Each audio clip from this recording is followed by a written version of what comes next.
Hello, folks. We are live with the final round 2026 FIDE candidates. Joining me is a special guest, friend of the dojo, Grandmaster Alex Cholovich. Alex, how you doing?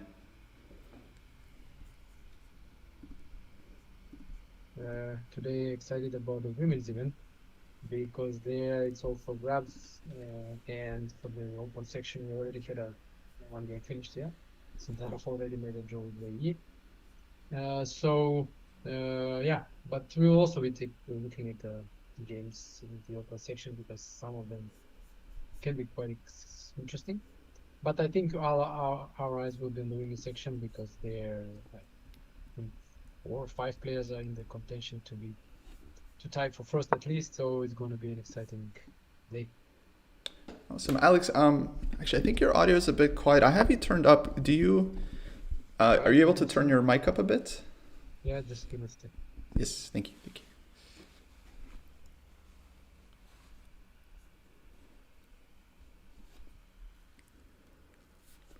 Yes, folks, I'm streaming from Stockholm today, so I don't have my usual setup, but yeah, exciting to cover the final rounds.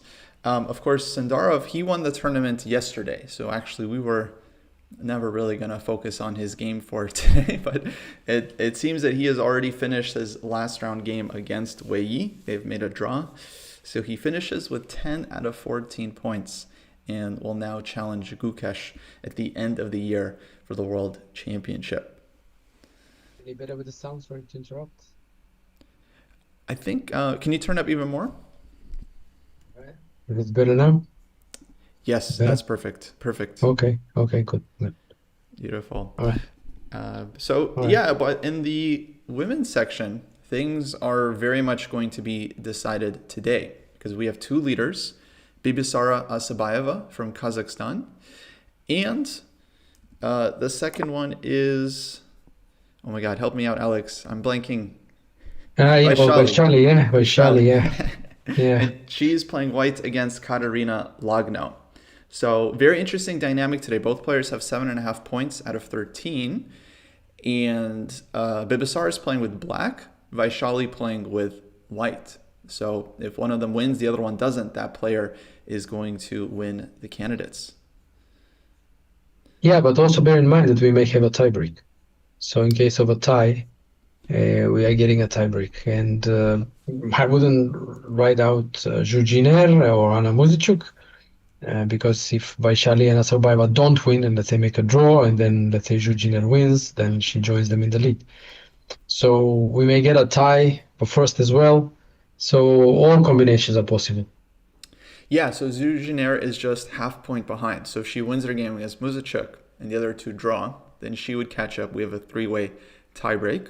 And if somehow they both lose, both Bibisar and Vaishali lose, and Anna Muzachuk wins, or Goryachkina wins, then yeah, we'll have multiple way tie. Actually, yeah, Lagno also has 6.5. So Lagno is definitely playing for win against Vaishali on the black side. Yeah, she chose the dragon, which is not her usual choice with black. So we're getting a very sharp fight in that game. Vaishali probably surprised by that choice of the dragon. And she chose a line that it's, I mean, not kind of main line, yeah, but kind of quite a possible one. And I think she's probably trying to surprise Lagno in return because this line with knight c6 and bishop c4, I mean, it's playable there, but not what they usually do, which is take on d5 and play positional. Right. So like nowadays, it seems like mainline. There's many moves other than ed5. I remember queen e1 was a big move, king b1. Yeah. But like ed5 nowadays seems like the main line. Knight takes c6, bc, and then bishop d4. Yeah, exactly. And I feel like this one, it's unfortunate for black, right? Because either they take on d4 and they give up their bishop, or they have to play e5. And then that position, I mean, very playable, right? But supposed to be a bit better for white. Yeah. And also lacking in the dynamics that black is usually sitting with all the dragons. So not the happiest of choices. But okay, Vaishali just probably wanted to avoid possible surprises there, so she went her own way. Yeah, and it makes sense if your opponent is playing an opening that's new for them. then you don't want to play something that they prepared deeply. And Lagno already thinking here after knight c6 and bishop c4. And for me, Yeah. this is new. I've never seen this bishop c4 move in this exact position. I'm So checking the database, in fact, to see if what we've had here just recently. And like no groundbreaking games or people who have played this recently, some engine games. But the latest, let's say, uh, high-level game has been between Hovhannisyan and Jordan Van Forest. It was played at the Grand Swiss in Samarkand. And I remember witnessing this game there. It was very sharp. It went like Jordan sacrificed a lot of pawns. He went in this position, bishop b7. And then there was a massive exchange on d5. So white took with as many times as he could on d5, and Jordan then played queen c7. So he was a pawn down, but he had these open files against the white king. And he had quite a good compensation there. So eventually it was drawn. But this can be dangerous for white, I mean, ending up mated, but can be also dangerous for black, ending up without compensation and pawn down.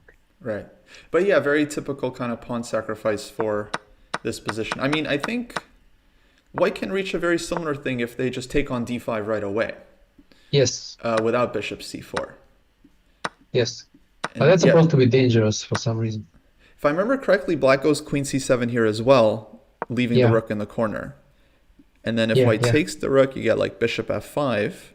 Yes. White's forced to give the queen for the second rook. And then, if I remember correctly, black is supposed to be better in this position. Queen is very strong with the two bishops. So generally, white doesn't take the rook, but yeah, black still gets compensation for the pawn. And yeah, Lagno thinking. So I think great choice by Vaishali. Like your opponent surprises you. You play a line that you know is playable. It's like trendy, but maybe they didn't check. And now it seems like Katarina is caught out of book and yeah, now has to figure it out herself, like not being a dragon player.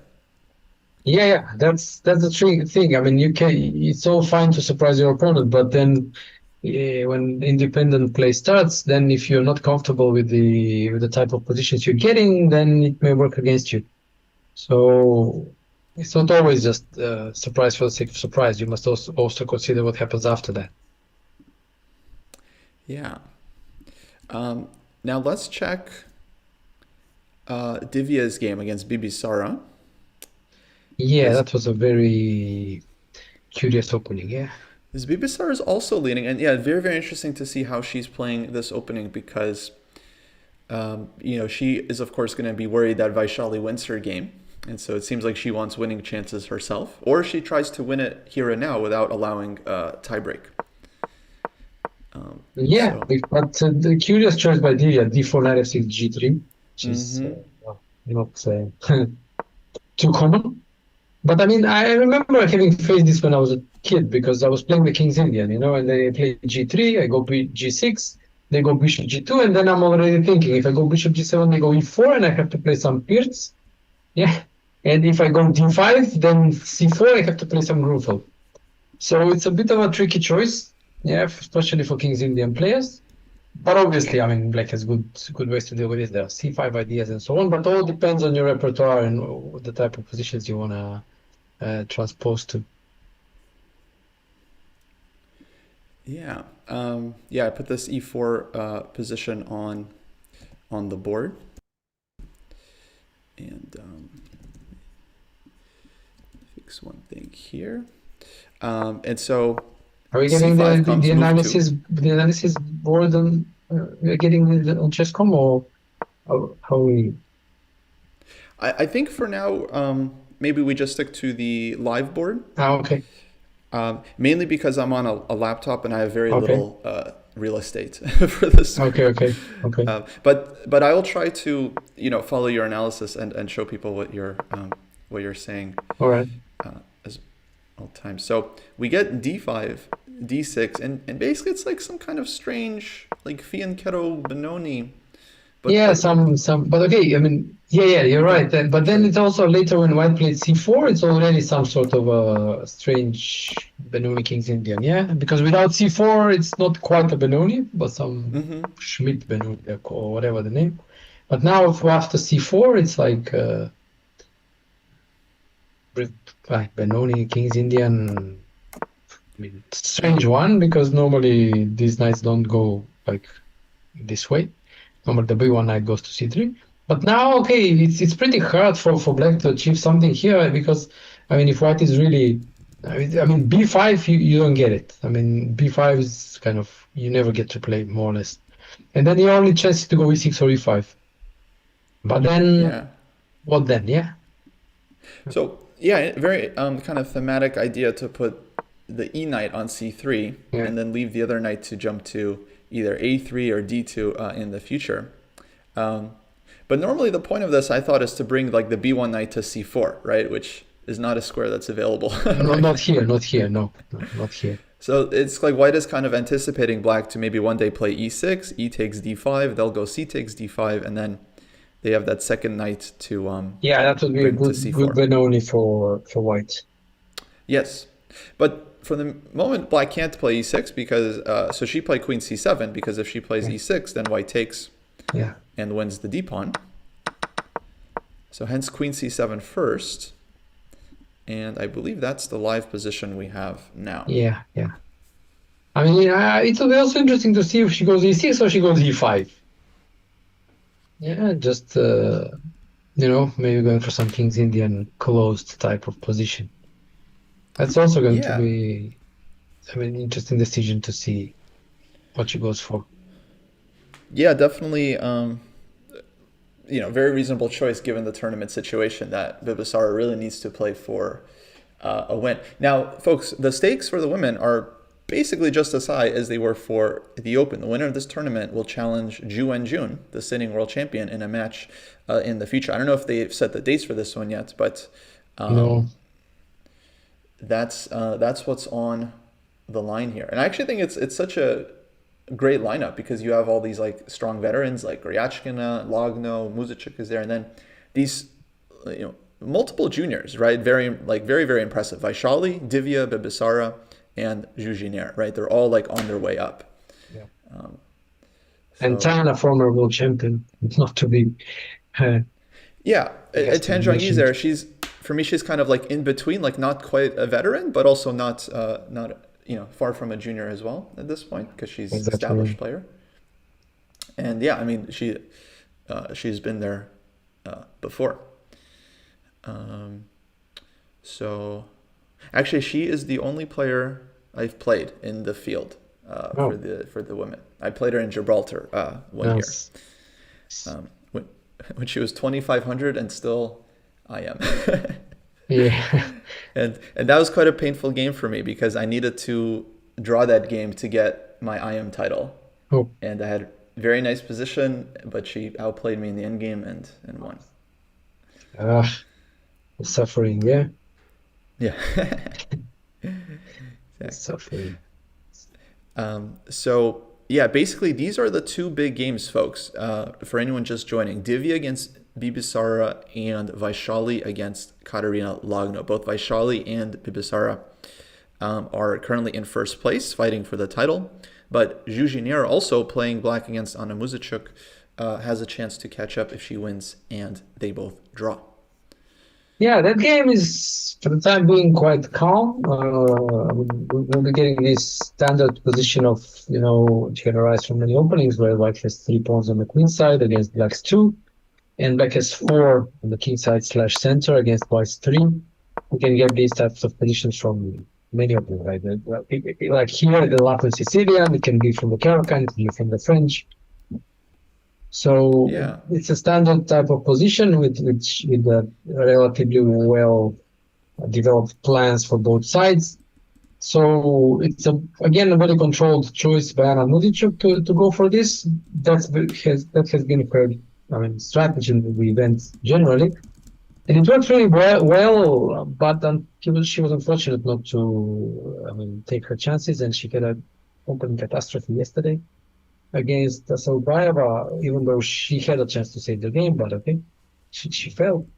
So it will be hard for Juginer to create some sort of a mess or whatever. So it will be a kind of more technical game, I would expect. Yeah, and And Alex, I'm curious. yeah, I have a question. If you're maybe you're familiar with Muzachuk's repertoire, but is she normally a C3 Sicilian player? yeah, she's played that recently. In fact, she has played that Huh. recently, so I wasn't surprised, and I'm pretty sure Juginer wasn't surprised either. So Because I felt like actually it's kind of an interesting choice given the situation because, okay, Anna's a full point behind. So, of course, she wants to win. But if either Bibisara draws or Vaishali draws, it's over, right? She has no yeah, chance. yeah, And C3 Sicilian, it's kind of like drawish weapon, right? You can oftentimes you can make it like I feel like Magnus has played this one to try to make a draw when he yes, needs one. yes. And given that Zhu needs to win, right? It's kind of like provoking her, I feel. Yeah, and it's trying to sabotage her. But this is like you, it's like you. If you want to make a draw with white, you can, but it's not necessarily that you cannot play it for more. So you can play the C3 Sicilian and play for more. I mean, you get an equal position, but you can still play. And these positions, like when you get these pawn majorities, you can play them for a long time because you always have something to play for. Like basically, your plan is simple: try to push these pawns forward one way or another.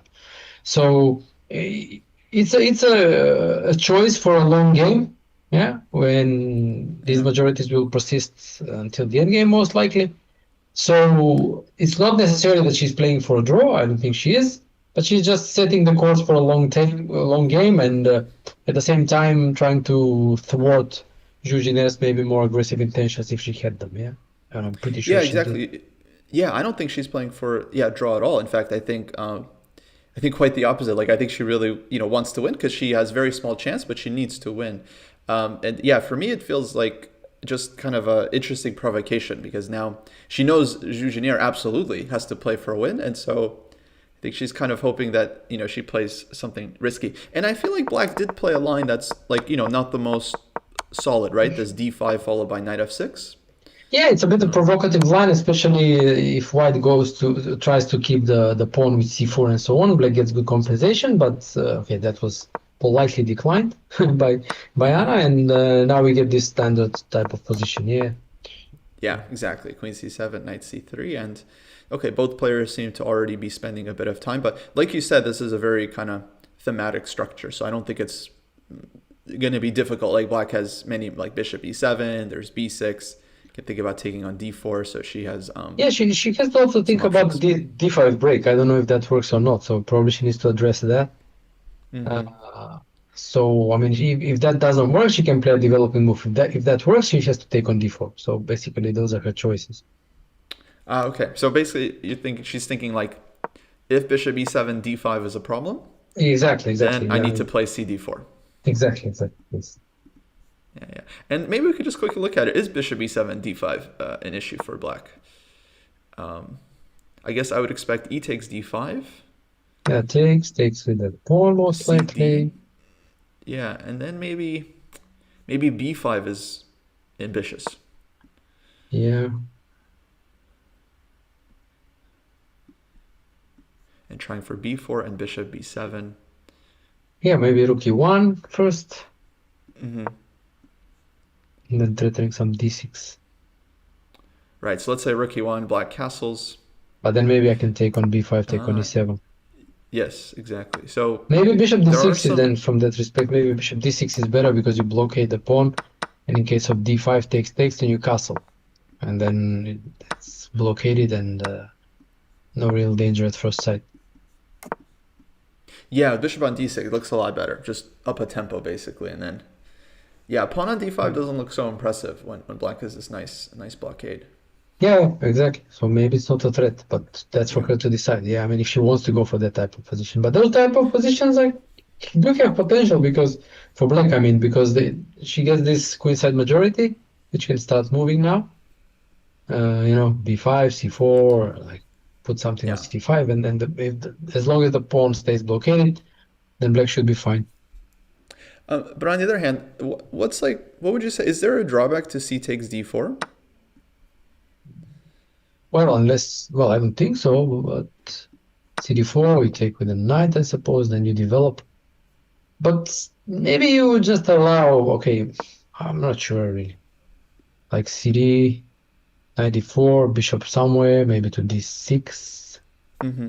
You threaten some bishop H2, but then after some H3, maybe there is a threat of knight B5, I don't know. So maybe just Right. bishop E7 then, and then B3, let's say, but then is Mm-hmm. B5 a threat maybe? Yes, no, no, no. There is also this idea for white A4, A5 to fix the queenside. There is also, I wanted to go B3 because I want to go bishop F3 and kind of make it more difficult for black to go B6, bishop B7. So I don't know. I mean, there are pros and cons to both. I think both are possible, taking and not taking. And that's, I Mm-hmm. think, why she's taking, because if she saw one clear reason against one or the other, she would have played the other one, yeah? But now she's thinking, probably seems that both are possible, so she's choosing. And yeah, and we're getting some tanks. So Katarina has been thinking on that position the whole time that we've basically since we started. She hasn't made a move. Uh-huh. So she's tanking, and in the Divia game, yeah, she's still thinking after Queen C7. So basically, players are starting to H3 E6 just played. Yeah, so E6, okay. But E6, well, thing is, I mean, you play E6, but do you really want to take on D5? I mean, I don't know. I guess I do feel like, let's say white goes knight A3, Yeah, ED, CD, yeah. and like rook E8. I guess, knight C4 is always met with knight B6, trying to trade. And I mean, it's a Benoni, right? It's just like Yeah, clean it's a cut of Benoni. Benoni. But I also have ED, there's ED as well. So let's say I go bishop E3 or something, you go ED, I go ED. And then it's frustrating. I mean, I've played the Benoni all my life, more or less, and I always loved it with black. But I always played it directly. I mean, when white doesn't have an option to take ED. So it's always like early E6, so then ED, CD happens, and you have the Benoni structure. But if it's ED, ED, this symmetrical one, I never really liked for black. Very Yeah, passive and no real counterplay. So that's why I'm saying, like, does she really want to take? right. Yeah, that's a good point. Actually, I like ED more, seeing it now, especially because black can't trade any pieces quickly, and we're going to get knight D2. Yeah, So white is going to control the E4 square, and yeah, yeah, I think it's just has clear space advantage. pretty passive. Yeah, I mean, normally those positions are, I don't know, considered acceptable when black gets rid of the light squared bishop. But even then, there was this, I think, at least that one game. I mean, there were many. I mean, Podolewski won a few, and Botvinnik won a few in this EDD structure with the bishop pair. Okay, and there was also Spassky Fischer in the return match. Spassky won a good game in that structure. So it's suffering, long-term suffering. So for a more combative choice, black should go e5. I mean, that's not also not so great, but at least Hmm. there's But more it seems like like her intention is to take because, let's say, if she wanted to play E5, she would probably just do it right away. exactly. Yeah, that's what I'm Yeah. thinking. Yeah, that's what I'm saying. But Because en passant, like in either case, black is happy if white takes on E6. sure. So yeah, I think intention must be to take. And I mean, yeah, my first instinct was like to go CD5, right? Because white has already committed the B1 knight to go to A3 or D2. But maybe that's how black is thinking as well. Like that's kind of what she's expecting. Yeah. Um, but yeah, maybe she would have better chances going into just a pure King's Indian structure because that one looked very, very complicated. Yeah, e5 and okay. I mean, black is will do the standard stuff, push f5 maybe, and get some King's Indian stuff. I mean, Yeah. it's not Now, easy in that one either, but still. hmm no, there's a question: why take on D5? Want to keep the tension? No, I think that's what Alex is saying. That maybe black doesn't want to take on D5 so quickly. Yeah, that's also But possible, but that doesn't stop white. Bishop e3, knight d2, rook e1, queen somewhere, and you have a bunch of moves that you can play. exactly. And do you agree with this? Generally, like when you have a space advantage, you're going to have more improving moves, right? Like the opponent's going to run out of moves Yeah, before you do. normally, yes, yes. So white can continue king h2, rook e1, queen c2, and then if black is not taking, it's like, what are they doing with the knight on d7? What are they doing with the bishop on c8? They can't just kind of sit forever. Exactly.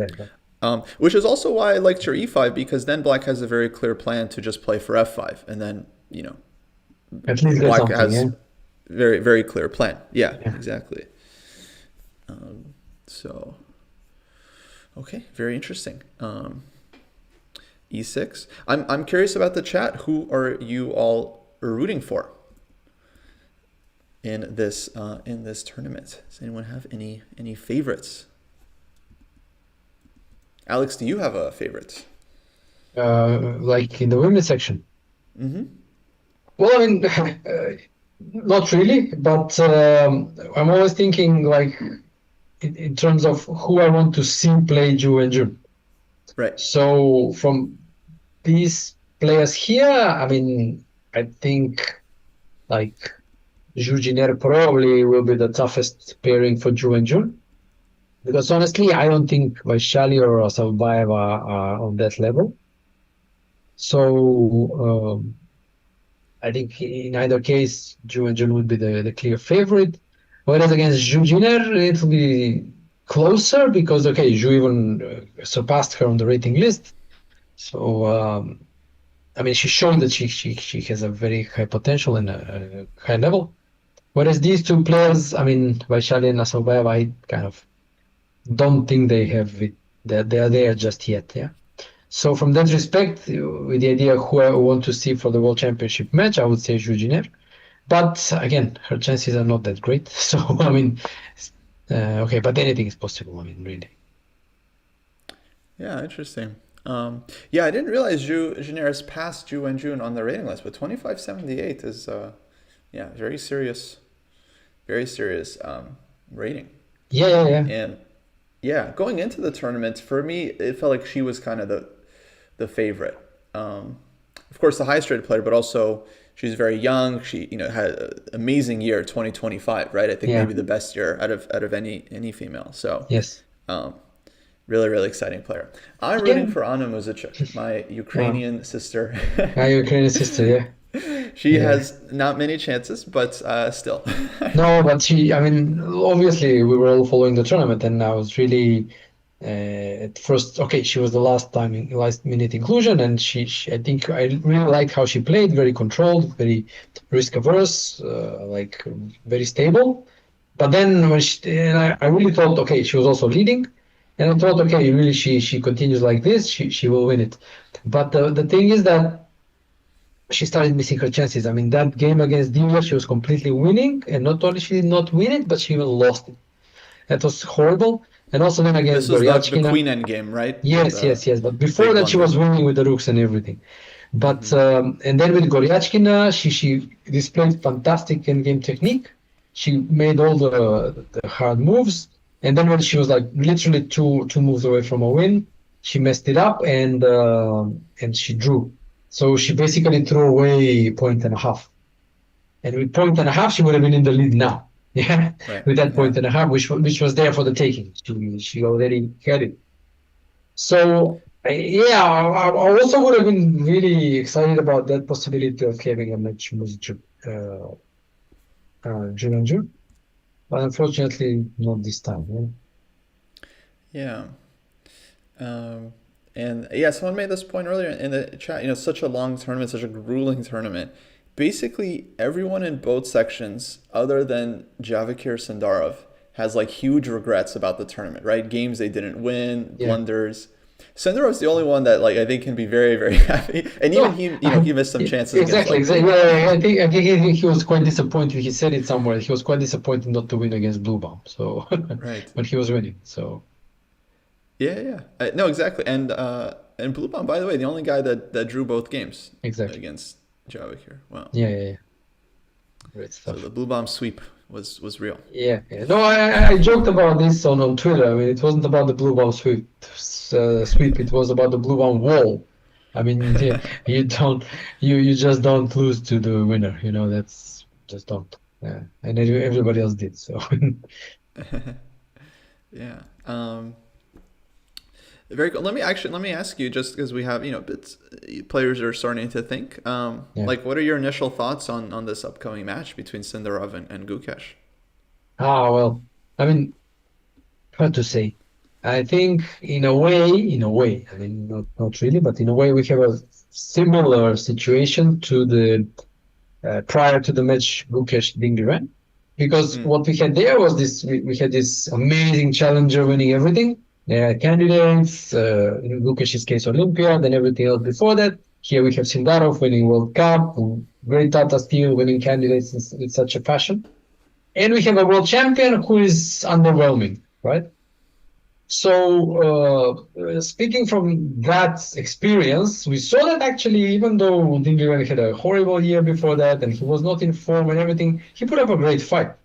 I mean, hmm it was, and that should have gone to tiebreaks. Basically, his nerves let him down in the last game, and we got what we've got. But that game, that Gukesh, I mean, didn't really show any superiority in that match. And I think we'll have something similar in the sense that, in spite of Gukesh being underwhelming for a while and Sindaro being outstanding, the match will be very, very close because, I mean, both are super young, both are super great calculators, both will have excellent preparation, and then details will decide, psychology will decide, and all these things. So it's going to be a very, very close match. There are no favorites there. Yeah, I totally agree. I remember before the candidates to find the challenger for Ding Liren, we had a podcast, and basically we were saying anyone that wins the candidates is going to be a favorite Yeah, against yeah, Ding because of just how poorly he was playing during his crown yeah. holding. And that even goes back to, like, the Nepo match. Like, Ding was already showing kind of like weak like signs there, like psychological signs and things like that, and somehow managed to get to the end and actually win that match. And then, Yes. yeah, the match with Gukesh.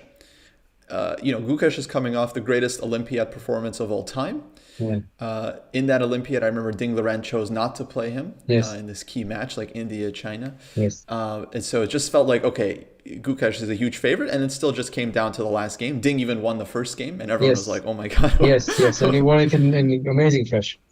Yeah, and that was someone who, let's say now is in his 30s, has clearly started to like struggle a bit with his chess and psychology, whereas Gukesh, I mean, he's still super young and can easily like keep improving. Exactly. So yeah, Gukesh has had a bad run lately, but he has a lot of time now Yeah, to to that figure it means out. nothing. I mean, for a match, they prepare very differently and they focus and they pull themselves together. So I don't think it matters much. I mean, what they're doing in tournaments and okay, form does matter, but again, for the match, they pull themselves up and then they train and form tends to improve. So, okay, if we go back again to that match Gukesh Dingiran wasn't in his best form, but he was still good enough to keep Gukesh at an equal standing and basically take it to the tiebreaks practically. And also don't forget he won on demand. Like he lost, I think it was game 11, and then he won in the very next game with White in game 12. Very very convincing game. So fighting spirit with these guys is very strong, and they will never give up. So even if some things are going against them, they will still fight till the end and pose problems and make it hard for their opponent. So nah, no Yeah. favorites there.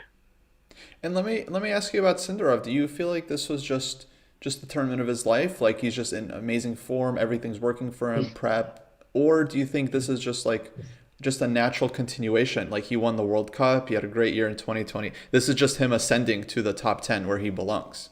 It's hard to say. I mean, I would also, I mean, I would look at this question more in terms like, is this like a great period for a very strong player, just dominating everybody, and it's a great time for him, or is it something like a start of, let's say, Kasparov or Carlsen like dominance?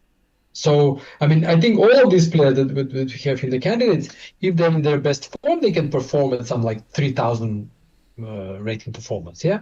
We had Fabiano in St. Louis. We've had Nakamura crushing people.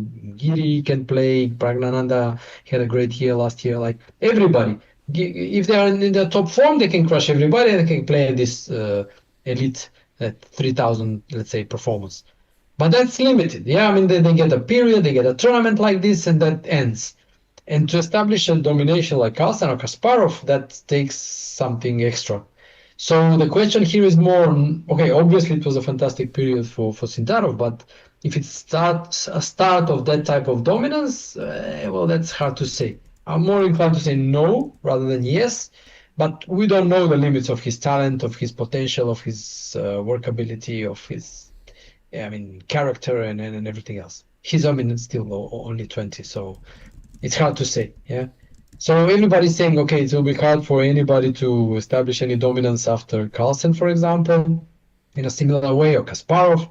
Yeah, but I mean, history has surprised us more than once. So it's early to say. Yeah, let's see. Yeah, yeah, yeah. And yeah, unfortunately, we won't know until some time. But Sindarov, he's supposed to play now Grand Chess Tour, so we're going to see him in some very high level events, Sinkfield Cup, I think, and Yeah. yeah, it'll be interesting.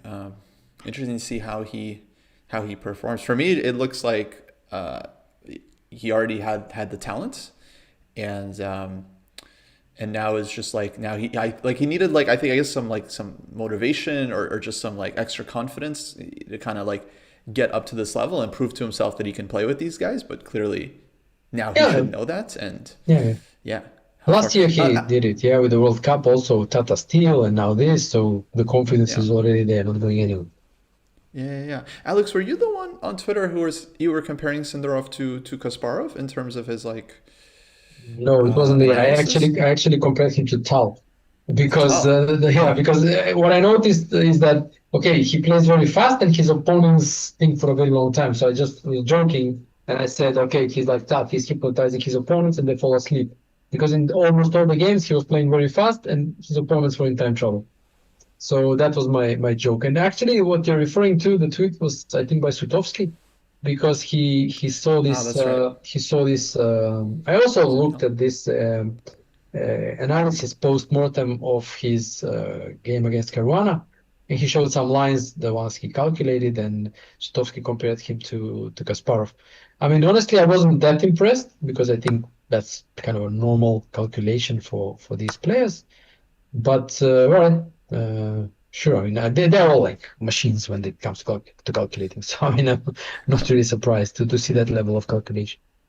Gotcha. But yeah, I agree. It definitely very early because actually all these juniors have had amazing runs in the last couple of years, and then they went back down. So obviously Gukesh had a run all the way to the World Championship, Yeah. and then has since kind of faltered. And then at one point Pragnananda was three in the world, Arjun crossed Yeah. 2800. Yes. Noterbeck was three or four in the world, and they've all kind of fell a bit. Yeah, Yeah. Noterbeck Yeah. is now back there. I think he's gotten like through his slump, and now he's Exactly. so Exactly. Yeah, yeah. No, this and is like yeah. yeah, exactly. This is what you're saying is what I just referred to earlier. That I mean, is it a period or is Yeah. it something more long term? And for all of them so far, it has been periods. Mm-hmm. Yeah. So let's see if it's something more long term or not. Yeah, no one has truly established themselves. The three highest rated players have still been Magnus, Naka, and Fabi. Now But it's this is Fabi. Now, disputable. This is disputable because okay, this has been argued widely on Twitter. Yeah, I mean Carlsen Naka. Okay, I mean they play a couple of classical tournaments, like Naka especially. I mean he just plays Naka, and it's hard to say that he's number two in the world because he just sits on his rating. So it's the same as like I don't know. Let's take an extreme example. Let's say Gary plays two games mm-hmm. against somebody. Okay, and he's like number one in the world now. Yeah, or number two. How realistic would that be? So the same applies to Naka and to a lesser extent to Magnus because they don't play so much classical tournaments as opposed to these guys who constantly play classical all the time and they still keep their rating. It doesn't apply to Fabiano because he plays a lot, and I would say he is the dominating force here. Well, he's probably very disappointed, but otherwise in a way he's the playing player, yeah, from the Right. top three. Yeah, exactly. Yeah, both Magnus and Hikaru have completely, not completely, but yeah, slowed down a lot. So they play like a few tournaments per year, if that. And yeah, I mean, in this tournament, Naka, of course, I think he's losing something like 15 rating points, right? Which is Not super surprising if you feel like he is out of practice and the rest of the guys are in practice, and yeah, they're just gonna nip at him. And any draw, he loses points. So Yes, yes. yeah, I guess I feel like the balance is starting to restore a bit. But Yeah, FIDE has stayed very, and very active, so his rating yeah, seems quite real. yeah, he's also losing rating here. I mean, probably some 10 points or so. Yes, but he had I think very decent first half. Obviously, Yes. Sindarov had better, Yeah, yeah, yeah. but then of course he clearly had some kind of collapse against Naka and then losing to Giri and yeah. Yes, yes. That Okay, that that was like the turning point for the tournament for him. And I'm surprised. Like this is the third candidates tournament in a row that it happens to him. All right. I was in Madrid when he had a fantastic event, and but okay, Neto had better, but still he had like I think +3 in the first half or something like this, which was amazing. And then everything started going down, starting with that loss to Nakamura in the second half.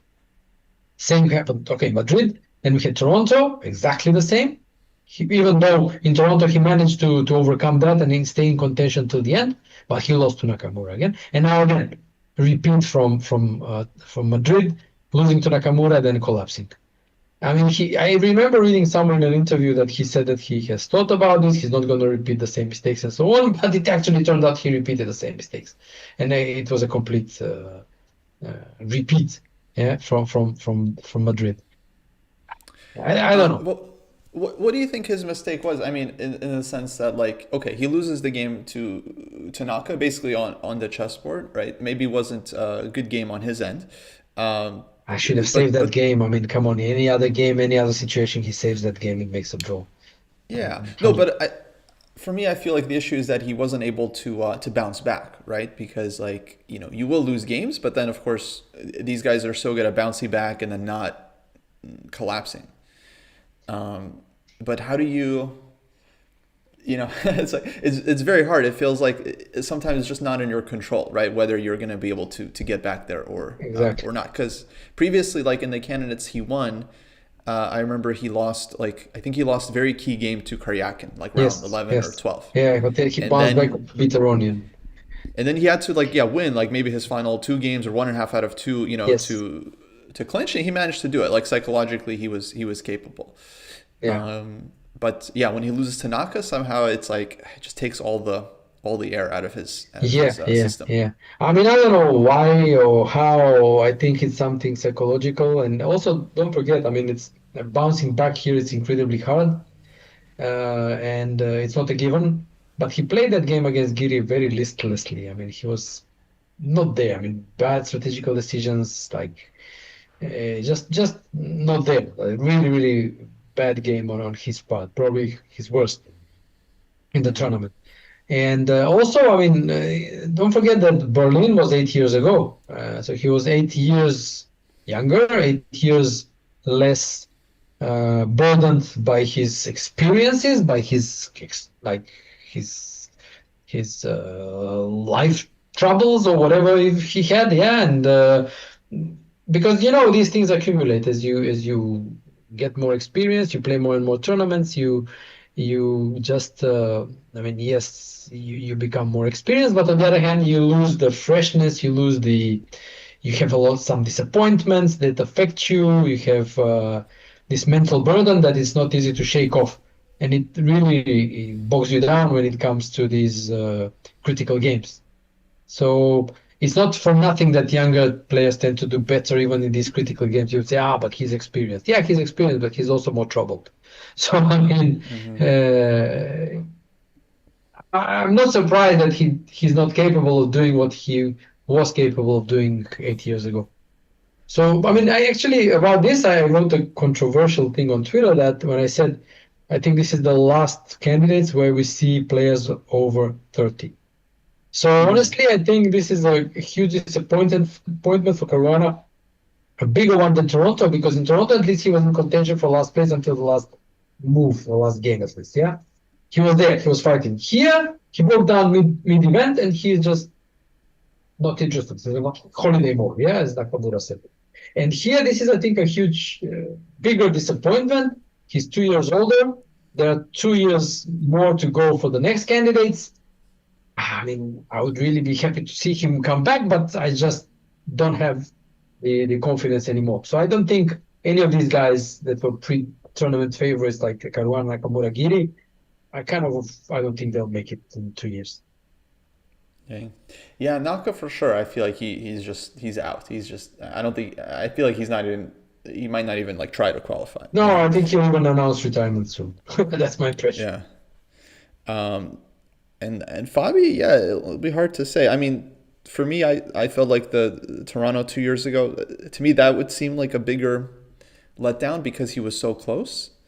Whereas this year, of course, he had very disappointing second half. But part of me would think like, okay, it was just Sindarov's tournament. Like even if Fabi played well in the second half, I feel like he might not have caught Sindarov anyway, Just right? like Madrid, yeah, with Nepo. It was Nepo's Right. tournament. Everything going his way, prep, people giving him points for nothing, and just everything going his way. It's very hard to play against fate. When you see that Yeah. some player looks like he's destined to win this and everything goes his way. That's hard. Yeah. Alrighty, so we have some moves and Vaishali Lagno. Lagno was spending a lot of time here, folks, after bishop c4, and she went bishop e6. Yeah, that could have Vaishali, transposed to the game I mentioned, yeah? exactly. Yes, we had trades on d5, and if black had played bishop takes d5, queen d5, we get the direct transposition. Yeah, queen c7, but she played rook b8, so... And that was you said that was Jordan Van Forest Yeah, against against Hofganisian. Venetian. So strong, So, yeah, Grandmaster. So instead we see rook to b8, which, okay, looks like a very logical move, attacking b2. And someone in the chat mentioned they have this still in their notes. Bishop b3 is their move for white, which looks very logical to me. Um, what other Canada moves would white consider here?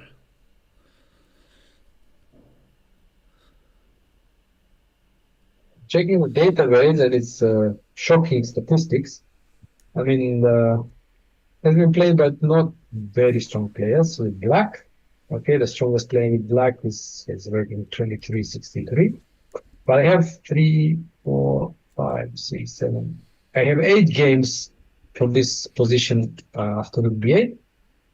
And can you guess the result of these 8 games? Okay, you said shocking. Yeah, So yeah. I feel like shocking would be like huge score for black. It's a huge score, yes, indeed, but not for black, but for white. It's For 8 white. nil. 8-0. Yes, 8 nil. Dang. Yeah, after bishop Dang. b3. Yeah. Well, that's good for Vaishali.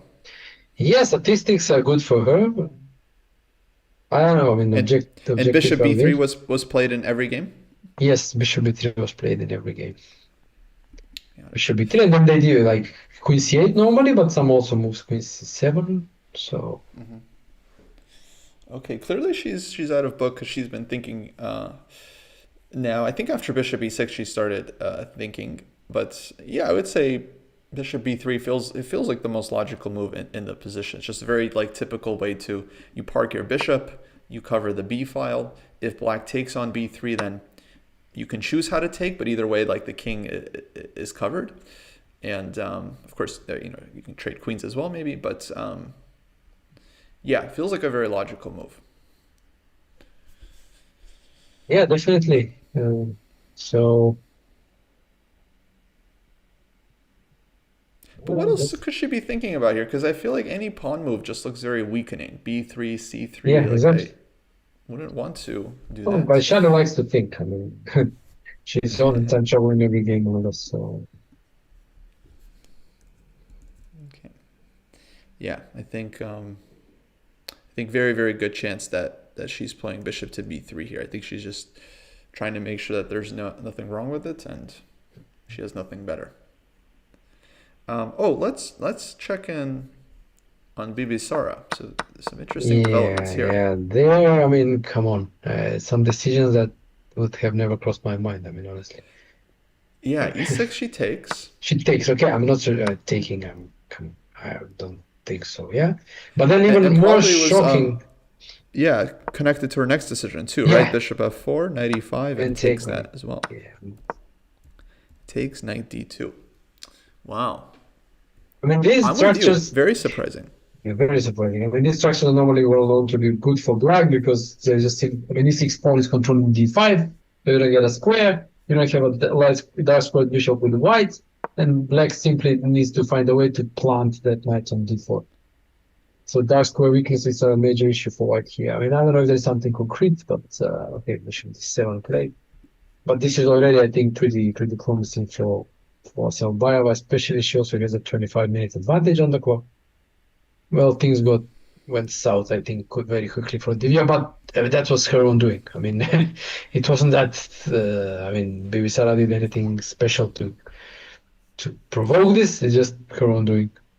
No, she did it to herself. Yeah, she spent okay, 11 minutes on 12 minutes, 11 minutes on h3, and then 10 minutes on d takes e6. We were both thinking that white does not have to react to just go bishop e3. Yeah, something like And so clearly, yeah, she took with the intention to go for this bishop f4. yeah, but I think how can you just give up that dark squared bishop? I mean, come on. I mean, sometimes I'm shocked. You know, it's not just this game, and there have been other games. You know, when you just see this kind of what looks like a complete lack of chess culture. You know, by some players who are supposed to be very strong and very good. And this for me is exactly this. I mean, you take on e6, but please play some f4 or something. You know, just. Control some dark squares, keep your dark square bishop, yeah. But to give it up, I mean, it's just. I mean, I don't know. It's hard for me to explain. I mean, sometimes I wonder, like, how is it possible? No, I'm with you. I honestly don't get it at all. And you're a grandmaster, so you're allowed to say lack of chess culture. Yeah. I mean, I'm not the first one to say it because you know the famous story with Kasparov, yeah, with Sergei Movsesian, yeah. Yes, but I would love if you would tell it for the fans. Yeah, I mean that's a famous story because it came out. It happened in 1999, and 99. It was this first bit of a like a introduction to the story. 99 was this big first World Championship knockout event in Las Vegas, all right? And then not all of the players were playing, and Movsesian made it pretty well. I think he went to the quarterfinals or I don't know, semis or something. I don't remember. But then again, at some point, Kasparov said, "Okay, this is just chess tourism. You know, these are just chess tourists." And that stuck with Movsesian, okay? He basically called Movsesian a chess tourist, who is obviously a very strong grandmaster. And his peak, I think he was like 2750 or 40 or something like very, very high rating in the 90s or early 90s, I don't know, at that stage. And okay, there was some sort of a kind of a annoyance by Movsesian. Okay, and then that year, same year, they play actually the same tournament in Sarajevo, in where Gary is playing as well. And in the last round, okay, he's playing Movsesian, and they play this English attack in the Najdorf. Gary plays with e6, the Scheveningen option, and at some point he plays some rook c8, and there's a knight on c3, right? And there's no queen on d2 to cover the knight, so it's just defended by the pawn on b2. And Movsesian just quickly plays some move, and Kasparov is shocked because just Movsesian allows standard exchange sacrifice take on c3. And okay, Kasparov just takes there and wins a very beautiful game. And then he just is kind of understand like that. How can this obviously strong player lack the chess culture to allow this chess like sacrifice or typical sacrifice on c3? And he actually asks Movsesian like, why? Like, how did you allow it? And the answer was really amazing. He said that, well, I was playing this position a lot with Van Bailey, okay, who is also a strong grandmaster, player of the Najdorf and so on. And he says, I played a lot of blitz games with Van Bailey, and he never took on c3. It's like also a very strange kind of explanation. Also doesn't speak so highly of Van Bailey, but just to allow it and kind of to some people just super obvious, and some people just completely unknown. And this is the story of the chess culture. You know, that's where it comes from, at least for me. And this is the same here. Like, why? I mean, even like in this position, if you put a rook on d4, okay, and you sacrifice it for a knight, and then just You take e4, then also it's fantastic for black. Like sacrifice Yeah. the Phoenix style, passive Right. sacrifice, on d4 for rook. Even that is fine for black, but I think it's probably you can also somehow maneuver the knight. Yeah, maybe knight d7, knight d8, knight c6, knight d4. And also the worst thing for white is like there's no active plan. What's white going to do? What is No, white going to do? yeah, I don't understand. And it's such a great story, the Kasparov Movsesian thing, and that's a great game for any like Sicilian player Yeah. to study. Movsesian, Kasparov. It's funny how he threw Loke Van Wely under the bus. Loke never took Yeah, yeah, it. yeah, yeah. Yeah. And then I remember there was a follow up to that. There was some kind of like open letter that players signed. Do you remember this against Kasparov? About what? And there's some kind of, I don't know, open letter that they didn't like. That, I don't know, maybe it was something about like the World Championship cycle or what. But I remember they asked Movsesian, and then he said this famous thing about how it's like, beating Kasparov. It's not about writing open letters. It's about not allowing rook takes c3 in the Sicilian. Yeah, So good point, good point. he had a kind of sense of humor about it, which Good which point. I Yeah. like. But Nah, he's a great guy. I mean, Sergey is a great guy. I know him, so he's a yeah, yeah, great yeah, guy. very, very strong. This structure, sometimes you can get this like in the Sicilian as well, with the same kind of operation, or white gives up the dark squared bishop, and doubles the pawns. But all the Sicilian positions I've seen, black is always fine with that trait. Yeah, yeah, And this doesn't seem that different. In fact, I remember seeing a game of a very old player, Louis Paulsen, yeah, who's around in the 1800s, and mm, I believe Paulson was actually the first guy to play a lot of Sicilians. yeah, So yeah, if you take the starting position of like Sicilian Dragon, for example, or Sicilian Khan, and you look at the earliest games, you will see Paulson's name in a lot of these different Sicilian lines. And he had some very nice games. I remember seeing some of his games where he gives up the knight on e5 for the dark square bishop. He gets these double pawns. It looks anti-positional, but his dark squares are just very powerful. yeah, yeah. Actually, I mean, in English-speaking world, the Camp Sicilian is called Camp Sicilian, but in the Eastern Europe, for example, Russia and then also Balkans and something, it's called Paulsen. Right. So also Taimanov Sicilian is also called Paulsen. Yeah, Yes. so there is a distinction in English-speaking vocabulary on chess, like Khan and Taimanov, but both of them are actually called Paulsen in Soviet Yeah. literature, for example.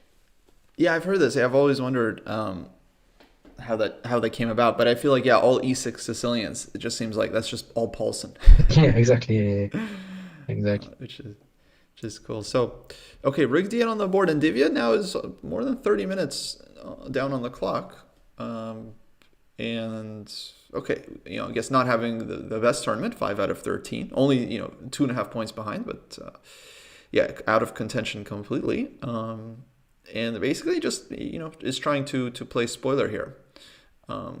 But I Yeah, like Bibisara's position quite a bit. And Vaishali did go bishop to b3, yeah, queen that's true. c8 played, and now king to b1. So very logical move. And I like Vaishali's position as well. So they might both win today, Well, and we would see this playoff. well, that's been massive. Now, Alex, do you have any info on the playoff structure? Not really, but I can look it up. Yeah, maybe it would be interesting. Because we almost had a playoff 2 years ago. Had Fabi won that game, he would Yeah, have yeah. he would have had a playoff with So Gukesh. tie breaks are scheduled for tomorrow, the same time as the round, and then the closing ceremony is for the evening. But Mm. let me see uh, the actual regulations for the women tournament. Okay, let's see. It's a lot of time. I think it's some sort of rapid. It's normally it is tie Nice. breaks. Oh, okay. So tie breaks. If there is a tie, let's say three stages. Stage one, if there are two players tied, drawing of colors, then it's 15 plus 10. Hmm. And if it's more than two players, so it can be between 3 and 6 players, then there is a single round robin. with the same time control played.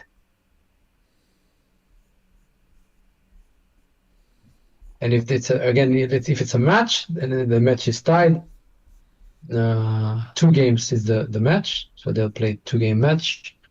And if it's tied, then it's a 3+2, 2 games again.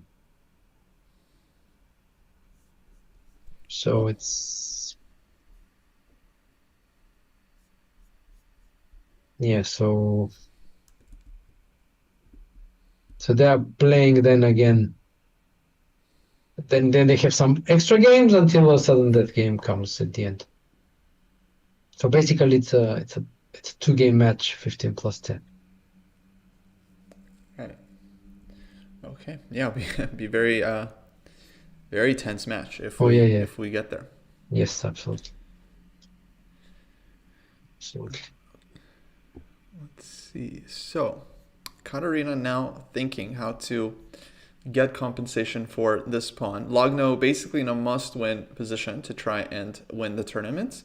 But it's a bit sad for her because even if she wins, Bibisara just needs to draw to overtake her. So it's like she needs to win and she needs some luck. Yeah. And at this point, it doesn't feel like Bibisara is going to lose this game. If No, it's very everything hard. I continues mean, I normally. don't know really what white and black do. Yeah. Maybe we could actually quickly check on the open section. I'm just curious, like what games are still happening here. We did have a All of the draw. games are happening except for the draw. It's a that of game. And actually, they're quite. I mean, okay, they're interesting, especially Caruana and Giri, because Prague and Hikaru they played some prep. I think some heavy prep. They're already in some end They're game. already in the end game. Yeah, Yeah. Naka tons of time. So yeah, looking kind of drawish. Yeah. Giri at this point, okay, he's out of contention. He's playing black. He's in second place. I think a draw for him is a decent result. Yeah, Against but Blue Blue was trying to beat him. Yeah, I mean, knight g5, h4, he was just trying to be aggressive. Yeah, he's playing very aggressively. This is Rogozin defense, and he goes for the knight g5 and h fishing pole attack. How's it called? In English, we call it the fishing pole. Fishing pole, all right. Yeah, normally it comes from this line in like the Rui Lopez, where black leaves the bishop on g4 And and h5, like h3, h5. I think that's kind of the classic fishing pole. yeah? Okay. But yeah, the idea, of course, is to just basically provoke your opponent to take the knight, you take back, and try to checkmate. Okay. So, yeah, very aggressive. A3, b5, and okay, now he's thinking here. So this is quite a sharp one. Yeah, this is sharp. And I wonder where Giri was out of book because hold on. Okay, so knight g5 was probably the move that Giri wasn't sure about. Let me check that theory there. Was curious has been played or not. It's a nice idea. Knight g5. Yeah. Now that the tournament's over, Matthias is playing for the win. That's not fair. What's not fair, sorry? They said now that the tournament is over, Matthias finally plays for the win. Yeah. No, it's very, very tough, guys. This tournament. I mean, Naka, the top seed, he scored 1 win in the event. To spoil his compatriots' chances. Yeah. Sapenko, I think, did not win any games. No. Blue Bomb hasn't won a game. Wei, I think, won 1 game against Oh, he won Sapenko. 2 against this. Sorry? He beat Sipenko 2-0. Oh, he beat him twice. Oh. Yeah. Okay, knight g5, actually, it is almost like a novelty. Has been played twice, but by decent players. Like it was played in 1998 by Mikhail Trasenkov, strong grandmaster. Yeah. Against San Segundo, also strong grandmaster at the time. And it was played last year in the Grand Swiss, actually, in the women's section, Bantica against Oye from Canada. So that actually maybe knight g5. Yeah, that was played knight g5 a6, and now the actual novelty is in that game Bantika played f4. Eventually she won, but Matthias played queen c2, Yeah. and that's the kind of probably the real novelty here. But I'm pretty sure knight g5 really did not explore. Yeah. So h6, Yeah. h4. Okay, Gary way down now on the clock, so clearly great. not super aware.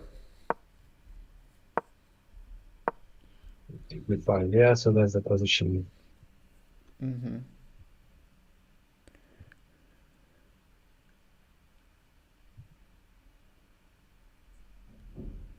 Yeah, now it's a Yeah, and question he's where to put thinking. the bishop. Yeah. I mean, yeah, he played a3, which means he can consider like both bishop d3 and bishop a2. Yeah, I would say kind of main options. Um, but bishop d3, you do have to think about losing your piece, right? yeah, Like hg, knight some, d7, let's say, and then it's not clear yeah, how white is attacking. I mean, it might still be dangerous, but it's not immediately clear what's happening. yeah. But maybe there's some check and queen e4, and maybe then I don't know. But if he Yeah, goes bishop a2, he still has to think about the piece sacrifice because now black created the square on f8. So there's no like immediate checkmate. But of course it is very dangerous. So if bishop yeah, a2, then white's getting like probably queen h7 check, queen h8 check, queen takes g7 as a minimum. that's dangerous. And You don't want to yeah, go there. very, very, yeah, feels like black is super close to getting mated. Um, so bishop a2 looks kind of more natural, especially because you played a3. Can bring the bishop back to b1 even. But Yeah, okay, of course, very concrete position. So he doesn't want to just make a move and then find out he's losing a piece. He wants to think no, no, first and no. make sure. Um, and then we have Fabi against Esipenko. Yeah, that's very interesting. In fact, as a line of player, that always is interesting to me to see how people are playing against the opening. And this is kind of 23. Okay, he's Penko. Okay, he also played bishop. What did he play? Bishop g2 and bishop d3 against Giri. Yeah, so he had these quirky ideas against the Najdorf. But this is actually has been played. And let me see the time. Okay, he quickly went g6 Fabiano. All right. So he wasn't maybe surprised by this.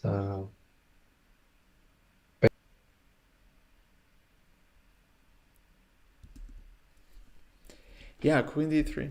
Surprising move.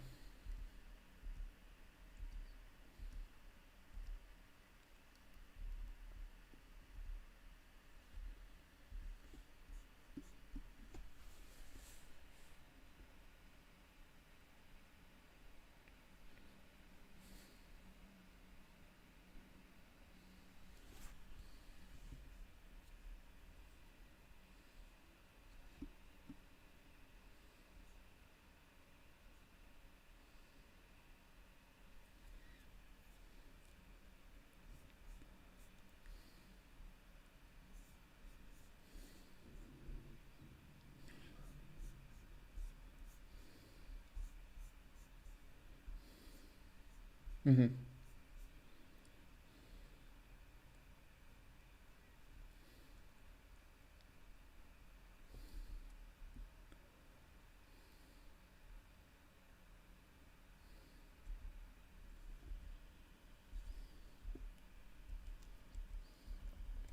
Yeah, basically it's turned into a dragon. But white is behind like the usual f3, g4 Yugoslav attack. So seems more like positional even. Yeah, yeah, exactly.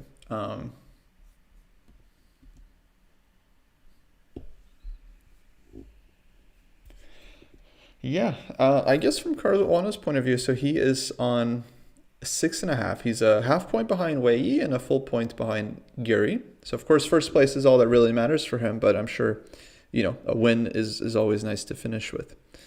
Um,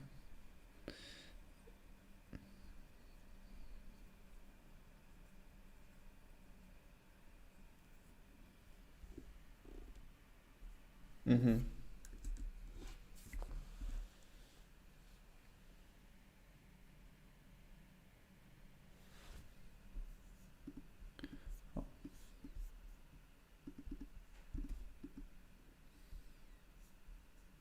Indian slash Indian that Kasparov liked a lot.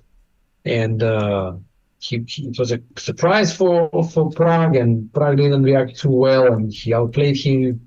He had this great sacrifice, peace sacrifice, good attack and everything. He converted. He played really well, but he just misplayed it uh, before the time control, and he wasn't in time trouble. That's even probably worse. And he had to settle for a draw. Pretty sure he would have been better spirits had he won, but uh, was not meant to be what his tournament. Yeah. So now he is thinking here. Okay. Blue bomb. Okay, blue bomb did play bishop a2 and bishop b7 from Giri. All right. Well, let's go back to the women. So they of course have everything left to play for. And Okay, read the. Am I still? Can you hear me? Because it says like I'm muted. oh, yes, you're good. You're muted for a moment, but it's all fixed now. Yeah. All Alright. good. Yeah, apologies about that, folks, but should be back. Sometimes the audio just decides to cut out with no warning, and then I have no way of knowing. Yeah. No, guys, we are not keeping you from improving. We're sharing our secrets freely. Just OBS is sabotaging you. It's not us. Exactly.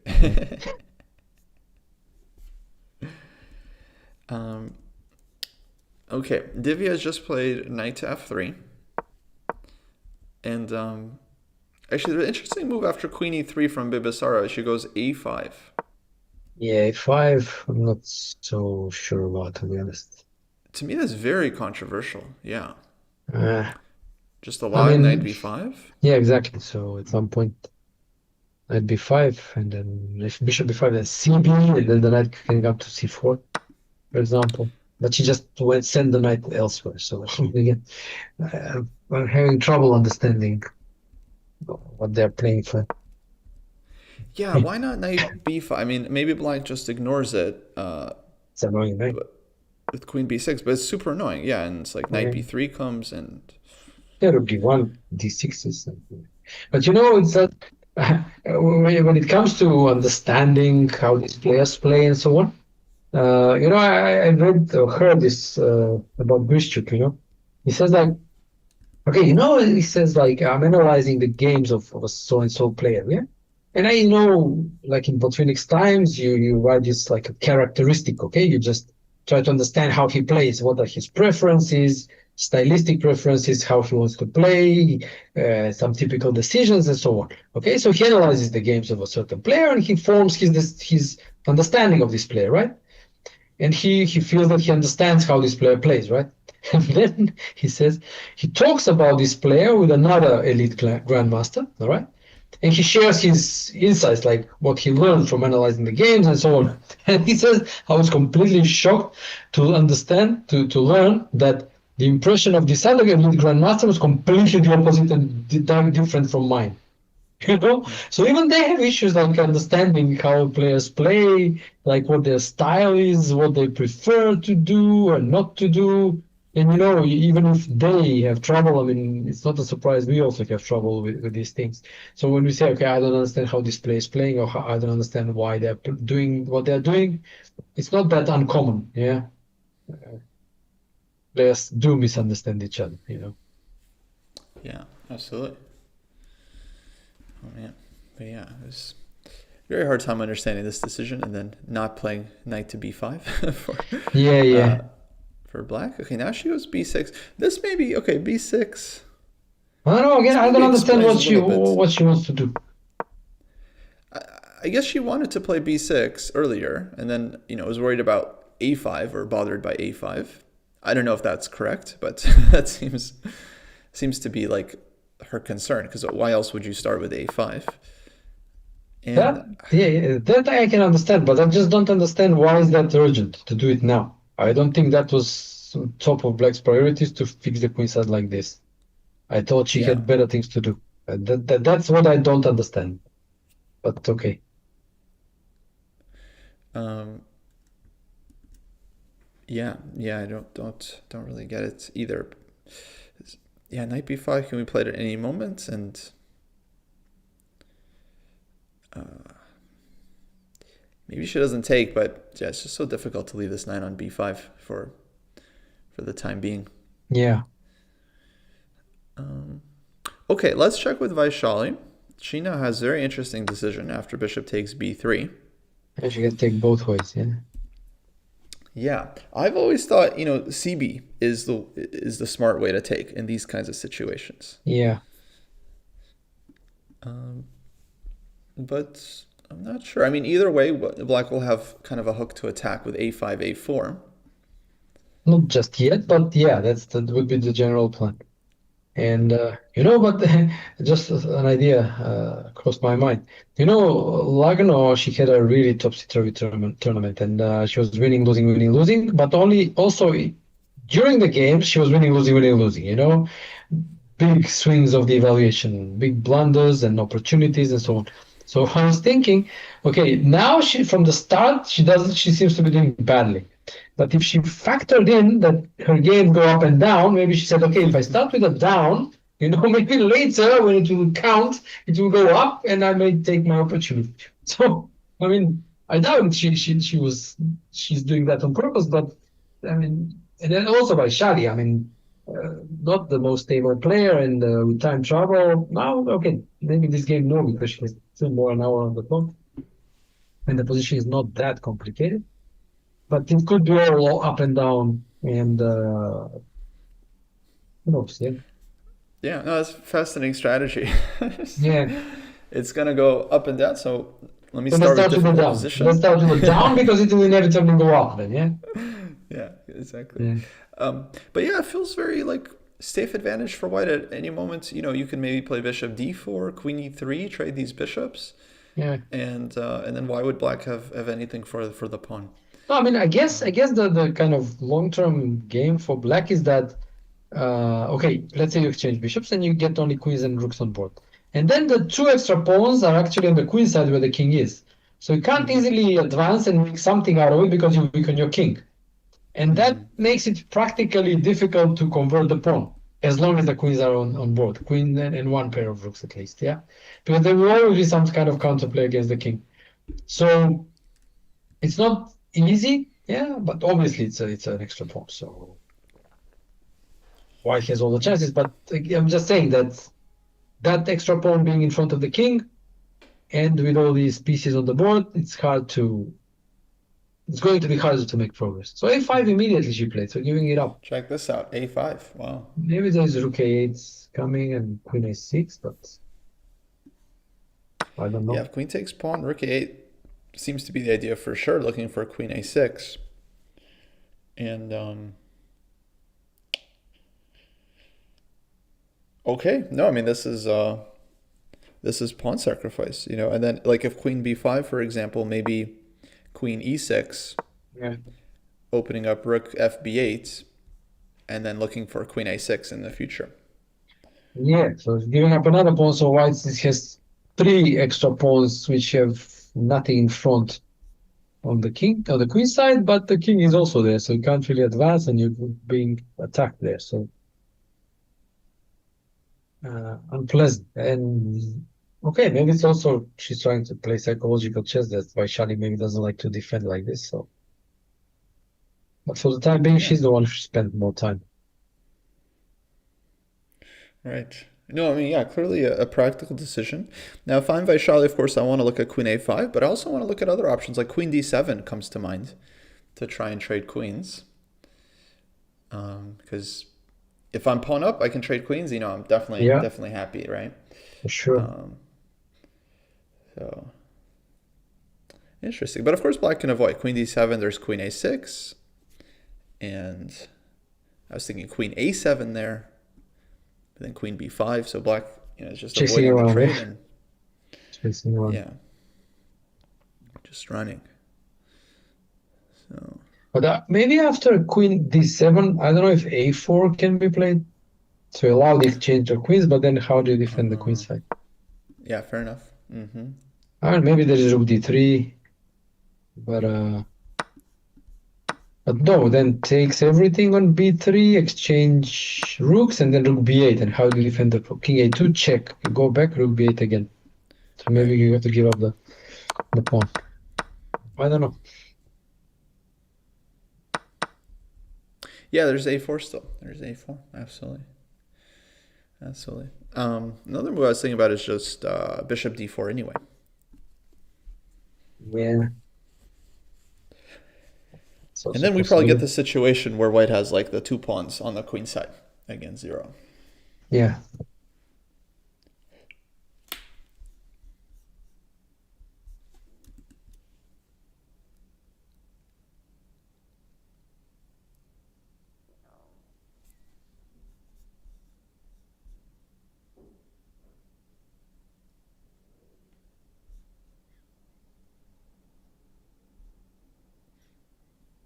Say, man.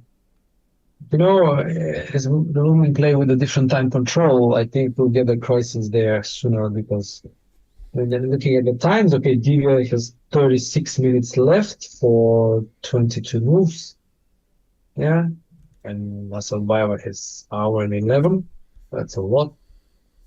And Divya is at a time disadvantage. And okay, Vaishali Lagno, it's a bit less, over 1 hour for Vaishali and 44 minutes for Lagno for 23 moves. So, and the third game of interest, Muzachuk Jujiner, it's again, they've played 19 moves, yeah, and it's 47 minutes left for Muzachuk and 1 hour for Jujiner. And the game is okay, progressing a bit slowly. I mean, all the pieces are on the board. And okay, white is doing the usual stuff, trying to advance on the queen side. Black is well entrenched. So again, I think this will become more critical as time trickles down. Some more crises will nice, happen. nice line from the chat in this Vaishali game. If queen a5, rook a8, queen b5, black can try rook a1 check, king a1, C2. queen takes c2. Nice. With dual threats, queen b2 and rook a8. Yeah, that's actually quite nice. And that does look winning. Yeah.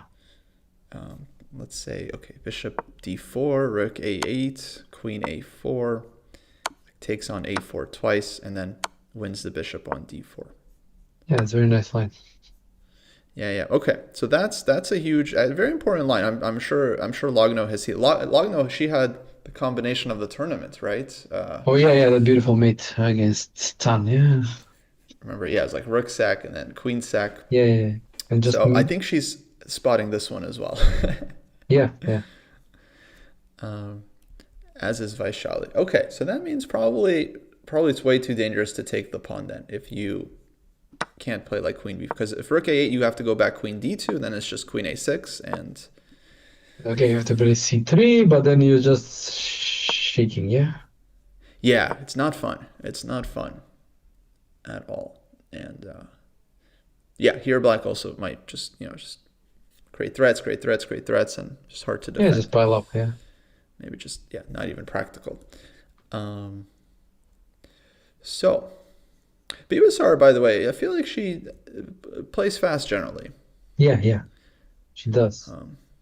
So she's way up on the clock against Divia.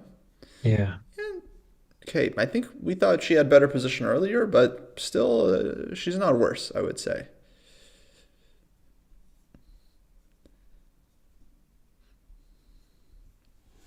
So these are the two games, guys. Divya Bibisara and Vaishali Katarina, most important games of the round, with both Vaishali and Bibisara fighting for first place. Yeah, it's gonna be hard. for all of them, but something will happen. Yeah. So for Vaishali, yeah, I'm still liking this bishop to d4 to deal with the incoming threat of a4. Black can pin with rook to d8, but then we can unpin queen c3, queen e3. Maybe, okay, I don't know if how good it is, but they can play e5, you move the bishop, then a4. I cannot try to force some opening somewhere. I mean, I don't know if ba4 maybe just doesn't work, but bishop d4 is definitely a move. Yeah.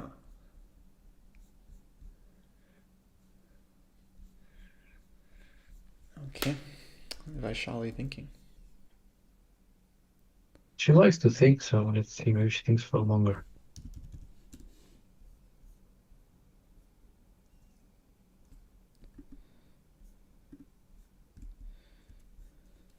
Now, folks, I want to share with you a very nice tool made by one of our own. Shout out to Lalo Morningstar, which allows you to see the video of the players without the eval.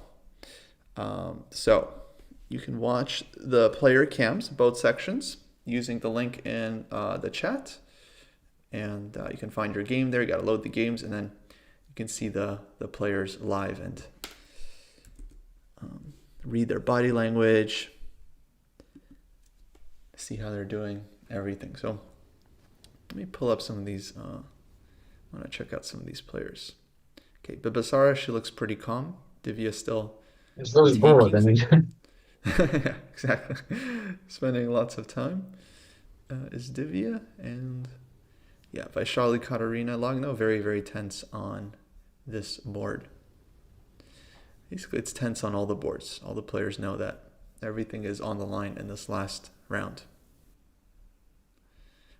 Only Goryachkina and Tanjiangyi basically are not able to play for first, but there's still quite a bit of money on the line, and one win with such a tight field allows players to overtake each other in the standings. So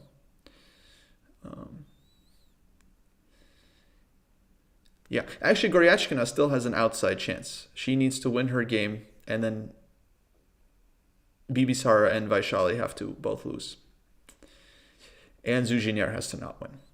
So, outside chance for Goryachkina. But actually everything is still a lot of stakes in these games.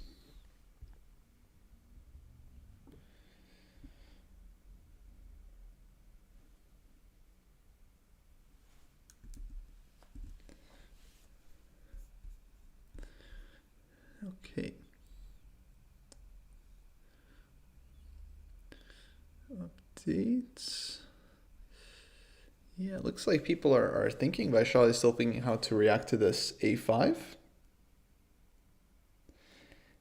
Okay, Divia played h4 at least on the stream. I don't know if that's already Yes. on the board. h4 played. All right, she wants maybe some bishop h3 to get the bishop more active. Yeah. Okay. We I mean, can- feels like a very logical move. yeah, At well, some point, maybe some h5 as well can come into play. what happens with knight g4? Yeah? It's queen g5. Yeah, so knight g4. Maybe queen g5 is the idea. And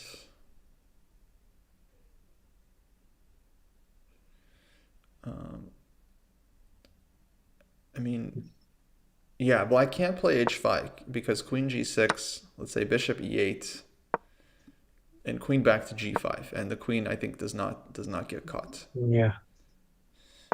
Queen takes e6 check. I wasn't totally sure, but queen g5 I think is safe for white. So yeah, otherwise knight g4, bishop h6 would be like my first thought, 100%. But knight on g4 is hanging.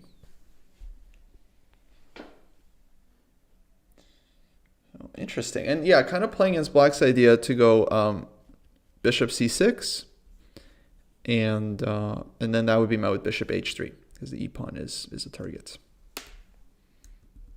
Yeah, now I think she'll spend some time here, Asambaeva, because she has things to think about. Yeah.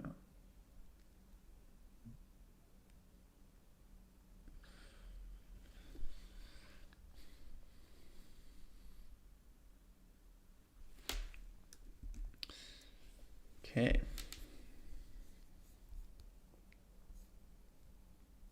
Have you been in this situation before, Alex, where let's say you're playing for first and you're also keeping an eye on board two? Yeah, but I mean, not very pleasant. I mean, I think the best strategy is always to just play your own game and try to do your best there, because this was also Kasparov also described this, in the Movsesian game that we were talking about. Hmm. He was sharing lead in that was the last round against Movsesian. Okay, so he was sharing the lead with Shirov, and so he was like trying to look at what Shirov is going to do, trying to play his game.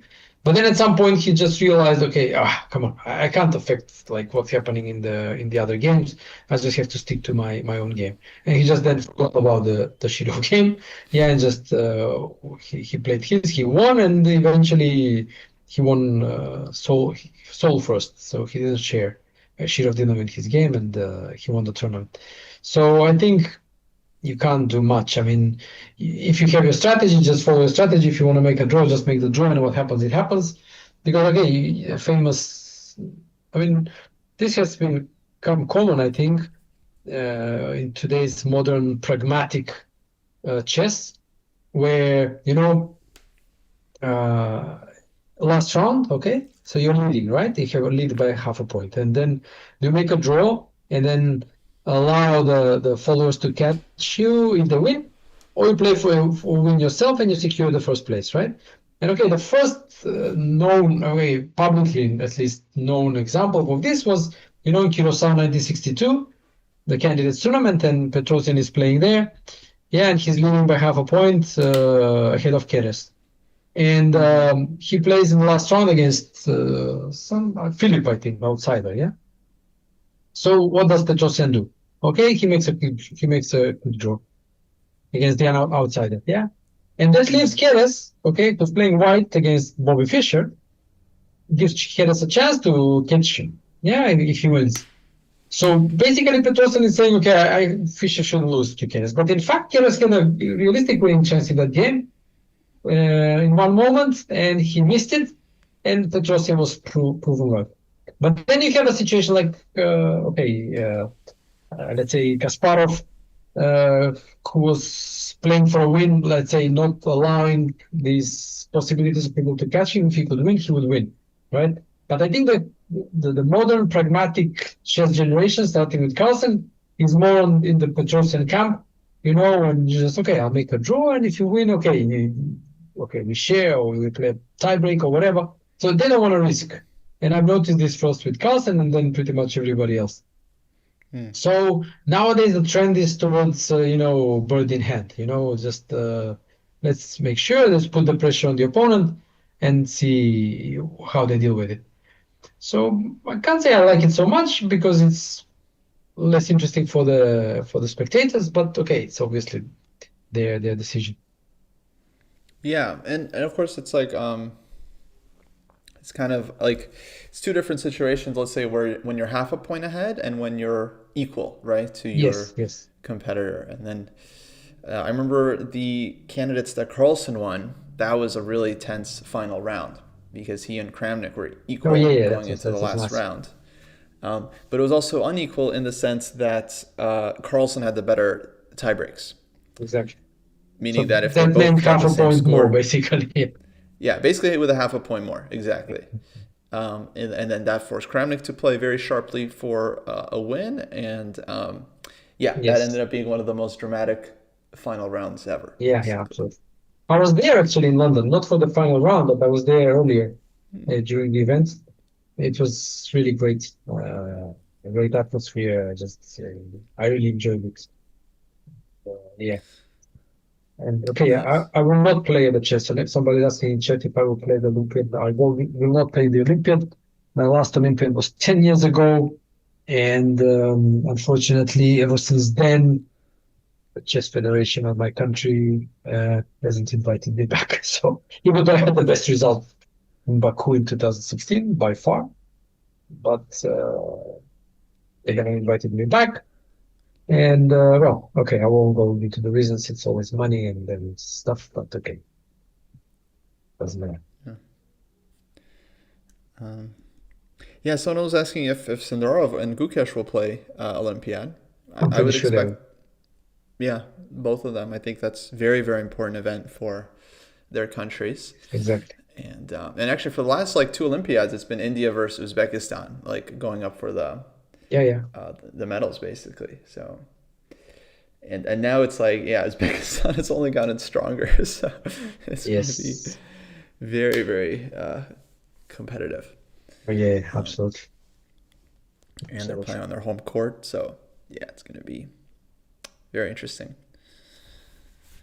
Okay, so Bibisara, she is thinking here after h4. Um, it's tough to find the move because okay, it goes king h8. Well, logical. But now I guess we would expect bishop h3 for white, Was and that then move? black has to figure out how to continue. Yeah, well, there's also maybe knight g. Okay, bishop h3 probably, but knight g5 also is kind of provocative. I mean, do you want to go h6 or not? Mm-hmm. Yeah, But bishop knight h3 g5 is makes more also. sense, I'd say. More importantly, she made the move quickly. Yeah, king h8. I thought she would think for longer, but she just made a neutral move quickly and passed the ball to her opponent. Yeah. Mm-hmm.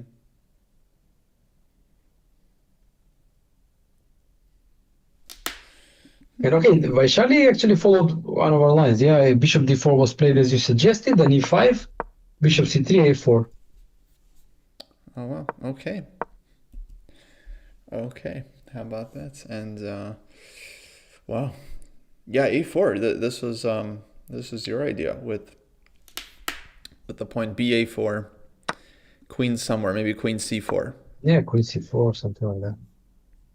and But then maybe a5 and then like some rook c8. right. Yeah, And it's a lot of extra pawns for white, but yeah, king is yeah, under pressure. So yeah. So this is like a um, gung-ho approach. Yeah, Vabank mhm, by Lagno. Yeah, and I mean it's do or die basically. Yeah, mhm, I mean, it's not. I mean, you could easily imagine this also finishing in a draw because some perpetual or whatever. right. But it's very, very sharp. Yeah. Um, okay, I see one possible defense here for white. Queen either e3 or queen e1. Maybe queen e3 after rook f c8 with idea queen c3, rook d8 check. Ah, yeah, standard Be trick. and so it is possible to Still play not very pleasant. I a5, mean, still not very pleasant. but yeah, you're dealing with a lot of heavy pieces. Just kind of stare. It's like all the tactics are for black, and yeah, you have to be extremely careful. Um, if you don't take, if you go like b4, well, then you have to just worry about a3, Yeah, maybe right away. all the time. Yeah, no, yeah. Or just put pieces on the c file, then a3. A3 is a Mm-hmm. nuisance to think of at every move. That's very annoying. Yeah. So it's still annoying, annoying position Oh yeah, for sure. for Vaishali.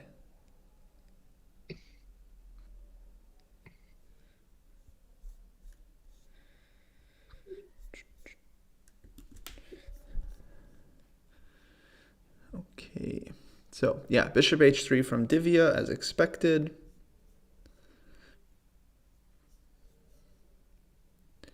And maybe we See can that. check on Muzachuk against Jujiner. And this is the structure we were talking about with white having 3 versus 2, extra pawn on the queen side, black having extra pawn on the king side. Bishop Just f4 happened. sorry to interrupt. Speaking of chess culture, Yesipenko just allowed the exchange sacrifice on c3 against Fabiano. We got to go there. We got to check. We were talking about that. We got to check this out. We spoke about it such a great length that's Wow. Okay, so let's just back it up. So last move was we saw king b1. Fabi played knight e5, which basically threatens rook c3 because if you take with the queen, there's knight e4. yeah. And that's, I mean, that's often, you get the dark sword bishop. I heard this rule of thumb, Alex, I don't know if you agree, but they say for the exchange sacrifice, you either need to double the pawns in front of the king, or you need to win the center pawn, and then you would have enough. I haven't heard of it, but that's usually how it happens in the Sicilian. When you sacrifice, then, yeah, when you sacrifice, you either double the pawns, yeah, or you take on e4. That's how it happens. And okay, he played h3. I mean, covers knight to g4, but then rook takes c3 happened. And obviously, bc should be played, otherwise, like knight e4, I think was really good. But bc, and then, okay, some long-term compensation, just like in the Kasparov game, yeah? Example c7, knight b7, knight b6, knight c4, stuff like that, yeah? Yeah. I mean, he spent 17 minutes on h3. So I feel like he, intentionally allowed it, right? Like he... Like, well, the thing is, like, okay, can he avoid it? Like, can he go knight d5, not to allow it? Maybe he saw something he didn't like, I don't know. I don't know if some knight g4 is an idea there or not, but... Well, you could have played f3, right? And with the idea to take with the queen, right? To take with the queen, yeah. Yeah, that too. And then... Maybe he was provoking it, who knows? Yeah, it's very possible. I mean, it's not like this rook c3 is always winning for black. There are definitely games far from it, yeah. where white takes the exchange and then wins. So it's not just, always so good. But generally, you have to have a very specific reason you're kind of allowing it, I would say. Yeah, yeah. It's scary. What doesn't fill me with confidence is that he didn't respond right away. Yeah, exactly. So, exactly. I mean, you allow it and then you still thinking, deciding. yeah. And again, if queen c3, this is how you want to take, but then knight e4, you lose your pawn. And the last word wish. And dark sword bishop, right? Which maybe black doesn't even have to take right away because it's like... I think they should take with the pawn because giving up the despot bishop, I don't like it so much, plus giving up the pawn. Right. So pawn takes, and then I imagine we just get the typical Kasparov queen c7, rook c8, exactly, stuff like that. Yeah, stuff like that. Slow build up, and it's just long-term positional compensation. One of the most classic cases. Yes. We foresaw this, yeah, by talking about the Kasparov game. Yeah, exactly. Okay, yeah, we'll see how this one plays out. Okay, so Vaishali actually gave up, or she took on a4 and then gave it up. Quickly after queen c4, b3, queen a4. Okay, I guess she maybe wants like bishop b2 now, yeah, right? Bishop b2. But still, it's hard. I mean, black will just put, let's say, queen a6, whatever, then put a rook on c8. Then how does white make progress? Extra pawn, but what? You can't push any of those pawns. Yeah, so it looks like a decent compensation. Yeah. I mean, maybe white, let's say, like tries to stabilize, like bishop b2, maybe queen d3, and then like h4, h5 starts playing on this side. No, not enough resources for that, it feels. Yeah, I mean, there's no real attack. No real attack. Basically just a plan to, try to do something. And there are also some tricks. I mean, like, okay, let's say, like puts like queen and rook on the a file, the queen a2 check, in c1. Then if the rook is on the c file, then b3 may hang. Like there are threats all the time. Not very pleasant. Mm-hmm. Mm-hmm. Yeah. And wait, I just wanted to check the live feed of Esipenko, and yeah, he's sitting there on Thinking, Rook C3, and he's thinking. So it's not like he he's was away thinking. from the board. No, he's he's thinking. Fabi's away from the board. yeah.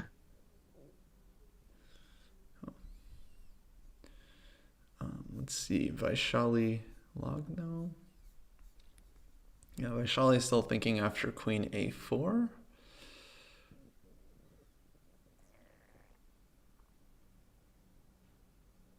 And Divia and Bibisara.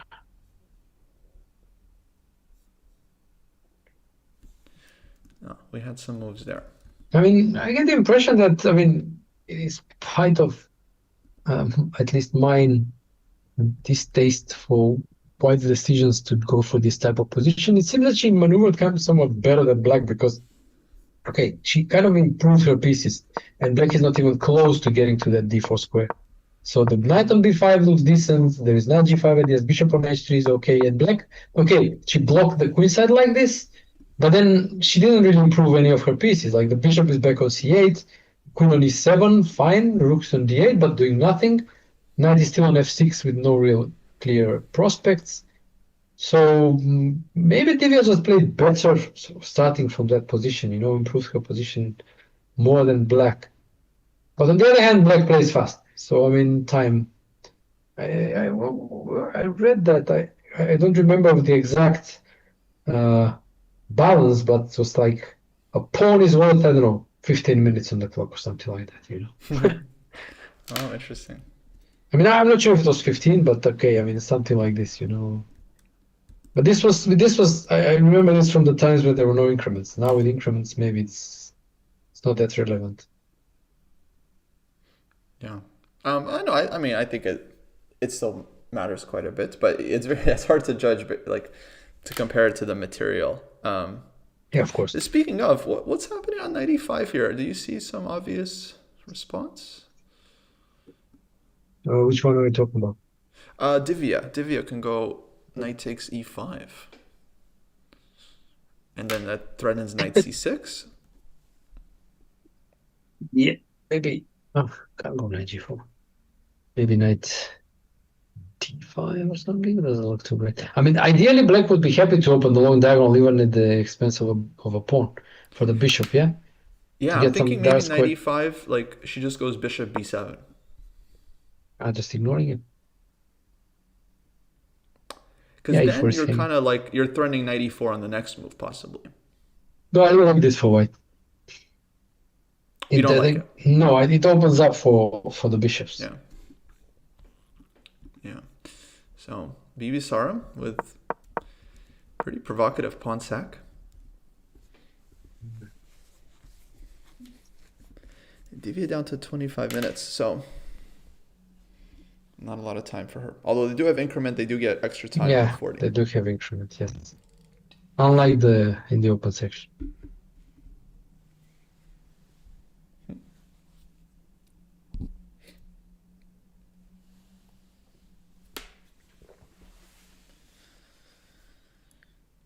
So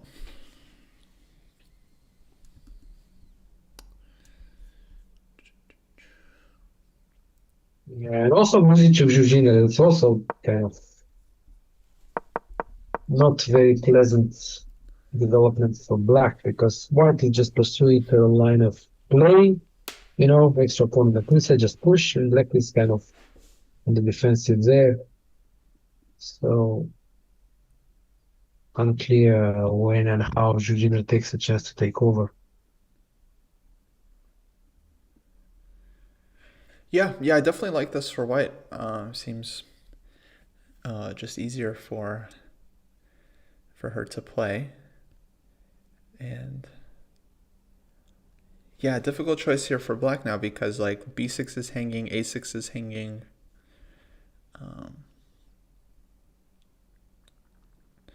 And she has to probably take some decision here. Yeah, not an easy one. Yeah, because like b5, you just never want to play, right? Normally, you don't want to play that. And if you take, then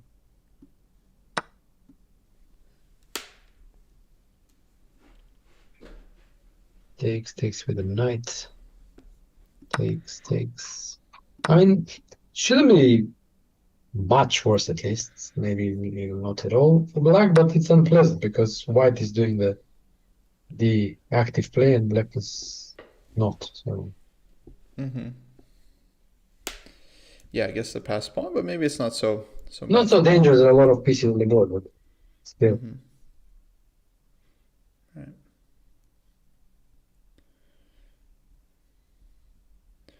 Okay. Yeah, games will be heating up very, very soon. Also, probably I'll have to leave you in a couple of minutes because it's not nothing else because my kids are coming back from school and it's gonna become more loud. Yeah, So okay, I can stay absolutely. for 5 more or something, but then I'll probably have to go. Sure. Yeah, no problem at all. It's been great to have you here Yeah, and hear thanks for your having me. Yeah. insights. And I think people are they've loved all the stories, especially about chess I, culture. yeah. Glad of that. Yeah, they liked it. So I think commentary should be like, okay, try to talk about the position, but also talk about general things in chess and to make it interesting for people and all these things. I think So so. That's often, yeah, my favorite part about commentary is when they share some stories, some yeah, insights, like yeah. things you can't really find in books so easily. No. So yeah, maybe we can get some predictions from you. How do you like based on the positions now? Who do you think will? What do you think will be the results? Oh man, really no clue. Like really everything is possible. I mean, I don't know. 3 results everywhere. Everywhere. Yeah, 3 results Yeah, everywhere. I'm just, I don't know. not an easy call. No easy call at all. I mean, especially time travel approaching. I mean, it's like Hmm. hard to say. Yeah, I mean, for the most part, yeah, these games are like move 20, They're all around move move 20, 20. Yeah, 22, 22. Yeah, so actually, all three games are on move 22, which is kind of yeah. funny. There you go. And like, okay, Divia has the least time, but uh, given the complex nature of the positions, it's not enough time, and they'll have to think more for the critical decisions that are yet to come. And there's kind of quite probable that they will end up in time trouble.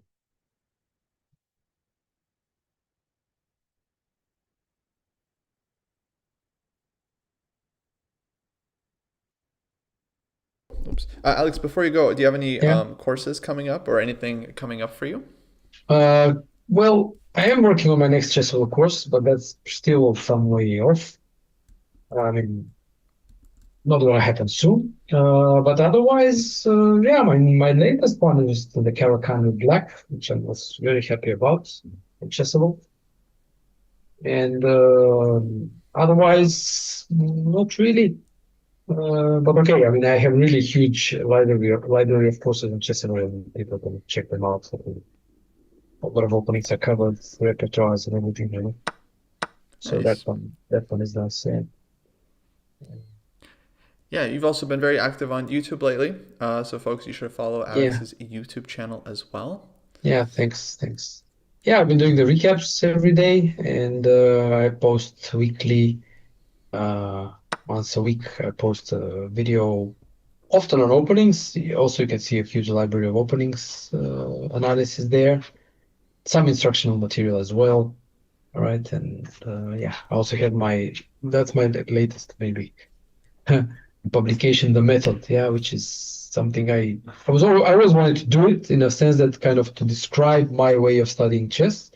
So this is more like a meta skill, you know, how to study and not what to study, but how to study. And I describe how I analyze games, how I worked with puzzles and how I used online chess to actually help me and not make me, I mean, to get out of the addiction that I actually suffered in the early days of online chess.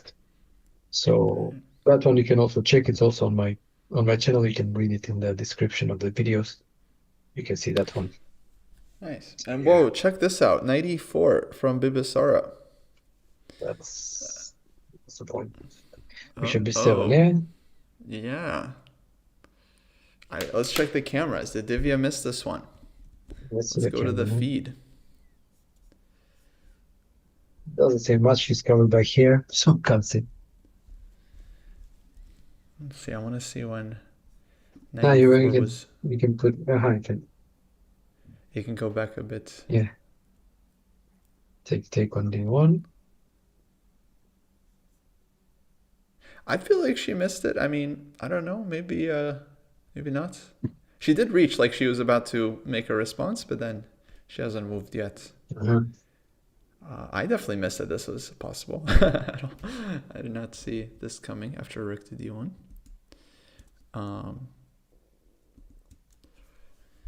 yeah, what's happening? Queen e4, bishop b7, black takes on f3. Yeah. It looks like very good if white doesn't have something special. But then again, okay, even let's say we win a pawn, right? And we exchange light squared bishops, right? You have a double pawn, yeah? And if I establish a blockade on e4, your bishop is dull. Yeah. But even if you even if you let's say push e4, okay, I go b3, and you're an extra pawn, but your pawns are double, they're weak. How do you make something out? I mean, okay, that's a ideal scenario for black, but still not much. Okay, so yeah, might maybe not, definitely not over. Yeah, not, what you should play still, it's a question.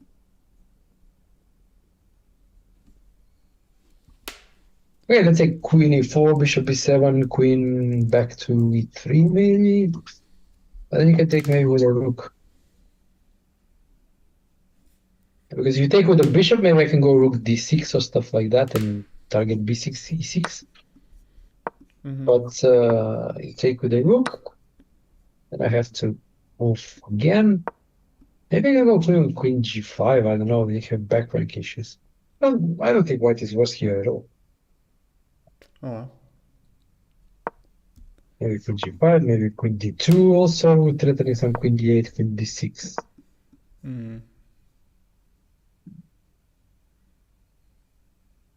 Yeah, some counterplay like queen d2 for sure. For sure, But queen d8, queen d7. so b6, e6, e5, back rank, they're all weak. Yeah, I mean, if the rook gets to d6 or d7, it's also unpleasant for black. She has more weaknesses than white.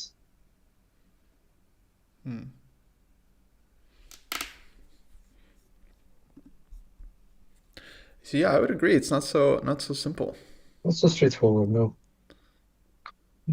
But time is always an issue. I mean, she has 19 minutes for 17 moves, not so much time. Yeah. Right. Yeah, that's tough.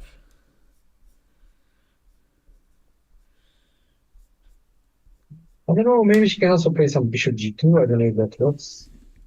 And if you move the knight, I take on e5. If you don't move the knight, maybe I take on e5 again. I don't know. That's I mean, kind of shocked because there's too many can I don't know. Speculated for sure.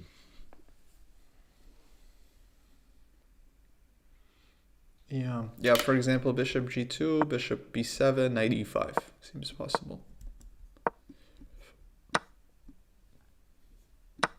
Take. Interesting moments.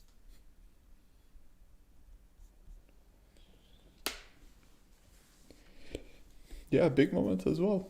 But okay, it feels like Bibisara is feeling good. I mean, she played this fast. She's up on the clock. She's staring Divya down. Yeah. Yeah.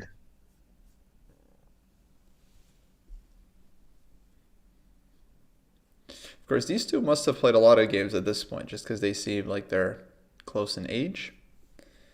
maybe faced each other in youth competitions. Well, And quickly check.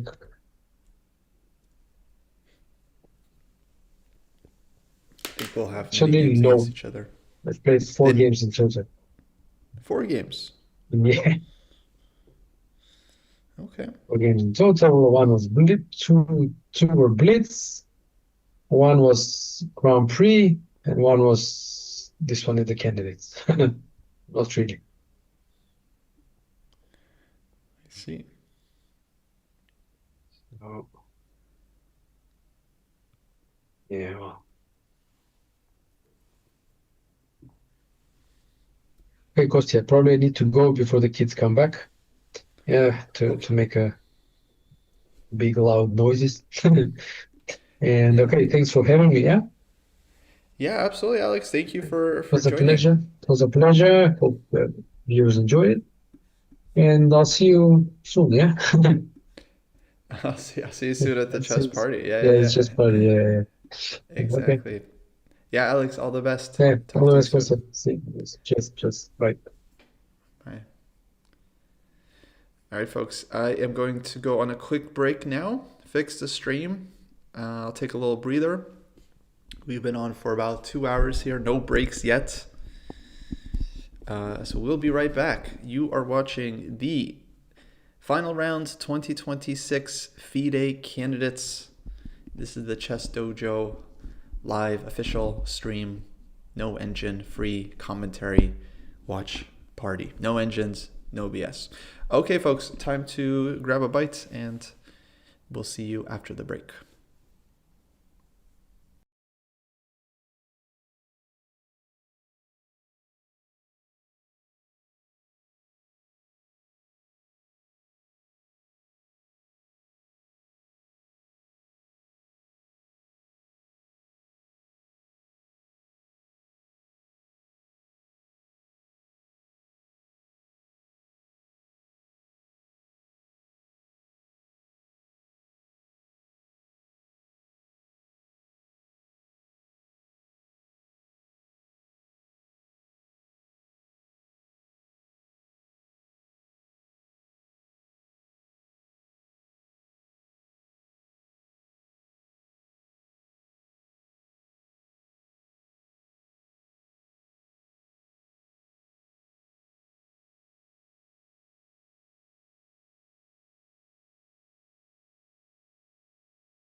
Ready, folks, we are back.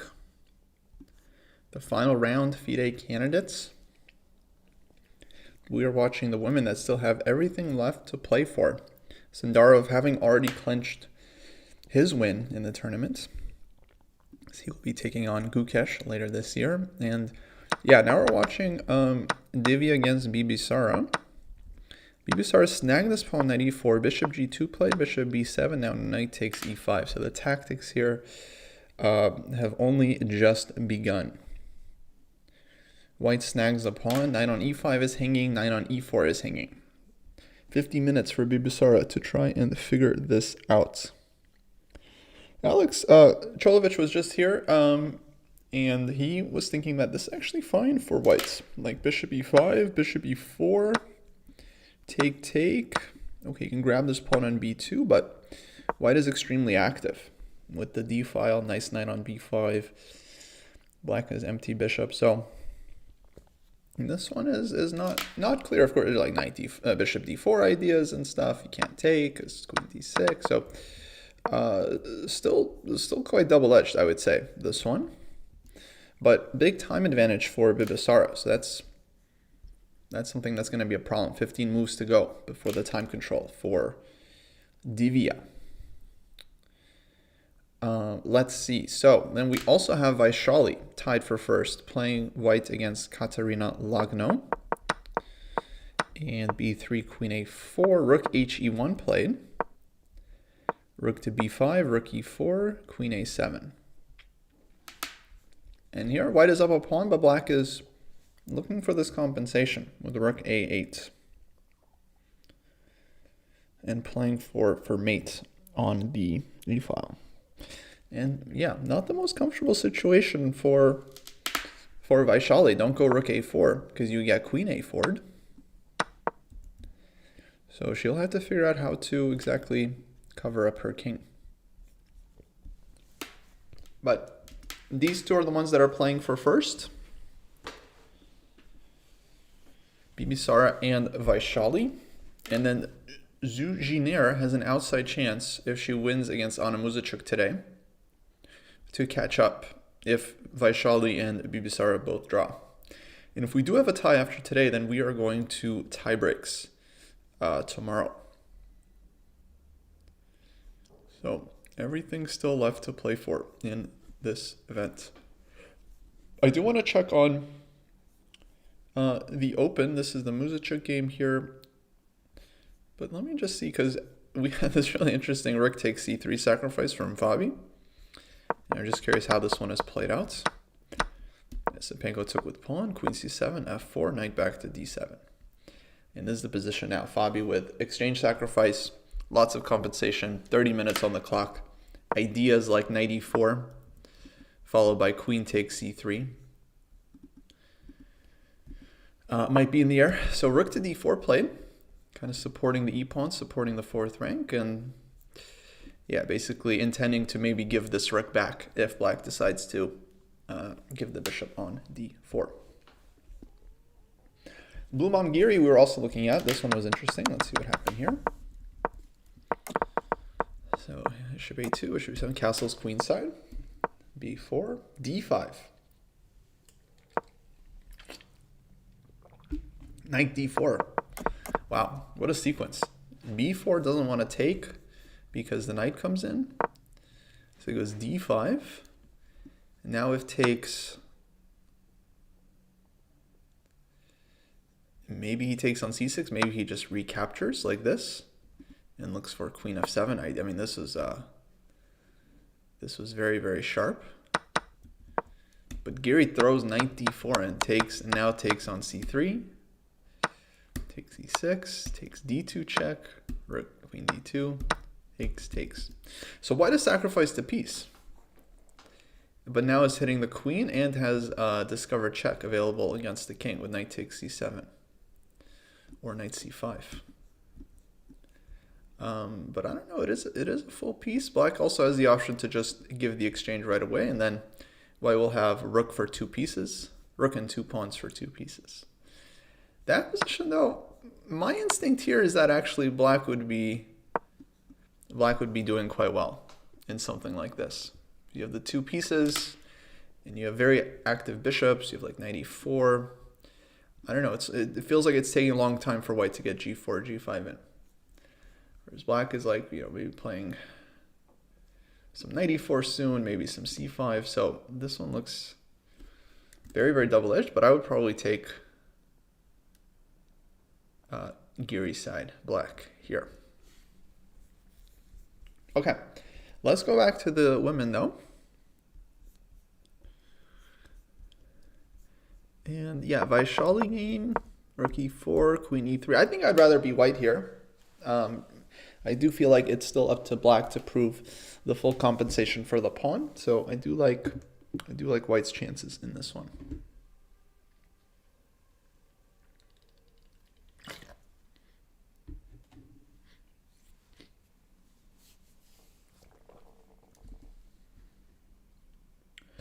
Okay, getting a little cold, yeah. So let me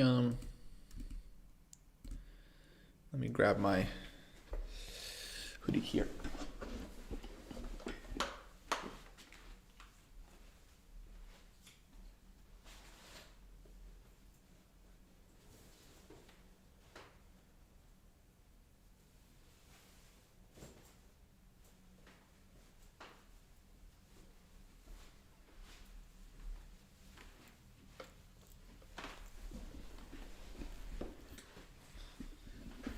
Does black have an attack on the queen side? No, black definitely has compensation, but it's not clear if it's a direct attack or if it's just compensation, right? White can put the bishop on b2, and then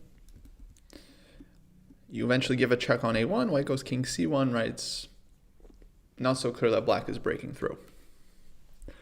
But black definitely has comp, because it's hard for white to use the extra pawn. White has an extra pawn, 2 extra pawns on the queen side, 1 extra pawn total, but it's very difficult to push these pawns without creating massive amounts of weaknesses. So this is Vaishali's struggle here. She has to figure out how to make progress. But I feel like she's doing well. Maybe bishop b2 now. She has pressure on e5.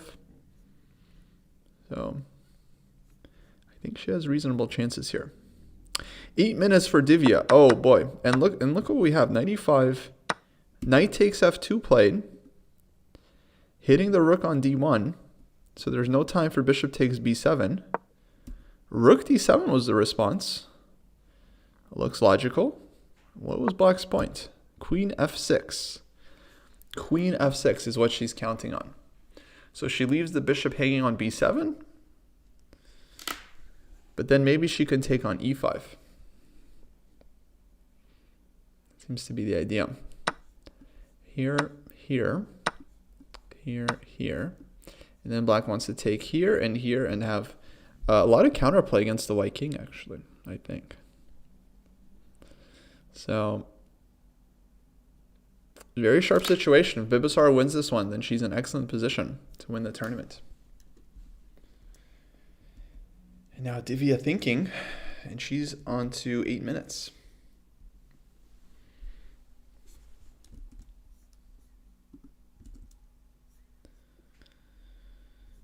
Wait, why is our board not updating? There we go. If tied, there will be a tiebreak tomorrow. Rapid tiebreak, meaning they decide things over the board, which seems very possible. We might have 2 draws. We might have both Vaishali and Bibisara winning. It's very possible we get a tiebreak tomorrow.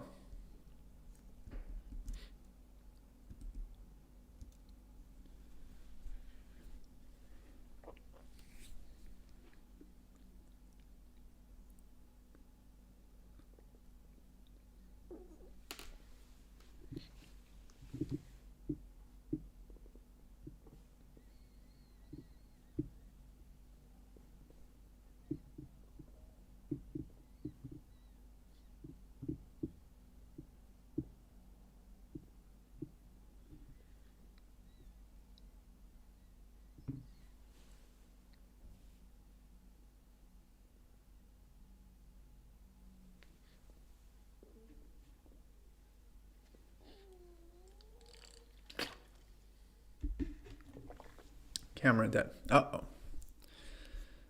Wait, a moment. What's happening? Ah, that's Zoom.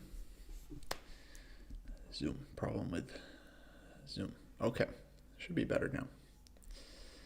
Thank you. Thank you.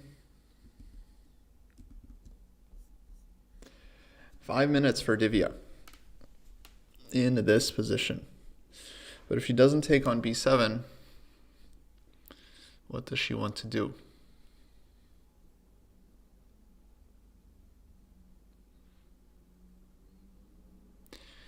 She can also take on b7 with the bishop, but then you have to worry about knight h3 check. It could be a problem. The king h2, maybe it's not so bad. Maybe it's nothing. So probably black would play here anyway,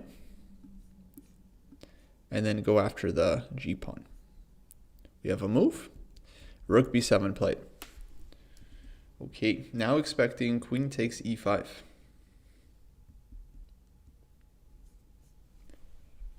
Yeah, not a lot of moves played so far. 27 moves, but 13 moves to make to the time control for Divia. So she's going to have to make a number of moves here, basically on increment. But next couple moves might be quick. Although, yeah, queen e5, she trades bishop e5. And then she's going to have to figure out what to do there. Bibisara thinking, does she have another move? I don't see any knight h3 working. Knight d1. I think queen e5 should be the thing.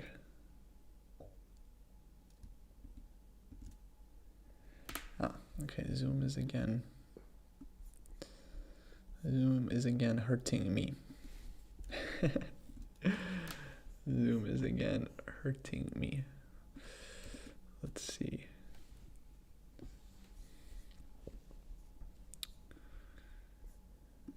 Maybe I can fix the camera another way.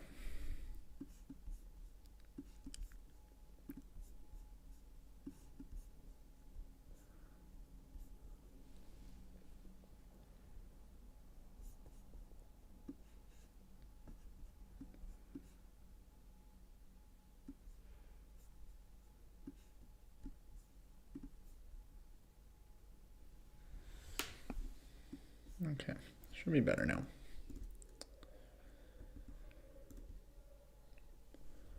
Okay, queen e5 played.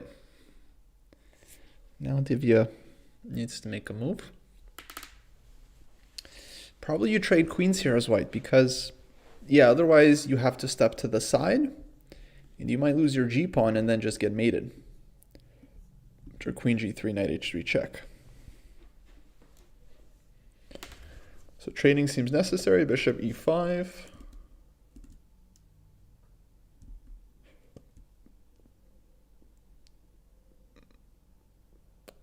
And yeah, I don't know. I'm liking this for black. I'm liking this for black, folks. I feel like she has the counterplay. Bishop g3 is coming. Bishop h4, knight to g4, knight e3, rook f2. Okay, white also gets to make moves. Rook b6, rook b6. But somehow feels like black is going to be creating threats against white's king, which is very unpleasant when you're in time trouble and very difficult to deal with. It's a big chance for Bibisara here.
to know what to play with white here. Not even sure what the candidate moves are. Well, whatever move Divia makes will be a candidate move. Well, yeah, maybe rook takes b6 would be my first thought, just grabbing that pawn, trying to take on e6.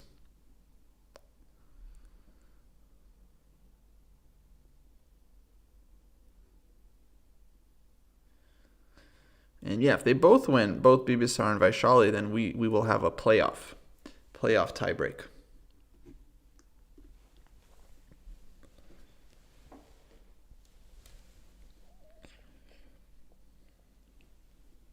Two minutes now for Divia. Big time trouble. Yeah, basically she's going to make 10 moves on the increment to try and make it to the time control.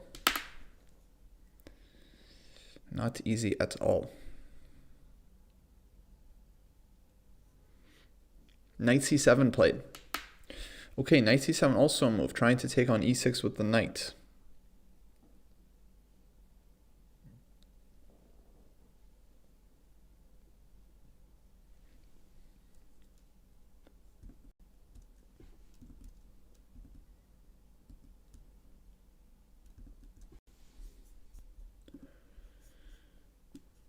Wait, let's find our board.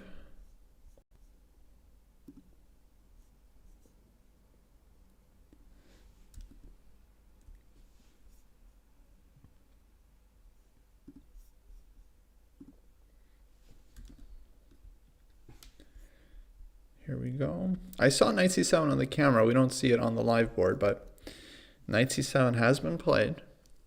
And now Bibisara thinking.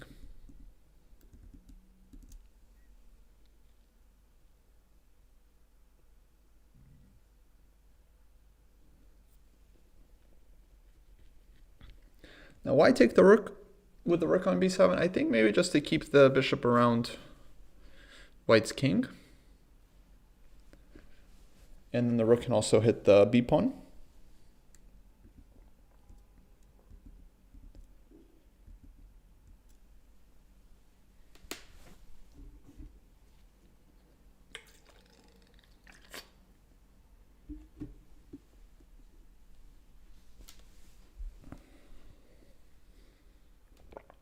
Now Bibisara deep in thought after knight c7. So she's calculating, because she doesn't have to take on g3. Maybe she has some bishop d4, but then knight takes e6. Doesn't look good. And then bishop takes c7, I think, is not it, because white will have very strong rook and bishop there.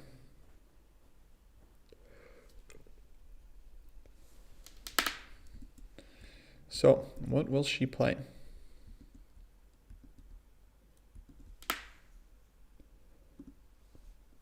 Knight c7 on the board, guys, by the way. Knight c7 on the board. The DGT has failed, the most critical moment, but knight c7 is on the board. Now a big thing for Bibisara here to figure out how to proceed. Can she try to win? If she can win this game, it would be fantastic for her candidate's chances, because Vaishali would then have to win this positioning as Lagno, which is not easy, because Katerina is now ready to soon play f5, and yeah, she's going to go for it. f5 coming, rook a8, e4 somewhere, and things could get very hairy here. Very, very messy for whites.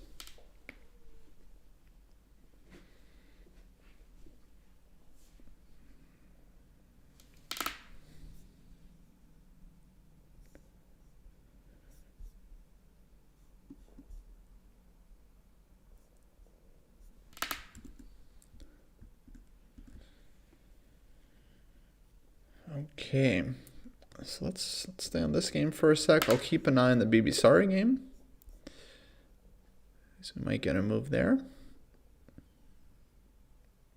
Let's go to Bibisara, actually, because I think she's going to try to play against Divia's time.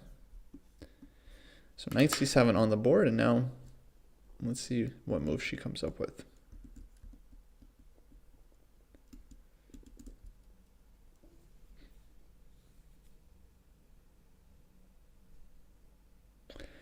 Oh, folks, we got David coming in soon. That's awesome.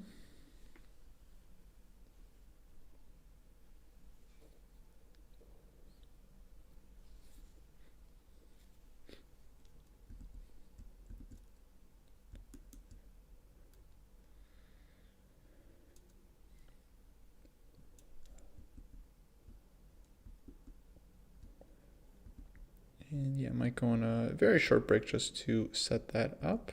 Then we will be back.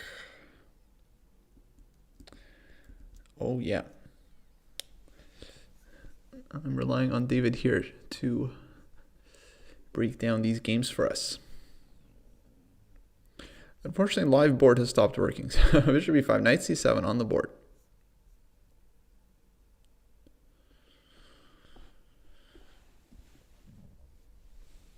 And here Bibisara is thinking, Vaishali thinking.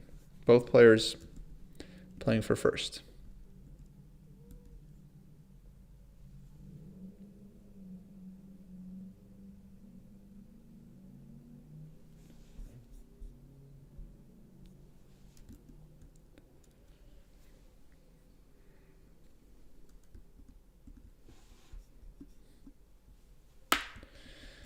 Okay, let me keep an eye on their camera. We'll know exactly when Bibisara makes a decision.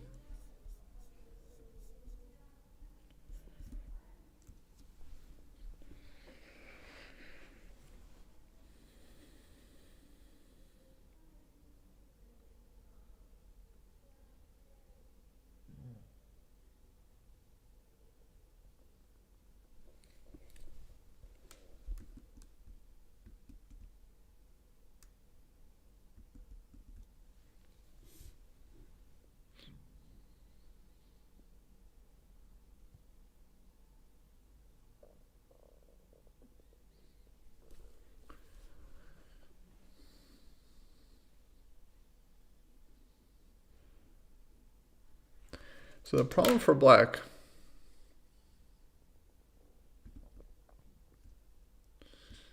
is that it's a little bit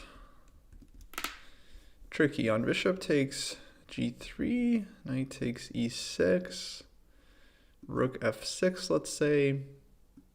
White goes rook e7, threatening mate. Or a lot of checks. So if you go like h6, for example, you don't get mated perhaps, but you do allow perpetual, and maybe black wants more, especially given the tournament situation. So this is the issue for black after knight c7. Knight e6 is coming, and then rook e7. But maybe takes knight e6, rook e8 is better, playing for rook e1. Oh, do we have moves? Oh, takes knight c7. Okay, so live position here.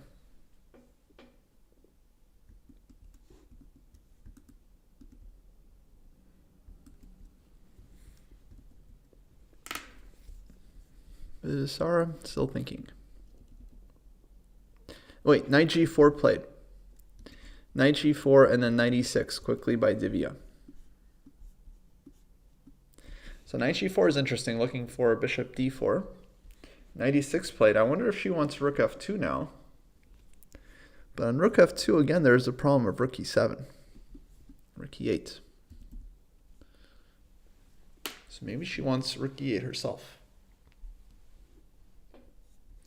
Idea like knight f4, maybe take, or maybe bishop d4 check is better.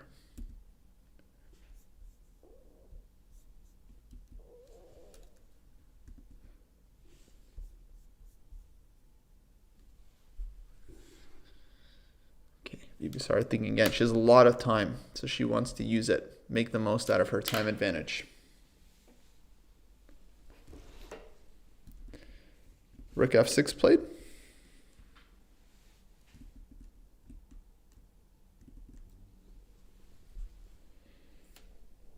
But now rook e7, what does she want?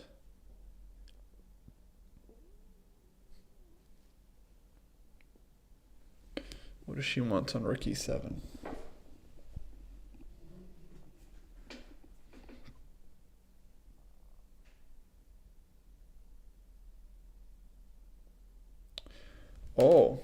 good points from chat. Yes, h6, the king can walk. Ah, that's an important detail, no? h6, check, check, check, and resigns. But maybe on king g8, white is going bishop d5. Oh, and they're both attacking with opposite color bishops. Oof. And who's mating who first?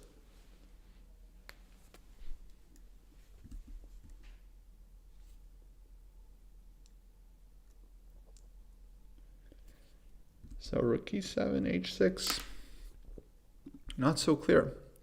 Knight g5 played, allowing bishop d4 check. And she's saying on knight f2, you have nothing. I just go king h2. In the meantime, white is threatening rook takes h7, bishop d5 counterplay.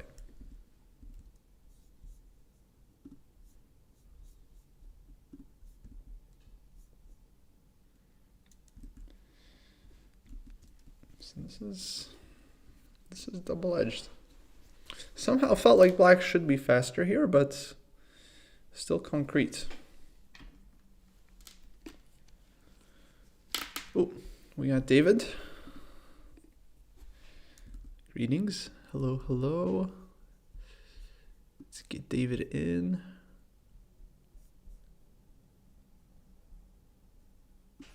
Yeah, the DGT I think was stuck.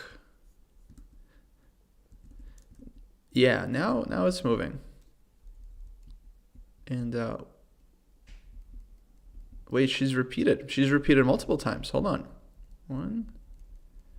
Oh, they're making a draw.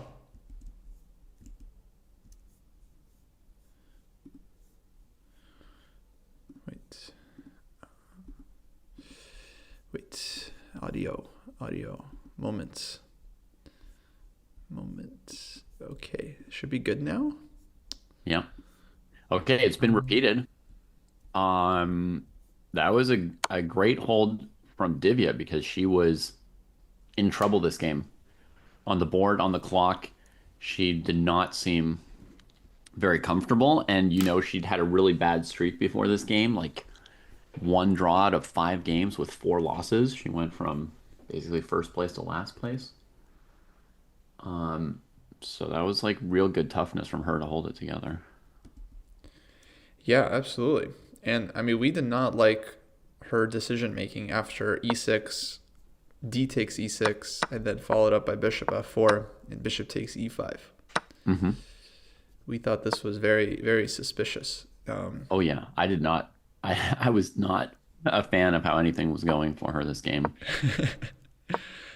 But then Bibisara, she made this, for me, a very strange move, a5. Mm-hmm. Giving up the b5 square, and after that it didn't feel like white actually had real issues in this game. Mm-hmm. She must have been concerned about knight b3, b6, a5 coming from white next.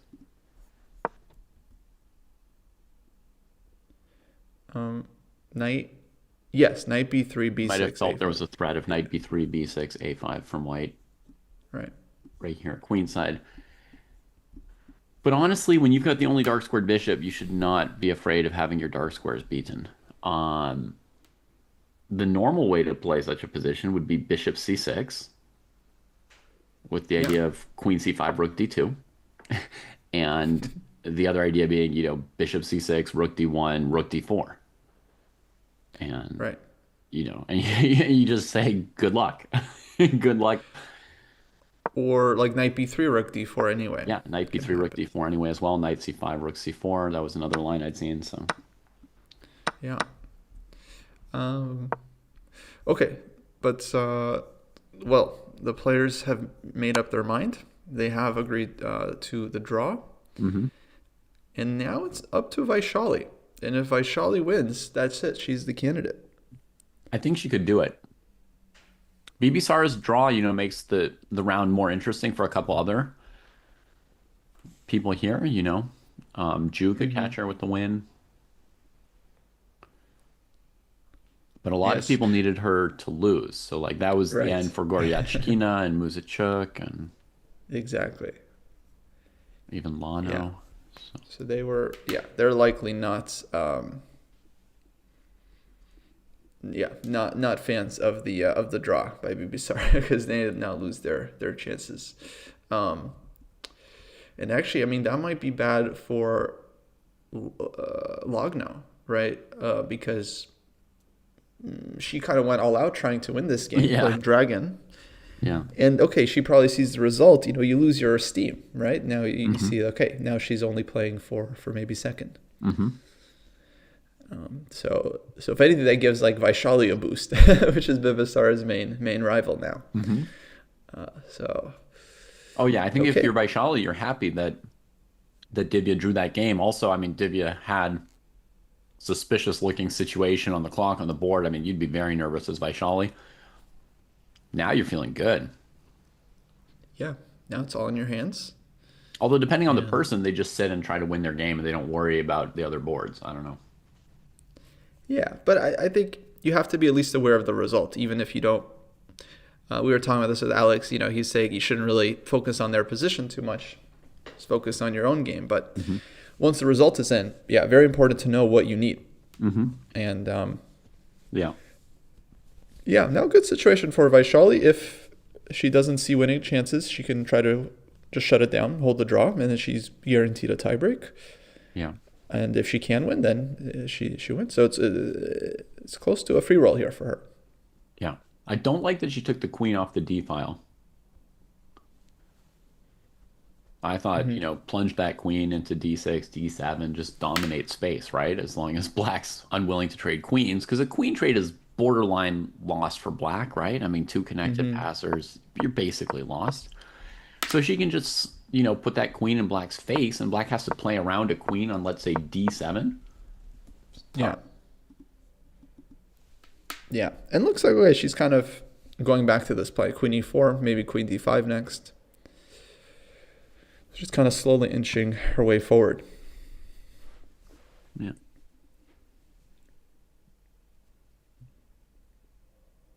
Yeah, I like how Vaishali played this one. I think she has still very good chances left. Yeah.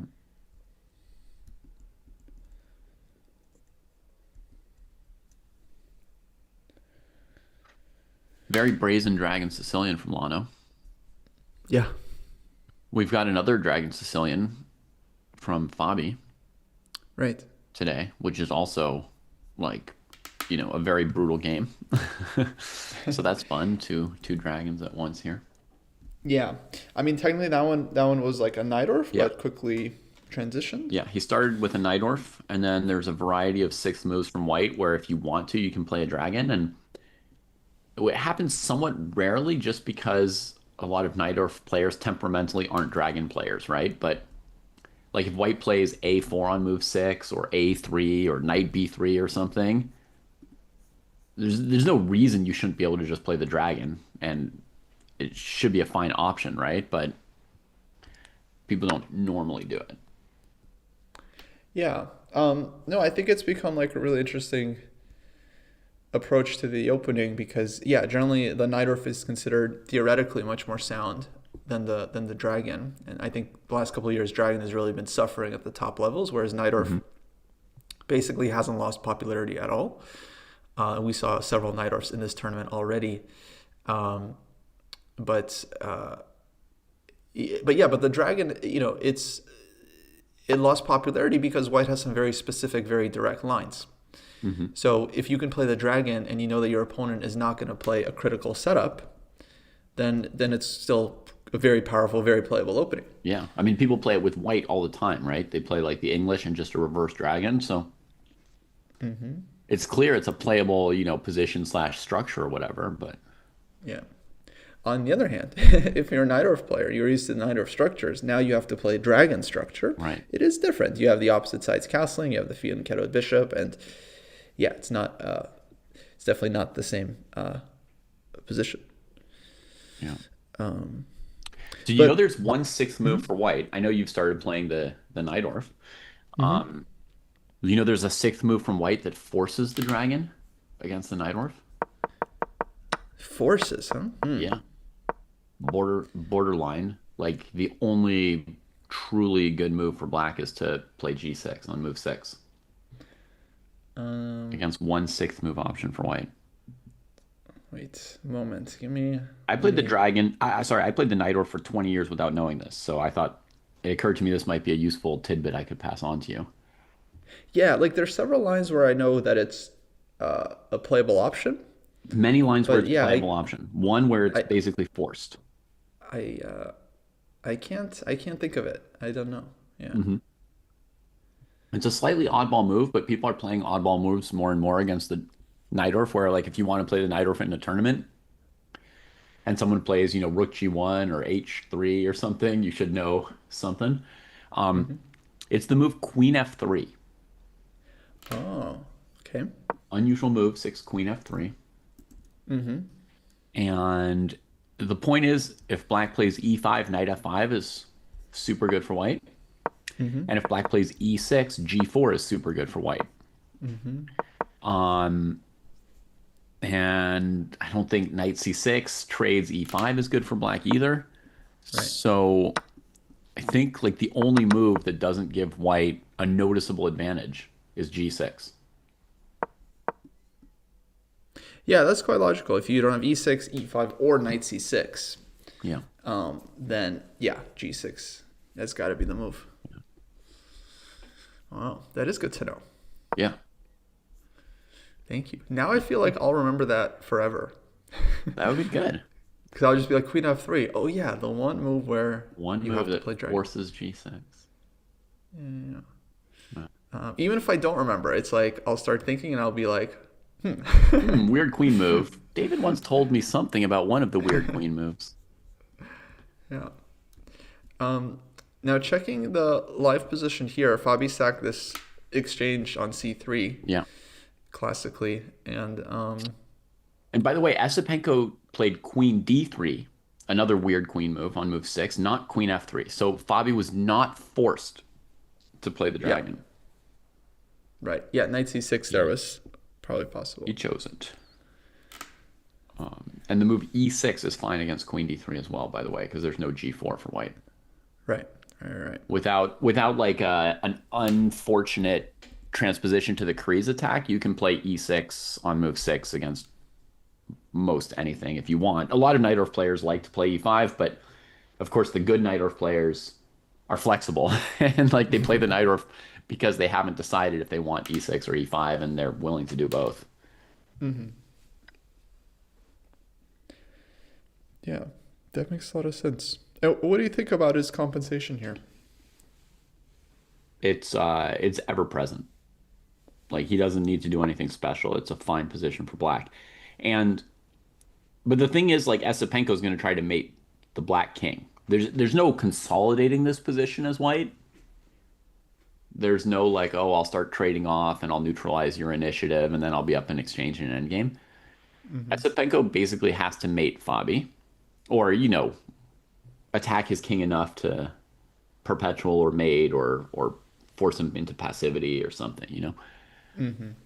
So it's still, opposite side castling. They both have to keep attacking each other. But black's position, a knight and that shattered pawn structure is always worth a rook in an opposite side castling position. Yeah. Now, have you heard this rule of thumb? That the exchange sack on c3 is good if you can ruin the pawns in front of the king, or not ruin the pawns, but you win the center pawn on e4. Yep. Okay, good. No, I have even more detailed rules about rook takes c3 than that. Oh, I would love to. Let's go. Love to hear it. Okay, We had a whole discussion with Alex about like the term chess culture came up, and then he brought up this famous story with Kasparov and Movsesian. So we've been talking about rook takes c3 all day. the tourist situation, like Yeah. being a professional chess player is not about writing open letters, but about knowing about rook takes c3 in the Sicilian. Exactly. Yeah. Yeah. That's one of the most brutal beatdowns in chess history. Like at least as brutal as the game is that sentence. No, but I think the sentence, I think it was actually spoken by Movsesian. I think he was the one that actually said that famous line as a self-deprecating joke. No, no, no. Gary Trash Talk, I'm pretty sure. He did, yes, but I think that famous line is actually what Movsesian said later on. I could be wrong, but that's I remember looking it up at some point. Gary, of course, was he was talking. He was like calling them chess tourists and all this stuff. But anyways, yes, you were saying you have rules on this. Yeah, I mean, I've done multiple 1 hour classes just about rook takes c3 and have so this is another Kasparov thing, which is that Kasparov said basically the better the player is, the more, sorry, not necessarily the better, maybe said the better, but basically that your rules are more and more detailed, right? So if you ask like a beginner about queen versus two rooks, they'll have one concept of it, right? Like they'll say, oh, like two rooks are often a little bit better than a queen, but it depends. Then you ask like a better player, they'll say like, two rooks are better than the queen if the two rooks are like connected. Someone else will say, well, like the queen can fight against the two rooks if the king is exposed and there are multiple undefended pawns, or if she's working with at least one passed pawn and an open king. And then, more and more detailed, right? Mm-hmm. So the rook takes c3 thing, one of the most important things to look at with rook takes c3 is, are the white rooks any good? Now, this is like even more general than just rook takes c3. It's for any exchange sack. An important factor is the side with the extra rook, are their rooks good? So then in the rook takes c3 sacks, if the white king's on the queen side, it's almost always playable, at least, right? But how good or bad it is going to depend on mostly the speed of white's counterattack against black's king. Like in the Esipenko-FIDE game today. But if the white king's castled on the king side, even if you win the pawn on e4, sometimes it's not good enough if white has a quick a4 or c4, breaking open files on the queen side for their rooks. Mm-hmm. So that's a very, very important factor with the rook takes c3 sack is, does white get a quick a4 or c4? Interesting. Yeah, no, I think that's it's a very good point. I think that's one of the best things you can do is just try to figure out how good are the enemy rooks. Are they shut down? Do they have open files?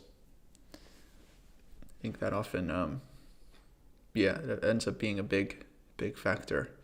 And yeah, now it looks like Fabi's position basically playing itself, just a5, a4.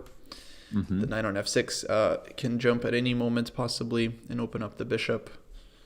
Yeah, so once he plays a4, it's going to undefend the rook on d4 partly, right? So the idea would be like if I play a4, if Fabi plays a4, I wish I were playing a4. Mm-hmm. If Fabi plays a4 and white plays knight c1, then black could potentially, on their next move, play the move b4. It's not the only option, right? But b4, the idea would be to then take on c3 and open up the king, right? And c takes b4 will run into some kind of, knight g4, knight e4, knight a3 check, takes c2, that sort of a thing. Yeah. So, yeah, his idea is a4 knight moves b4, I think, and that would leave white with almost no good move at the moment. So white has to do something that prepares for that. Yeah, and this knight on c4 is so strong. It's the mirror image of a knight on f5 for white. Mm-hmm. Right in front of the king on g8 with double left pawns, which is almost always just like nasty. Just like you're just getting mated. Yeah. So it's looking good. It's looking good for Fabi here. Yeah. But that's how my kid beat the Judith Polgar bot on chess.com, was with the knight on f5 with doubled pawns on f6 and f7. Oh, nice. Nice. Let's jump to Vaishali. Yeah. She's just played g4. And nice. And big move, ignoring just completely the rooks on the a file, saying black has nothing there. Right. Lana was continuing her play. Lagno's basically the pawn on e5 is quote unquote defended by trading bishops and then maybe rook a1 check, rook d1. So she goes g4. That makes f5 even worse. But now in an endgame, f5 is better. So here's the interesting thing, right? Like middle game, if black plays f5, white goes rook c7, rook d7. Okay. Yeah. But in an endgame now, if you took the queens off the board, black can set up a pair of two-pass pawns with f5. And the fact that white has an extra pawn on h2 no longer decides that endgame. Mm-hmm. So this is a sharp move. Maybe it means she's going to play h4, h5 and try and, really play a middle game here. I would think, yeah, that's the idea. But on the other hand, it also seems hard to imagine, like, even if you get the queens off and you play f5, it's like those pawns are just very, very loose, most likely. So it's like hard to achieve that for black, I feel. Yeah, so I guess let's imagine the queens 33. weren't on the board right here. Yeah. And black just played f5. Mm-hmm. You still can't, I mean, the pawns are loose. You can't immediately take them because of rook a1 check. Right. But the feeling would be that white could go some version of gf, rook g1 or gf, rook d7. And yeah, the black bishop on g7 and king on g8 would still be a little bit loose even in the endgame. Yeah, all kinds of ideas there for white. And one thing you could definitely do is if you could sack an exchange to win one of those two pawns and then play bishop and two connected pass pawns against the rook, that's the kind of exchange sack you can win a game with. Yeah, exactly. Let me just find a sample variation. Let's say queen c4, for instance, okay, f5. I don't know. Take, queen d5, take. Some king move, just kind of cooperative line, rook to g1, and yeah, if white is able to go rook takes g7, rook e5, then that just looks like lights out. Yeah, it's very, very nice. Very good that you still have one rook on the board for yourself, rook and bishop versus two rooks. Yeah. Very hard for black to set up any reasonable blockade on your two pawns. And the bishop's very good at attacking the squares on the queen side that you need to queen your pawns while defending the square on the king side where they're trying to push their pawn because of sort of the diagonal thing. It's like very good in what I call race endgames or, opposite side pass pawn endgames. Yeah, I've definitely heard that when it comes to race situations, the bishop is often not even worse than the rook. Yeah. Because they both hit both sides of the board and extremely long range pieces. Yeah. So, yeah, this looks tough for Lagno right now. F5, yeah, I think we're both not liking, but otherwise white's going h4, h5. I'm just trying to open things up. Yeah. White's bishop on c3 is super important. It's the piece covering the king. If you could somehow exchange sack it for black and then play f5, e4, there'd be some hope in that, but it's hard to even approach that bishop at the moment. Mm-hmm. What could you do? Triple queen a7 somehow? And try and force rook a1? So queen... Yeah, that would at least be a thought. Queen e7 here, does that do anything?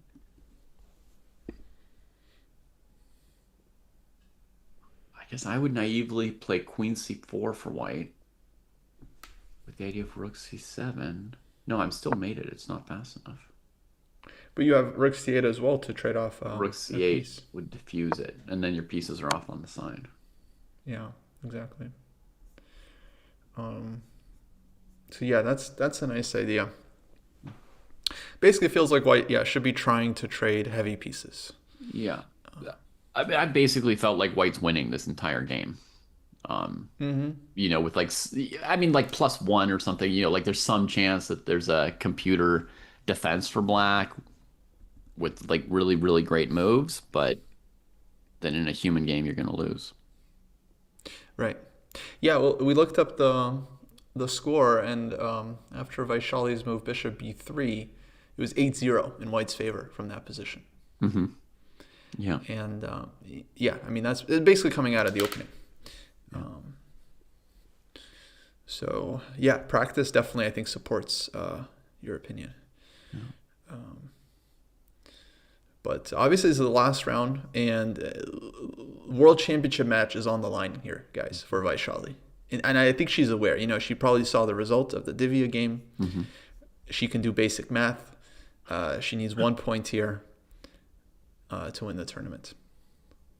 I mean, can you believe she's on +2 and she's only tied for first place? It's such a close tournament. Wow. Yeah, the women's tournament was very, very tight. I think a couple of rounds ago, you know, it was like a point and a half separating like first and last or something. It was very, very close. And multiple players have taken the lead and over, you know, at first it seemed like Muzachuk was going to win, and then Zuziner was, you know, surging, Vaishali was surging. Yeah, no, very, very competitive field. I would say in the Open it was also competitive if you know, just don't count Fischer. I mean, Sindarov. Yeah, exactly. I mean, that's the thing that I was most wrong about in my predictions, I think, for the Open tournament was I thought that it would be something tight like this, you know, with a couple people at +2 and nobody below -2 and so on. And if you discount Sindarov, then it becomes true. Yeah. But somehow he didn't get the memo. He's like, why don't I just win all my games? Yeah. Good strategy. Okay, King H7.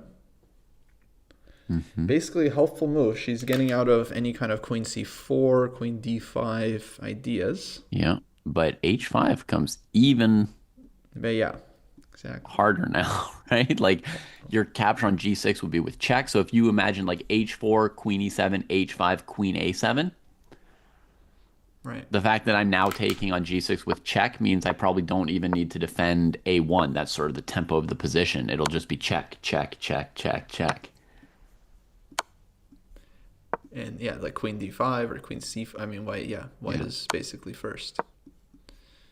Yeah. Classic opposite sides castling line that comes down to one move. Right. Where it's like they've got some unstoppable. Let's say for argument's sake that Rook A1's unstoppable, but it's like you know, it's just the speed. Yeah. And I think I think this one's going to go for white. It's cool to see like one dragon going for white and one for black at the same time.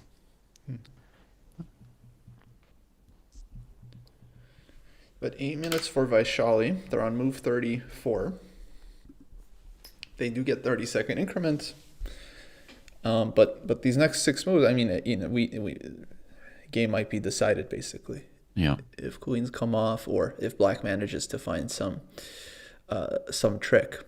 You know, Katerina Lagno, she had the combination of the tournament earlier.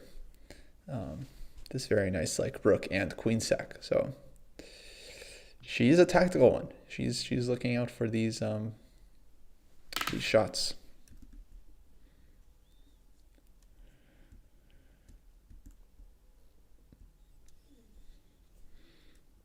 So. Holy moly.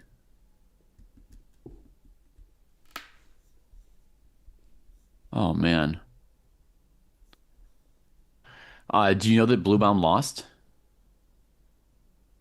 Oh, yeah, that game was very chaotic. We did look at it. I did like Anisha's position, but I did not. We didn't see the end. Bluebaum changed styles for the game. He was like, all right, I've proven I can draw basically every single game against these guys if I want to. Now, what would happen if I pretended that I was like, you know, a super GM who's just supposed to win every single game against them? And it didn't happen. It's just like down a piece. Yeah, poor guy. Yeah, unfortunate. But actually, so that's nice for Geary. So he secures second place. Yeah. Normally he would have won this tournament. He played so well. The 8.5. Yeah, I mean he really had a fantastic second half. And again, it's one of those things where like he wasn't really in contention in the first half, But then, Fabi was in second. He lost all steam. Giri manages to take over and snag second Mm-hmm. towards the end.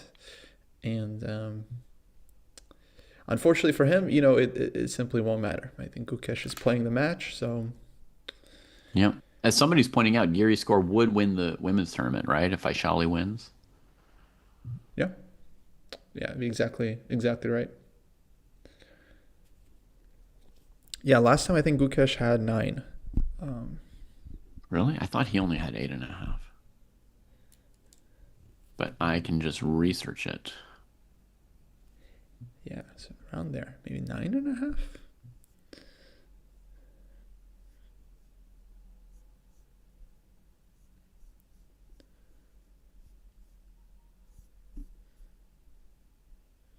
Nine. Chat was right again.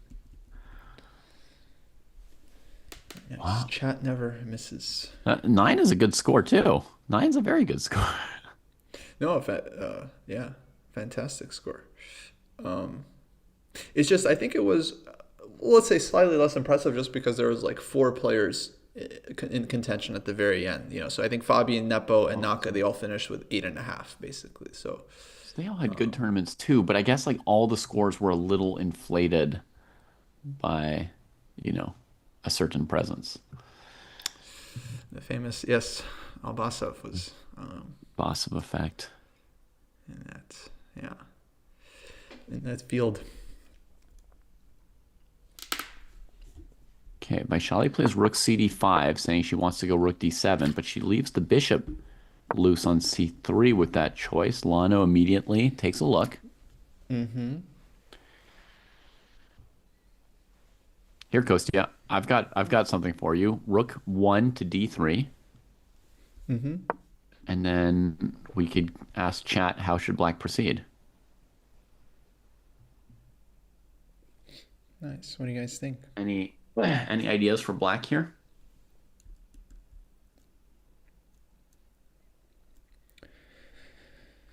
Vaishali on fucks it. her key bishop. They are on it. Chat is on it, right? Yes. And my point in asking you guys this is not just to make sure you're awake, which congrats, you always are. Chat is really strong. But my point was also just to say how important that bishop on c3 was, right? Because I talked about how the rook on c5 was kind of shielding it and how black might like to sack in exchange for it. And then I realized, wait, black would even sack a queen for it. That's how crucial it is. And here comes, black's chasing that bishop. Chasing the bishop. And Lagno's just begging for rook. She's like, please touch the rook. Yeah. Please touch the rook. Oh, wait. I see moves on the camera. Bishop b2, rook a2 already played. Yeah.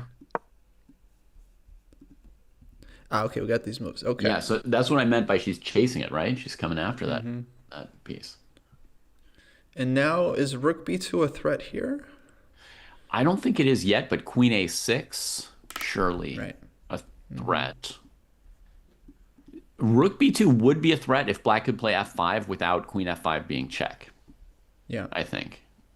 Right. G5 stopping f5 really a lot. Don't love the move though. Against queen a6 though, she's going to go queen h4 rook d8. That's pretty decent.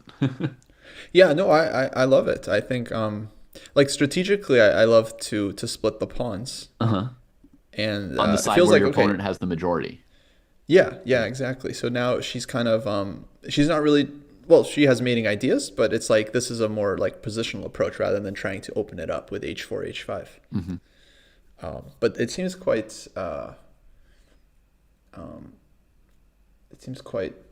logical. And we should point out that white also has the exchange sack idea to go rook takes e5, which might win in certain cases. Yeah. Right now, not so much. Right now, black has queen takes e4 as a defense, but yeah, folks, you can imagine if rook e5, if black had to take on e5 because their queen was somewhere else, then white would take back on e5 with the queen, and it's a pretty good exchange sack. Yeah. So basically, she's saying, I'm going to go queen h4, rook d8 against more or less anything.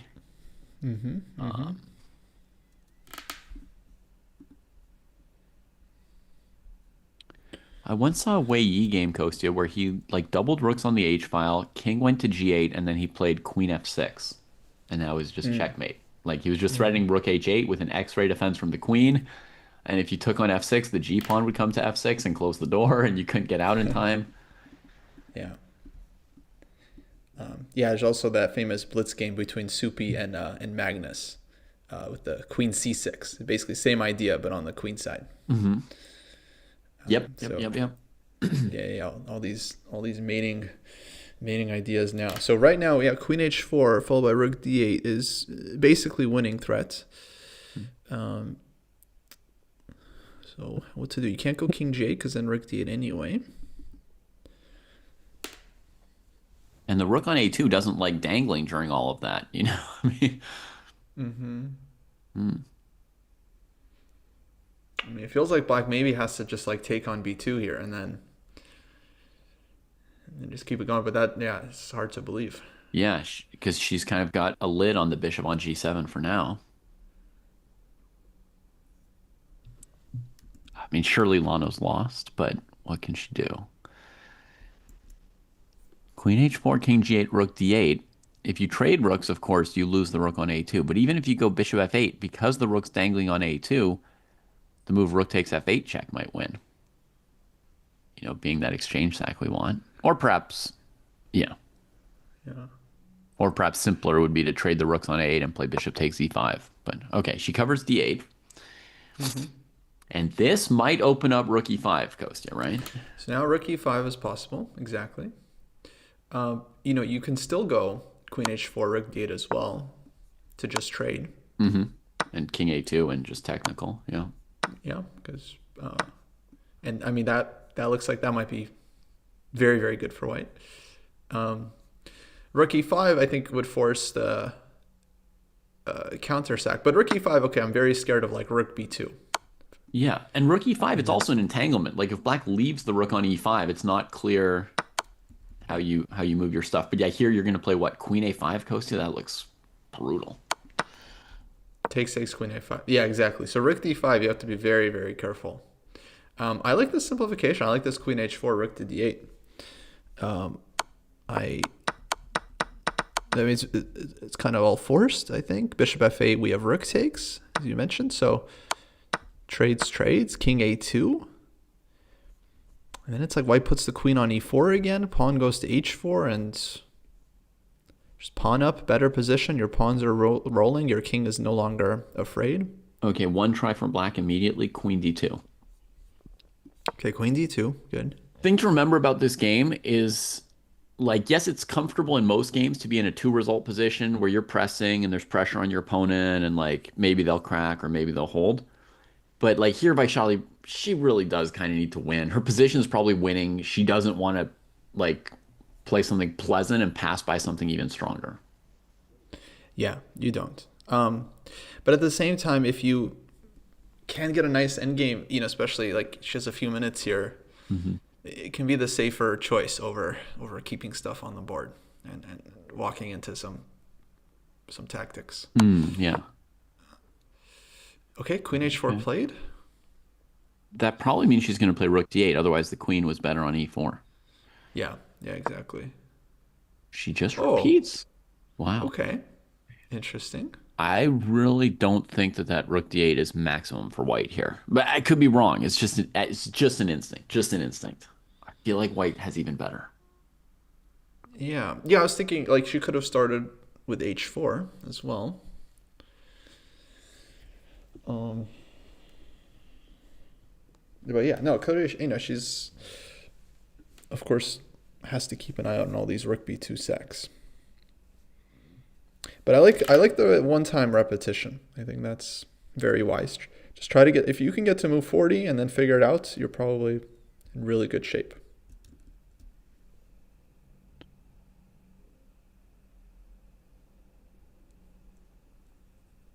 So in this position, I think white might be threatening the unusual move, bishop takes e5.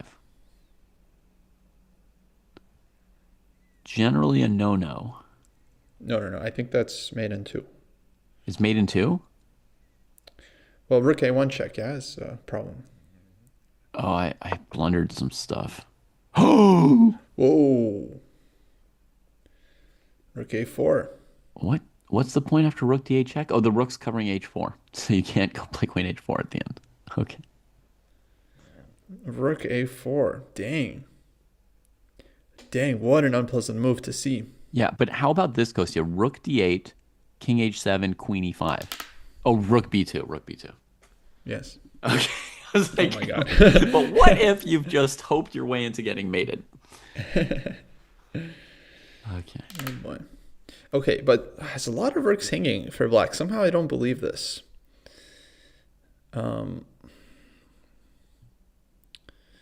Okay. Rook d6 is not working. No, what happens after rook d6? So rook d6, queen d6, rook takes d6, rook takes b2 check. Nice. Yeah. So that one's piece up for black. Okay, 4 minutes here for Vaishali. 4 minutes is enough to not just freak out. And you can calculate here. You can do it. Absolutely. Absolutely.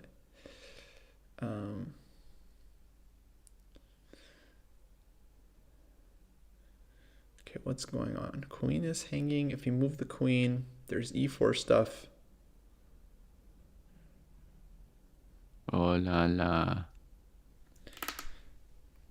Queen a4, the issue is rook takes and then e4. Okay, I got a crazy move here. We need a move there. Bishop There's rook d4, but then rook a1. Yeah, okay. Bishop d4 was so e4 blocks the fourth rank, and then you've got the mate again. But rook a1 again undoes me with the idea of bishop a1, rook e4, and Yeah. Okay.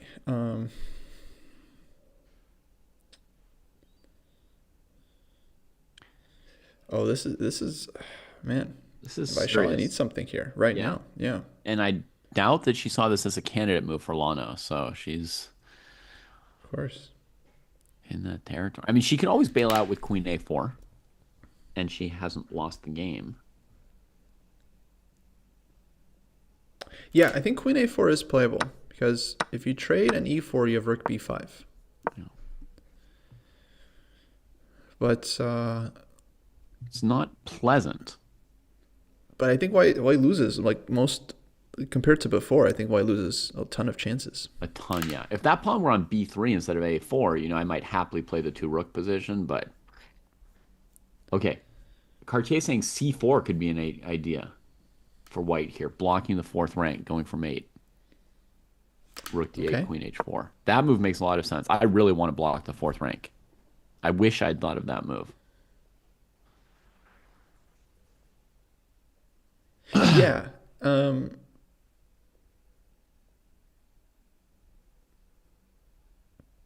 It's not the move you want to play, but However, we maybe have it's the to- move you have to play. We have to double check queen b3, rook d8, bishop f8. Because against queen e5, black reveals the threat of rook a1. So queen b3, yeah, rook d8, bishop f8. And if take, rook d8 check, king e7. And it's not, maybe white has a draw, but not more than that. Yep. Okay, so c4, queen b3 looks okay for black. Rook d8 Yes, check check. played.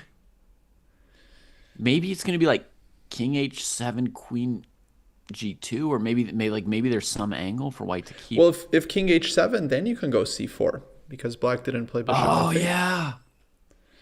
Nice. So she has to go bishop f8 now if she kind of wants this idea. Then So there'd king be just h7. simple queen e5, right? Simple queen e5 if you go bishop Yeah. f8 here. Exactly. So it's not playable. So king h7 is forced. And now c4 threatens mate And how? in very few moves. And it's the final move before move 40. Okay, so I think she's going to spend all of her time. The way I would approach it is I would try to refute c4, and then if I can't, I just play it. Yeah. And if I can refute it, then And what do you do? it's too late to go queen It's too late for a4. queen a4. So I don't know what I'm doing if I can't play c4. I'm really hoping c4 is working if I'm white.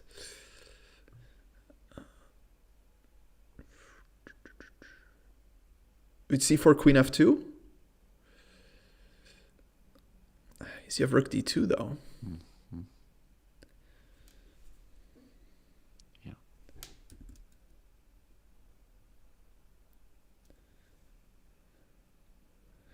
c4, queen f2, You want c4 C4? played. Yeah. Ooh. Doesn't see another move.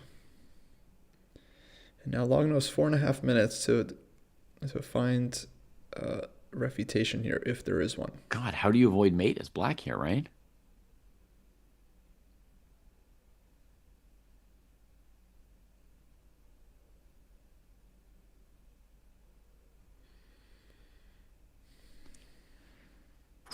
Wow. So rook a4, an unexpected tactical chance. Lano tries it, and Vaishali keeps her cool. She's surely shocked by the move. 4 minutes on the clock, and she refutes it. She figures it out. Yeah, with not an easy move to find, c4. I mean, it's opening up the king. Beautiful. Hanging the pawn. And she found the right move order, right? Check first, Yeah. then c4. Yeah, Very precise. She iterated on the idea. She like scoured for candidate moves and concepts, came up with all of them, and then iterated to make it work. It was very good. She, I think, solves a lot of chess problems in her training. Oh, yeah. I mean, yeah, she and Prague, I think they come from the Ramesh school of chess. Yeah. Where you just solve until it's too hard, and then you just solve a little more. Yeah. Keep pushing. Dang. Okay. I mean, if she wins this, then 100% deserving candidate right here.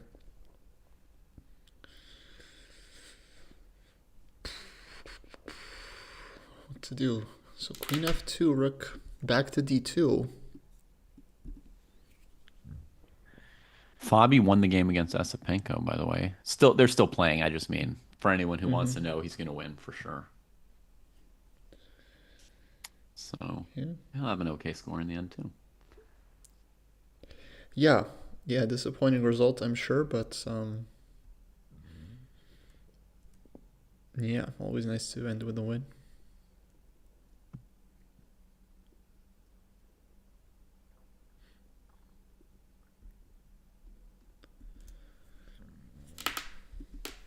Let's check the cameras.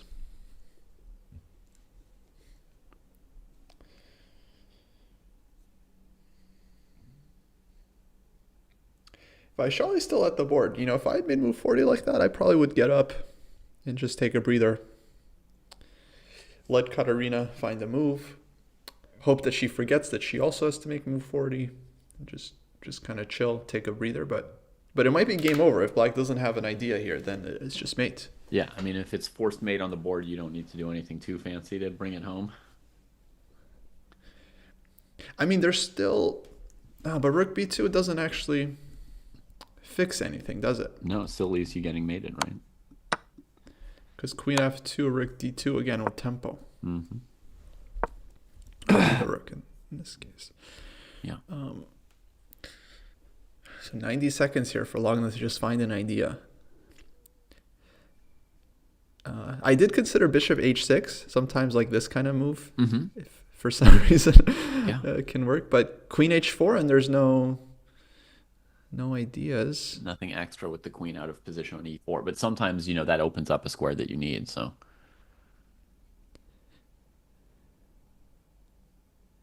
Yeah.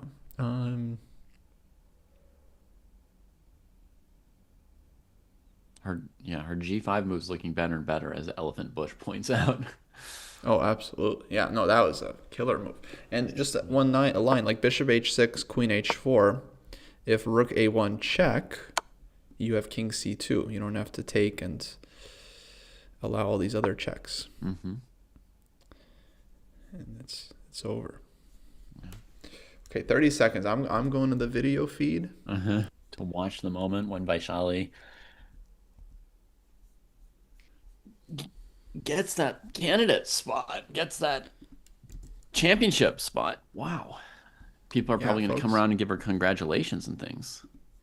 If you want to see, just put the link in the chat. You can find the player videos there. No eval bar. She's made a move. Rook takes c4. Rook takes c4. Okay, I mean, she was running out of time. She had 6 seconds, so she just makes the only move that doesn't immediately allow queen h4 check. Yeah. I think queen takes c4 is better than pawn takes c4. I agree. But Vaishali, the pro, still considers her option. She's got 30 minutes now on the clock. She doesn't blitz. She wants to first understand if there's some idea after queen c4. Yeah. I mean, I guess there was... She does go queen c4, so there was there's rook b2, king b2, and e4 check, but it's just impossible to believe that. Followed by some kind of queen a5 or queen f2, but she'll have the angles covered. Yeah. Honestly, she can just drop a rook on d4 and she's winning. So. Yeah, well, rook b2 played because mate was anyway threatened. Yeah. And now the rook a4 was still coming. So. Yeah, basically forced to give up both rooks. Yeah. But after e4, I mean, rook d4, you're more than happy to just give it back. Give one rook back. Mm-hmm.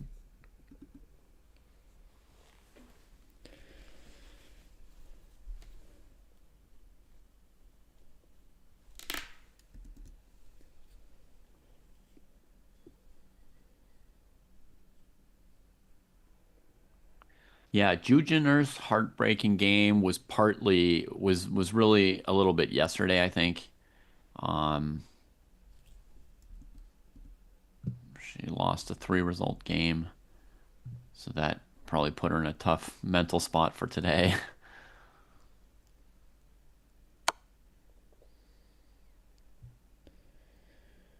Okay, check played.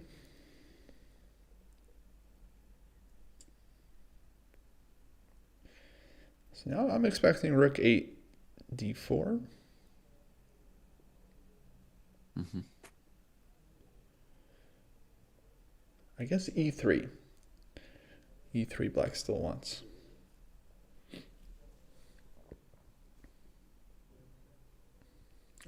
Tis but a scratch. Funny. Mm-hmm.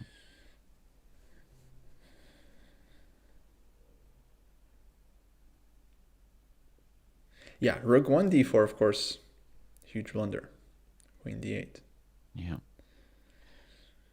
For anyone who's a fan of one of the other players in this event, there are very, very tense and interesting endgames right now between Muzachuk and Jin and Goryachkina and Tan Zhongyi. So it's, yeah, definitely a lot of interesting chess.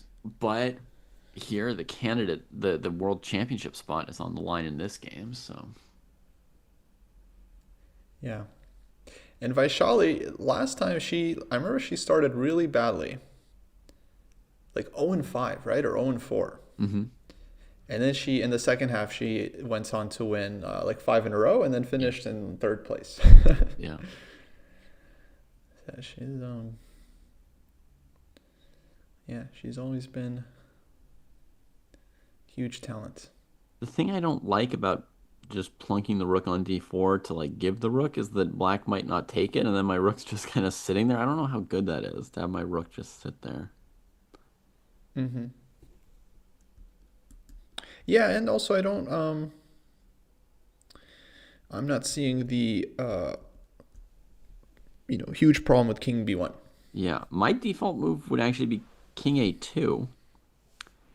That way, if the queen gets on the long diagonal, my rook's also defending a1.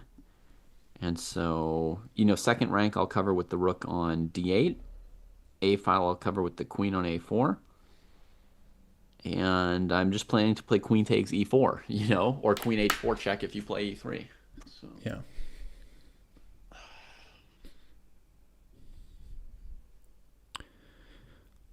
Yeah. I mean, it kind of looks like any king move is winning here, like on the light squares, maybe on the dark squares. Yeah, or on the dark squares. Yeah. I mean, you could just start running your king towards the king side, saying there's no bishop attacking me there. Just king c2, king d2. Yeah, actually, I totally have seen that kind of thing before. Yeah. It's like your bishop Yeah, can only point one direction. So. yeah, and yeah, if the king escapes to g2, then it's just completely over. So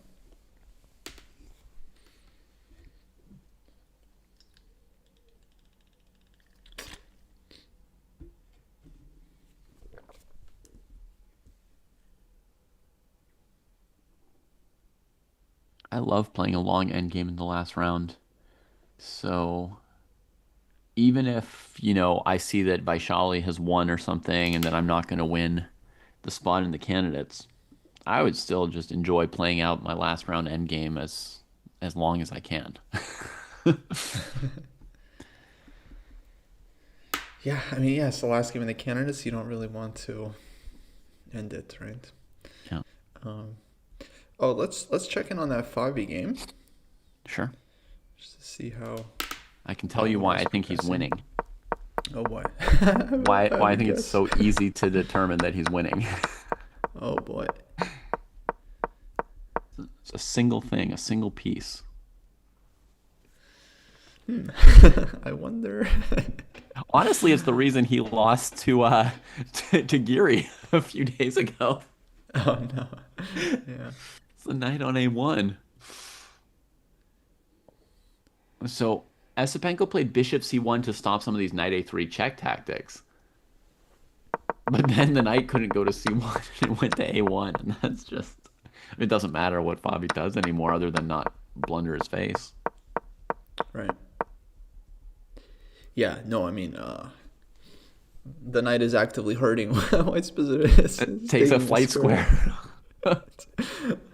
Um, brutal, brutal. The rook F3 is an interesting technique. He allows the queen into E6, totally unconcerned. Honestly, it looks like exactly the kind of move that would allow you to blunder and lose with a knight on A1 for the opponent, but apparently there's no follow-up to queen A6. Right. So his idea is maybe to take on C3. Which I guess he can't do quite yet.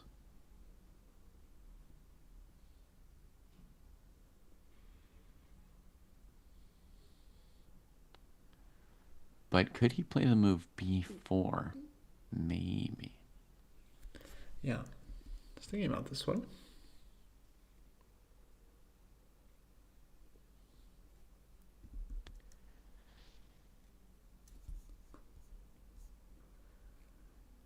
What's that phrase in Go when a piece is dead? But you can still maybe get something out of it Mm-hmm. before they capture it. Like, it's dead, but you're trying to get a little juice. Yeah. That's called Aji. Aji. AJI. Aji. Yeah, that knight is Aji. Hmm.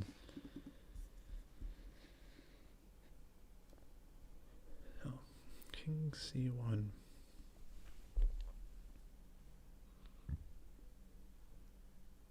Truly, truly a miserable move to have to play.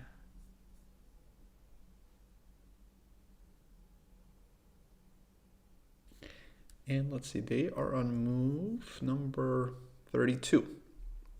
And we're back in the open, so they don't have increment. So Esipenko actually might just flag this game because he has to make 8 moves in 2 minutes in a lost position. So that said, I'm sure Fabi I think he's just trying to calculate it just until the end. I think he's just trying to find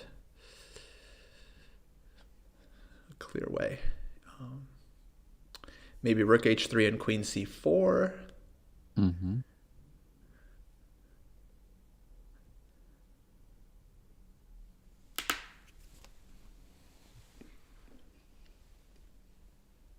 Maybe something else.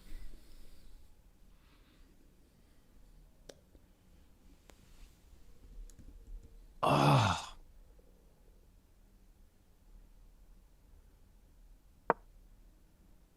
Queen d7. Covering e6. I was thinking about like king f8 and king f7. First, I looked at direct moves and they kept getting refuted. Mm-hmm. One idea I had was knight takes c3, bishop takes c3, knight d3 check, pawn takes d3, bishop takes c3, and then you get refuted by queen e6 check at the end. So Okay, interesting. Queen d7. Esipenko was ready for that with queen h1. Fabio ready for it with queen f5. yeah, Ooh. comes Brutal. around, covers the king, covers the light squares, and says, like, I'm just up material over here, right? 2 knights against a rook. Yeah. Yeah, I love queen f5. Now Esipenko is he's burning clock. Probably has to take on f3 here because of rook f1. Okay, is rook h8, but king is going to...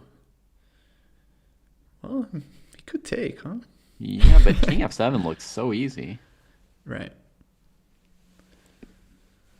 What are the rooks doing? I guess the rook's going to go to h7 just to introduce the option of sacking, and then he's got rook f1 check, winning the queen. No, I mean, yeah, king rook f7 f1. looks pretty good. Yeah. But also looks like he can just take, and white has because rook f1 is like a mate threat, king b2, knight c4.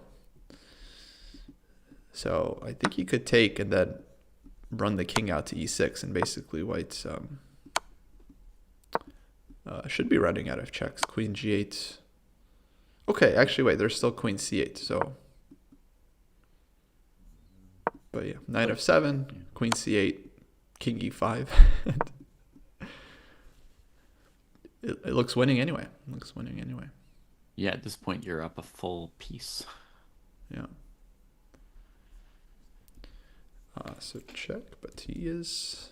But honestly, after king f7, what's even the next move for white? I guess I thought he takes on f3. So knight f3. Maybe rook b8. Knight e2. And yeah, no, it's over. Yeah. Yeah, it's just crashing through.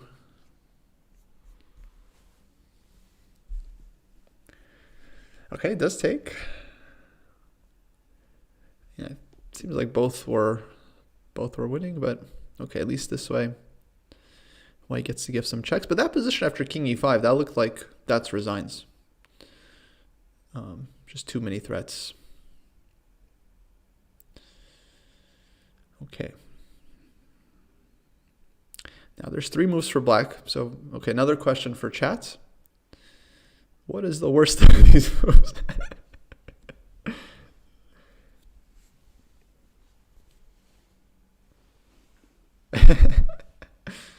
Here goes queen f7. Yeah, also very solid. So queen c8 check. He has knight d7 forced. And now rook f1 is coming. And black is no longer officially down material.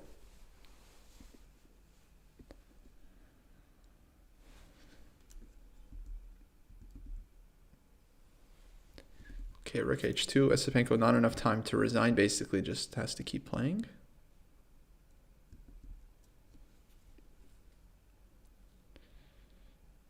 But rook f1 and knight b6, right? Knight 5 b6.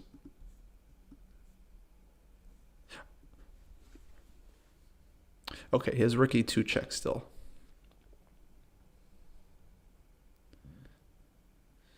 Oh, he plays it. Wait. Oh, rook e2, king f5. I thought king d5 somehow is only square. Queen b7 check. No, rook e2, king f5. And yeah, no more checks. So very, very strong double attack here for black. Now they reach the time control. Oh, Fabi has this classic pose where his hand is ready to accept the resignation. Very famous when you have your hand like on top of your pen. It's just like cocked for the handshake. It's just ready. All right, but he brings it back. He brings it back.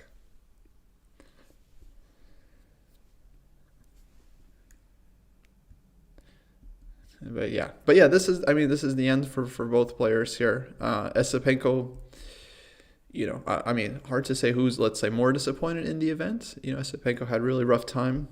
Fabi, of course, hoped for first. Both players probably deeply unsatisfied. And yeah, there's the resignation.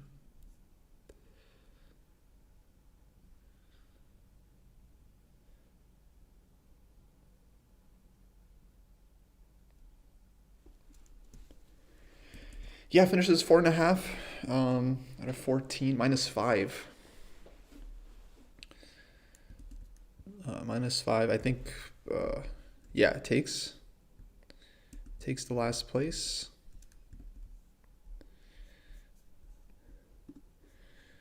Which, okay, I mean, was more or less guaranteed at this point. The Prague did draw, so.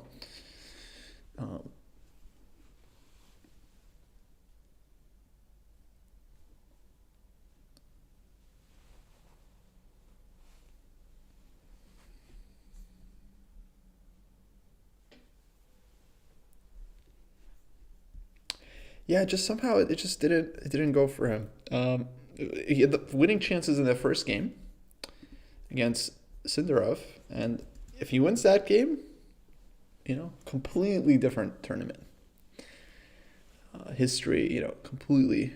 I don't know. Maybe Sindarov would have just let it roll off him and dominate anyway. He did win by 1.5, but. Yeah. Oh, we lost sound. Sorry, guys. One sec. No, it's me. Yeah, it's me. One sec. Okay, so You're good Bobby has won. Vaishali and Lagno are still playing. Yeah, we had King B1, Queen F2, Rook comes back, Queen F5. And yeah, I mean, this is still, let's say, blunder territory, but of course it's two rooks for the bishop, so. Yeah. Let's see. Rook F1 looks. Queen A5. A5. Rook A2, I guess. Okay, two still. Yeah. Well, maybe Queen takes G5. She might play. Yeah. I was thinking Rook D5 here. Mm-hmm. And then on Queen F2.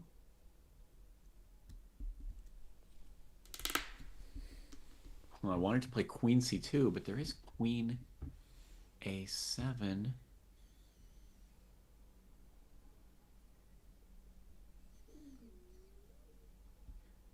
And I think I would just play Queen E4. I'm kind of over the whole defending thing. No, there's Queen A1 to C3 as a perpetual. It keeps me in. No, it's mate. Jesus. Well, what to do? Could we play Queen D5 here instead of Rook D5? Does that cut off the angles? The Black Queen?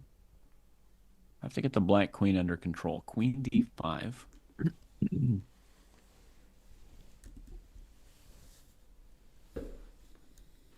Queen D5 looks like it does it. E3 check. Queen takes queen. Yeah.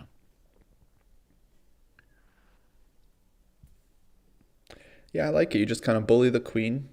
Black can never trade, so either trades or gives ground. And if she gives ground, I just want a tempo to play Queen E4 and reintroduce all those mating ideas. Right. I'm tired of defending. Already tired. Yeah.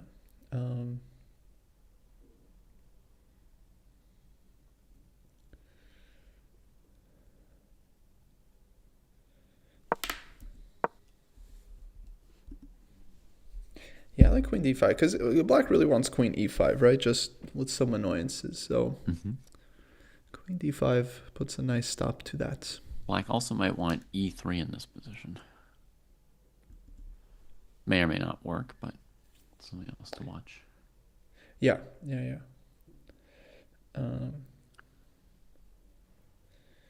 So I like Queen D5. Vaishali just needs to keep her cool here.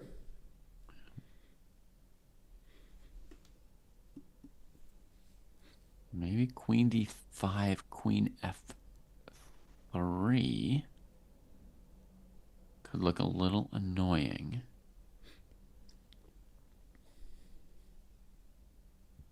Very funny. Then rook d3, queen g2.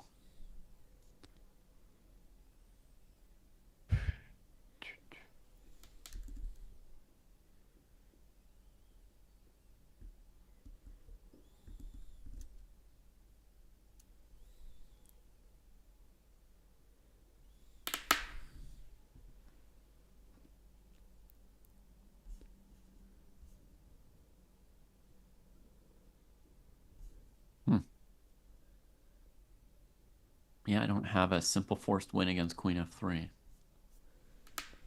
Amazing.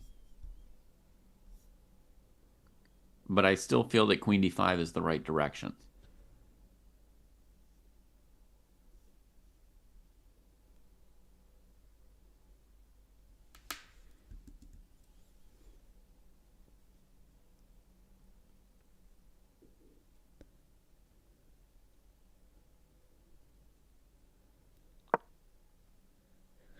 Played.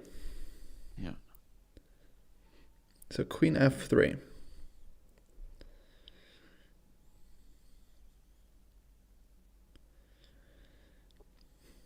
Queen f3, maybe just rook c2. And just, ask how long you want to play this position. Right. What else does black have?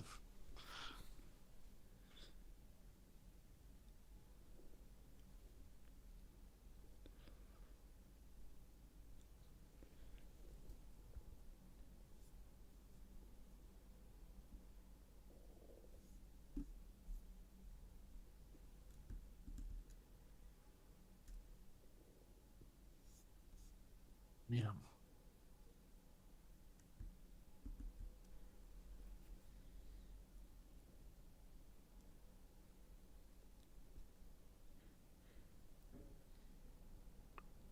It's almost a Zugzwang to just sit for a move.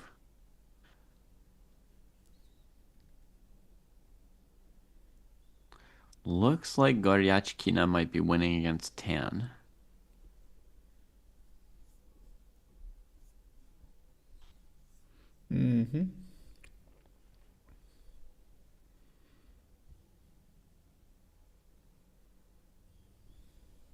Yeah, Elephant Bush, rook d3 was my first thought, but then after queen g2, I didn't find the next brilliancy, the follow-up brilliancy.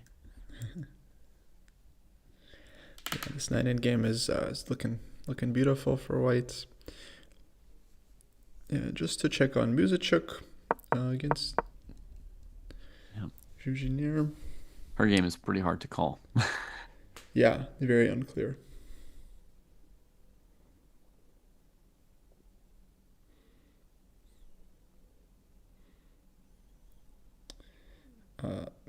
Very unclear for the moment.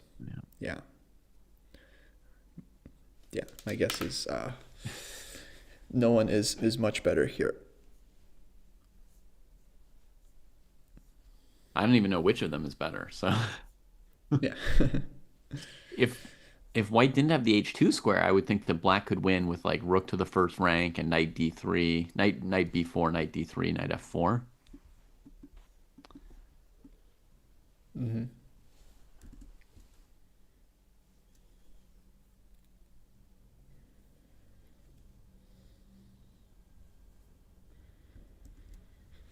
Yeah. I had a question. I forgot the answer to this, but how did Muzachuk replace Humpy Canero? Yeah. But what was the reasoning for her being the replacement? Oh, how did they pick her? Like, what was she next in line from? Yeah. I'm not sure.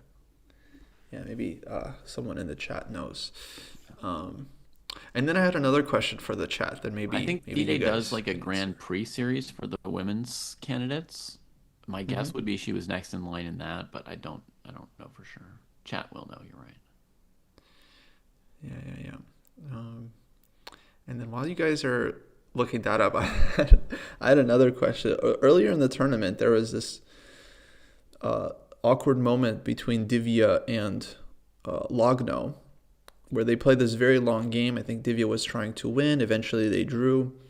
And then at the end of the game, Lagno kind of gives her this gesture, just like, calm down, like, hold your horses. Like, she was chastising her for something. But I didn't really understand what. You did it like that with the two hands? Yeah, just like, Settle chill, down? chill. Yeah. Tranquilo, tranquilo. It's like, so, yeah, I'm wondering what was. Because, I mean, the last few minutes didn't seem like Divya was doing anything inappropriate. So, just maybe it was something earlier in the game or. Yeah.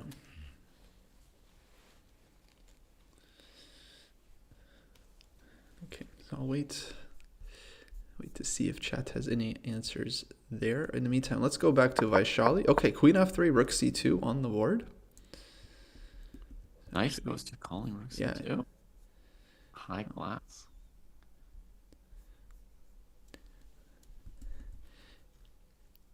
Yeah, I love this move. Just kind of showing black that they have no kind of moves. Right.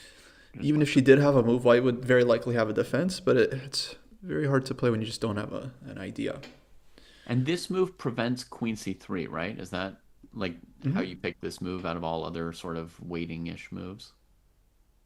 Yeah, I think Queen C3 is kind of black's only idea there. Gotcha. So Yeah, so now black's like basically shuffling, king g8 or bishop h8 or something, right? yeah. Or yeah, trying to find some other avenue for the queen. Could white potentially play rook c7 next? And just end it. I guess there's always some queen to the second rank still.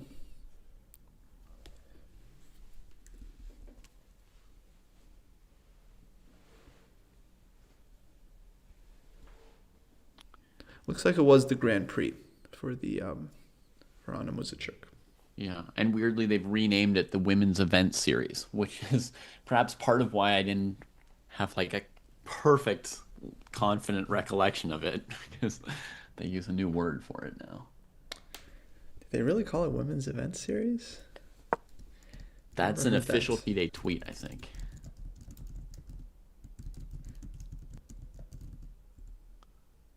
Now Kostia wants to know why it's called the FIDE Women's Event Series. Yeah, I googled it, and that FIDE's page comes up. FIDE Women's Events 2024. Okay, but Doesn't even really sound like tournaments, right? It sounds like some kind of like lecture series where people talk about women in chess or something. yeah,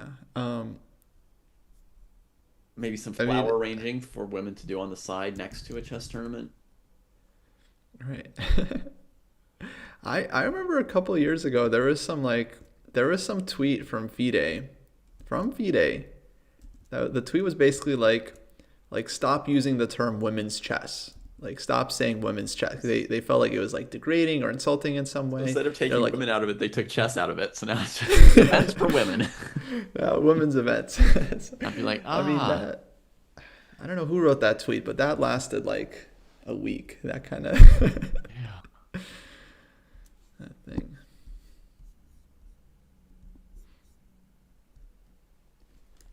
Okay, Queen F4 played. Queen f4. Okay, so what that does, we don't know exactly, but mostly black had to sit there and play another move.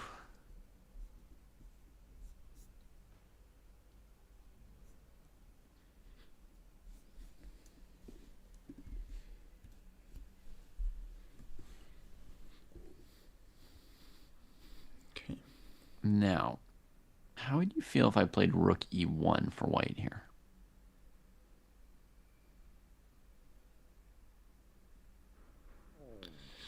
Yeah, looks reasonable. Okay, let's say E3. Yeah. And now I want to play something like queen or rook to c4. Let's maybe go with the queen. No, then you get queen g5.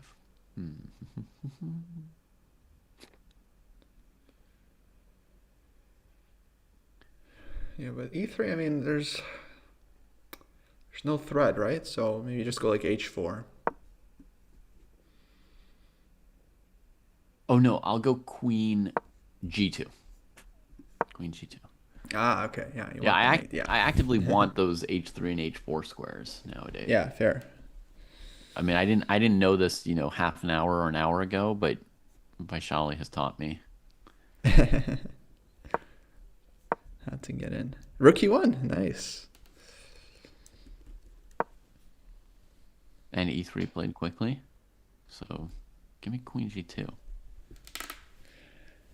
Queen g2. Yeah, I'm sure Vaishali is on top of this one, and that might be resigns. If queen h4, I have rook e3, conveniently heading to h3 anyway.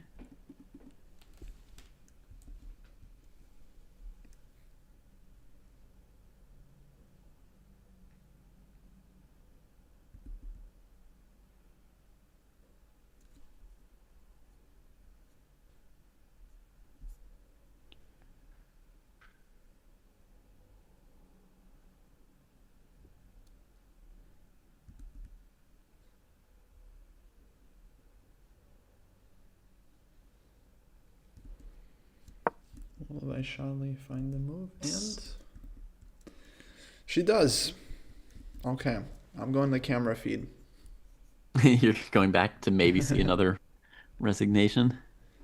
Yeah, love watching the resignations. Another moment where it can happen. See if Lagno tells her to calm down.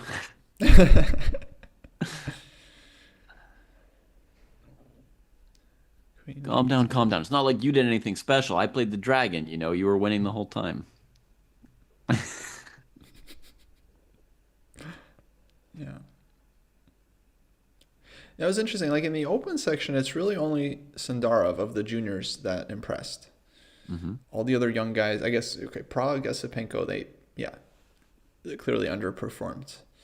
But on the women's side, it's like, apart from Divya, all the juniors were basically in contention. Well, the candidates had not that many juniors. I mean, compared to what you might expect, right? Like, no Arjun, no Vincent, right? I mean, you've got Bluebaum, the late bloomer. You've got Naka, Fabi, Geary. I mean, it just wasn't that young a tournament. Yeah. Wei, bit of a journeyman. It was just, Prague and Sandarov.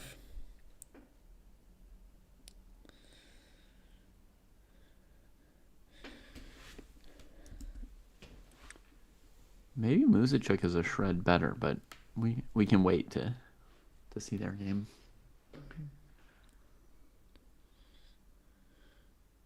We've got fantasy contest winners, plural. Is it not me, Mahe?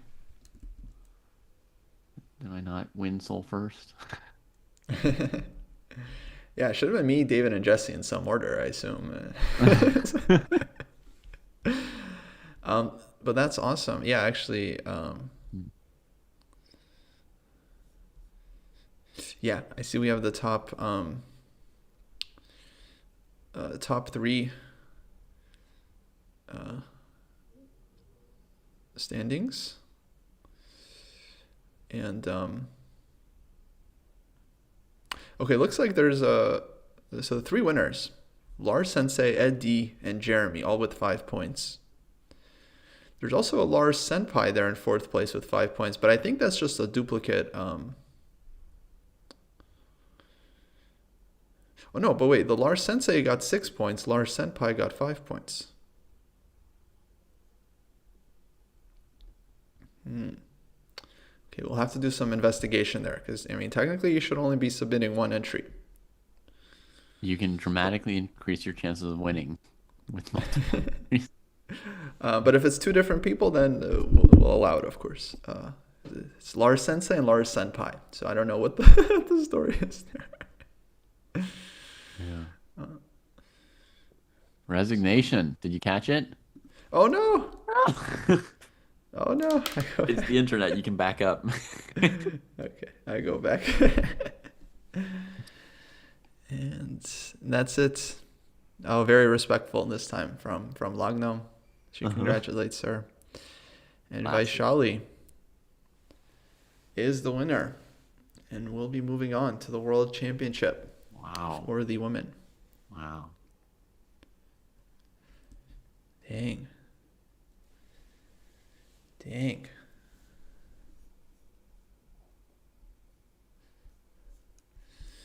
Wow. So congrats to Vaishali. She will be challenging Ju Wenjun, which will be very, very, very, I mean, huge test for her. Yeah. Yeah. Ju Wenjun's been there for many years now, and She knows what she's doing. yeah. Has Ju, has she even lost a match? I feel like I think she she's, did once. she, I think she once lost it and re-won it. yeah, I'd be very curious.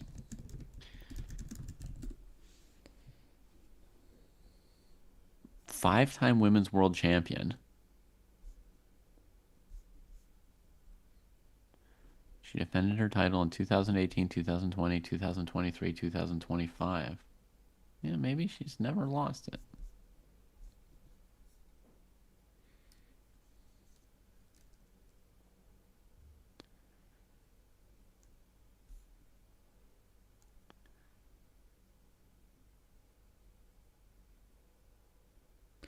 Right, so she first won the match actually by beating Tan Zhongyi in 2017. Wow, long time ago. Yeah. And then she held on to it. She scored 6-6 against Goryachkina, so that was a real challenge, and won that one in tie breaks. Right. Yeah, I remember that was a very, very hard fought match.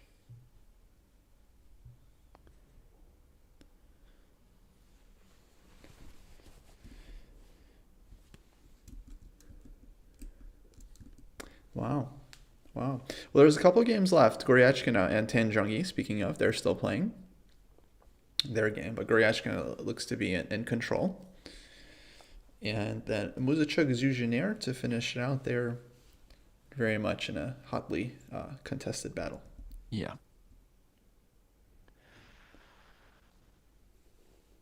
Maybe we should watch this one for a bit, because I have not known what's going on, but my interest has been piqued all along here.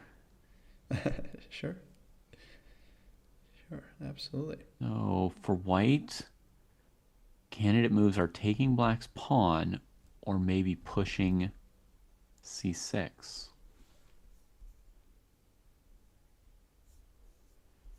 Point of c6 would be to play rook e7 check c7.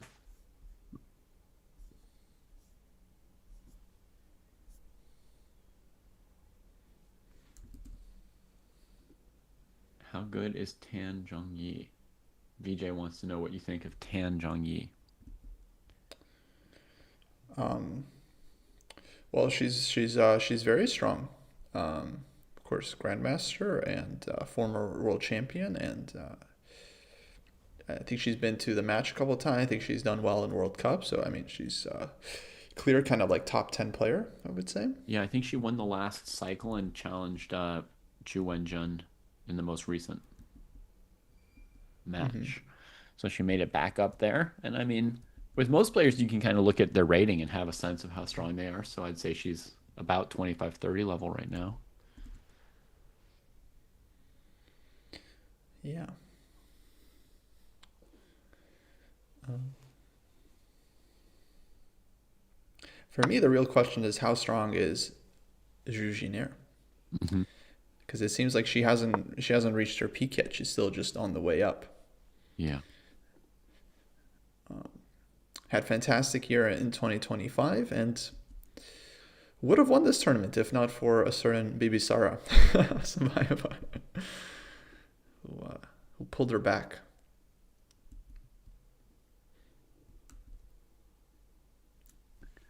Yeah.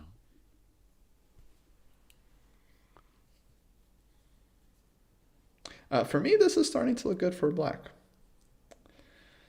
Like knight f4 and rook d2 coming. Mm-hmm. Or rook d3. I think a likely move for white now would be knight b6. And then you have to decide if you're all in, right? Yeah. You I guess, okay, could- we might get a draw. You could bail out with knight takes knight, rook takes a4.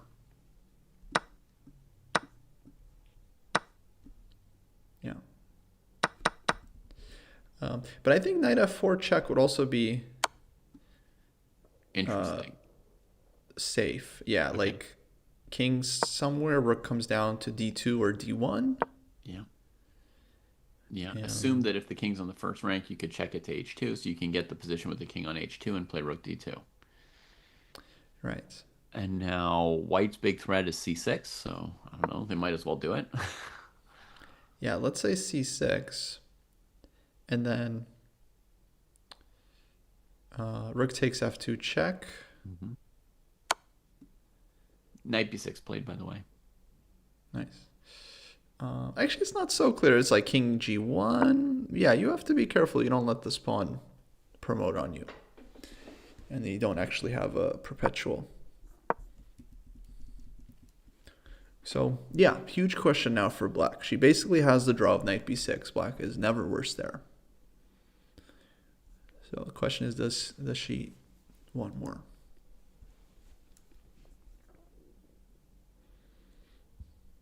Like knight e7 might be an unpleasant move for white. Okay, trying to break up the coordination. Just blockading, yeah. The pawn. But bear in mind, black's at the moment down that past c pawn. So it's like, how ambitious do you want to get? White's king position's bad, but she'll be taking risk. Some risk, probably, if she doesn't go for the draw.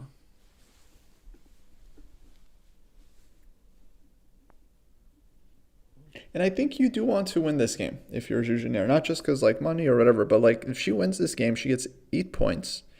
She ties for second with Bibisara. And you never know. Like maybe Ju Wenjun retires all of a sudden and doesn't want to play them. Things can happen. And, Oh, yeah, I would definitely try to maximize my score here. Yeah. But, okay, knight e7, rook g4 may be an idea for white. Yeah. I think that one basically hangs on. I'm starting to get the sense that the position's about balanced. For a while I was watching it and I couldn't tell who was better, which when you can't tell who's better for a long time, sometimes it means it's about equal, but now I'm starting to feel that.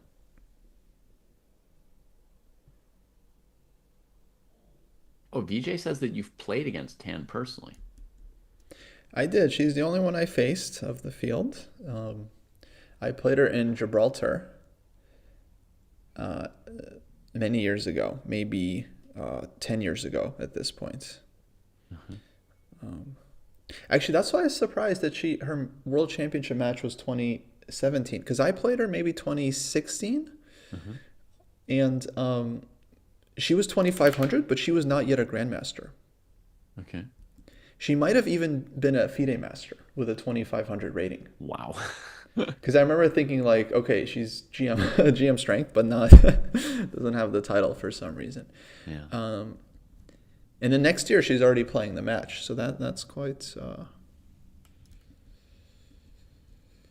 Yeah, I mean, her Quite impressive. first women's title she got in one of those knockout things in 2017. I think that's how she won the Women's World Championship, and then her second was she was challenged by Ju Wenjun. Then like 4 cycles later, she got back up and challenged Ju herself.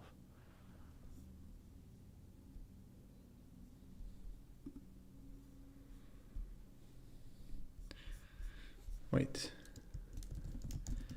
Now here's a fact. The way that she got the Grandmaster title, Tan Jiangyi, was by winning the Women's World Championship in 2017.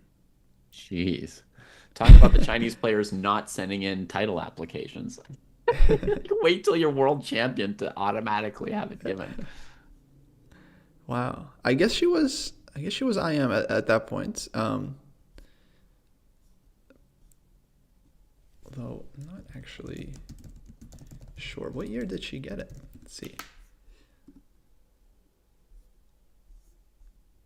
No, actually, no. She never had the IM title. So she went straight from WGM to Grandmaster.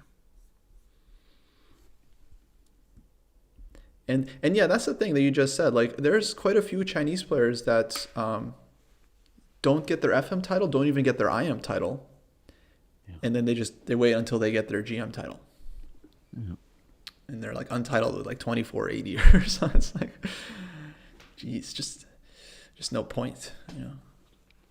I'm 99% sure that Goryachkina is winning. Oh yeah. Now that she got this knight maneuver to d5.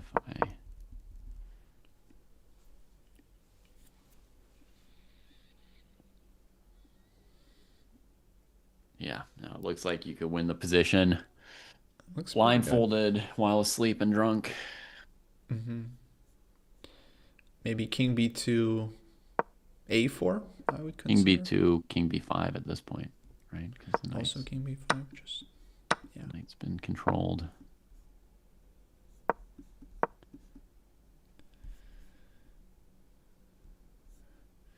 So yeah, Goryachkina winning this one. So she'll finish on 7.5. Full point behind, and yeah, Zhu Jinier did go for that drawing line with knight b6, rook a4. Yeah. And one interesting detail of this rook a4 position is that if white goes rook g4, black can trade, play king d6, and win because of the a pawn. Yeah. So rook g4 loses. So white needs to find the right move to draw this endgame, actually.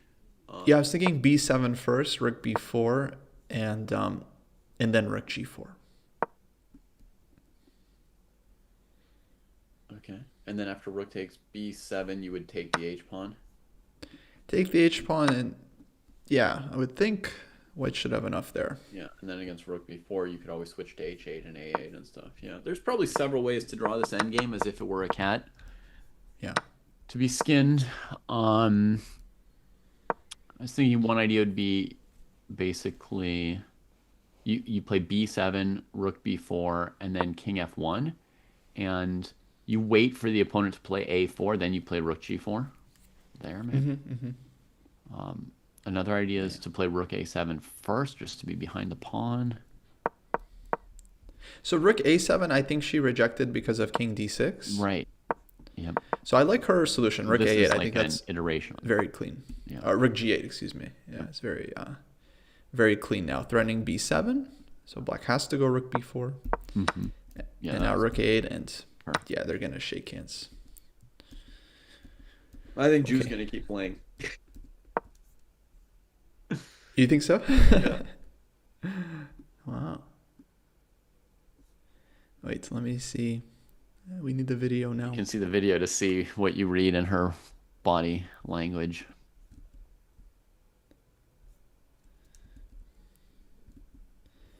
Yeah, wait, where are the cameras? Here we go.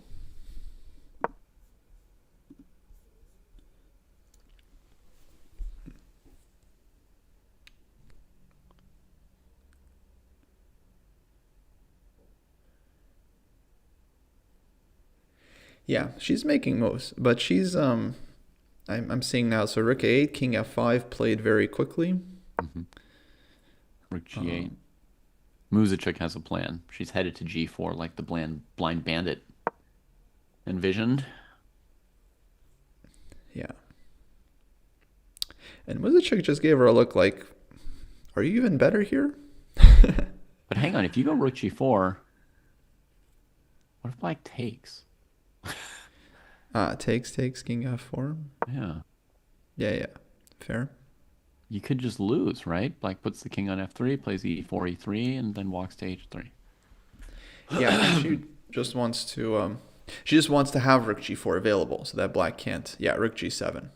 Oh, and draw offered, and yeah, they're about to shake. So, let's see if this one ends in a draw. Neither player happy.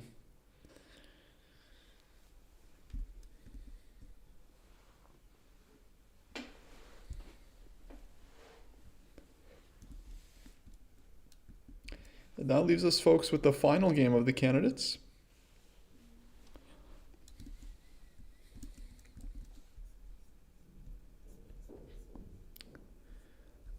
And luckily for us, it should be a decisive game. Yeah.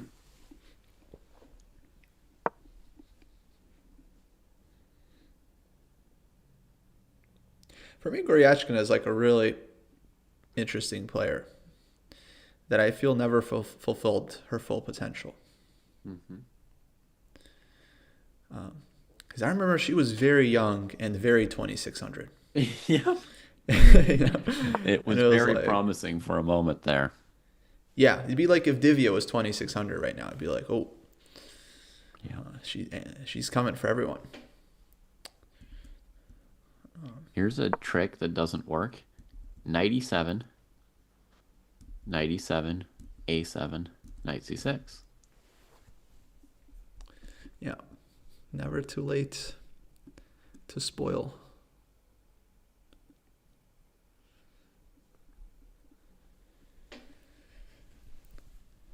Now you don't have to give up your c pawn, but this a pawn is so strong that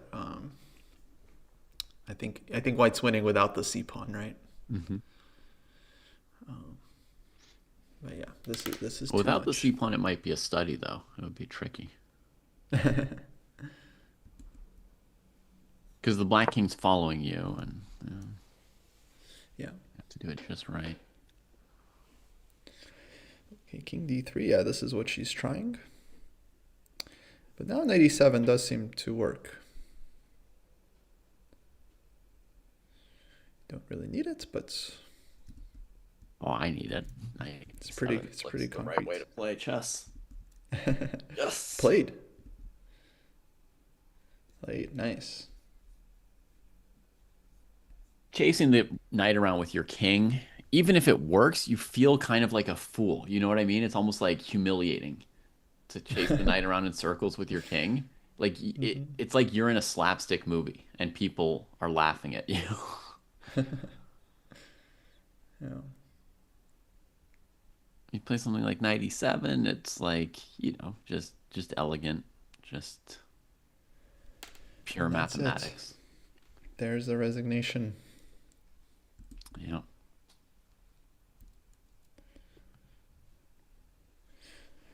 Alrighty, folks. Well, that's going to do it. We have a podcast now to record on, guess the topic. The Menorca Open? Yes. Menorca Open. Nihal Boldly won. Sarin won like a Nihal rapid-ish tournament there, game 30. He won the Menorca Masters, yes.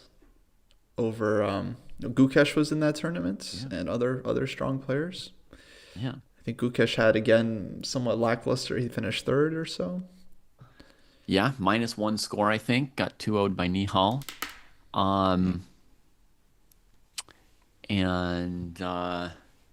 Nihal's doing pretty well. Because it took him a long time to crack 2700. He was in the 2690s for like 2 or 3 years. It was excruciating for my junior team, but now he's on to something. I mean, he's always been a super talent. He was there maybe even before Prague and before Gukesh. Yeah. I saw a photo recently someone posted of Nihal Sarin against Sandarov when they were babies. They look like they're both under 10 years old, and presumably it's board 1 of some World Youth Championship. And Prague is in the background on board 4 or something. So yeah, Nihal, he's always been there. And I love it when he wins tournaments because he always sends out this tweet with no enthusiasm. So the tweet that he sent after this one was just "1 Menorca Masters, period." That's he always does that. Just like won this tournament. It's very funny. It's the opposite of how most people tweet those things. Of course. Yeah. Yeah, there's matches. We could do a podcast about like private matches, private non-world championship matches, right? Erdomas has played a couple and Hans has played several. Yeah, these new matches are very interesting that Hans has played since last year. Dogmas has started playing. He's playing Topalov right now, but last year he played Svidler in a match. Yeah. And yeah, we're on our Dogmas watch. He's supposed to cross 2,700. Very, very probably during this match he'll do it. You could check out his live game right now. He's got 2 minutes left on the clock. I think he's in a drawn endgame against Topalov, and a draw will not push him over 2,700. But it won't hurt him either because Topalov is higher rated still. Yeah, it won't hurt him. But Let me see if I can. I think find it'll only this. gain him 0.4 points. Inching. Or the I've never next. seen you drink.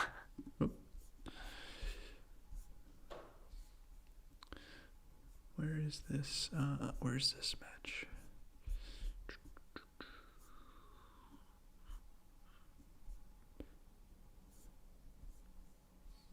Oh, here we go. Clash of Generations. You know, Far Eastern, Erdomas is actually 14 right now. It's like, it doesn't seem possible. But he's actually 14. And well, actually, I could totally see him winning this. If he could No? somehow win this endgame, then this would be it. This would be, the moment. Well, he's about to force this another pawn to the dark squares. Oh my God. Maybe it's possible here, Kostya. But wait, King F6. I think this is. Okay, Knight some would get kind of trapped if he took the pawn, right? repetition. Yeah. So knight f5, no repetition. Now d6 pawn is hanging. Bishop b4, knight g3. Knight g3, bishop e1, right? Bishop e1 back. Yeah. Dang, Topalov, huh? Still got it. Still got it. I am a bit surprised that Topalov agreed to play this because he's basically just been retired for several years now. Yeah. And okay, he was playing some rapid events. He played some Grand Chess Tour. That's fine, of course. But if he's now playing classical, then he's just gonna lose his points. Well, here's the thing about those points, Kostya. It's kind of like what they say about like you can't take your money with you. If you have like a big fortune and then you die and you're like, oh shoot, I should have bought like a few more ice cream cones and like I didn't, I didn't use it all. So like, what's Topalov gonna do with those 2,717 points? I mean, Gotta spend them on the way out for something. no, but you can you're gonna end on some rating, so might as well be above 2,700. Well, maybe he'll stop at 2,701. I hope so. It's risky. The kid might want to take them all. Yeah. Do you know how many games their match is for scheduled? I think it's 6 classical games. Okay. Yeah. So It says 12 au 17 avril. They're playing in Monaco. Nice. That's another nice place to play. yeah. And I wonder who's sponsoring the match.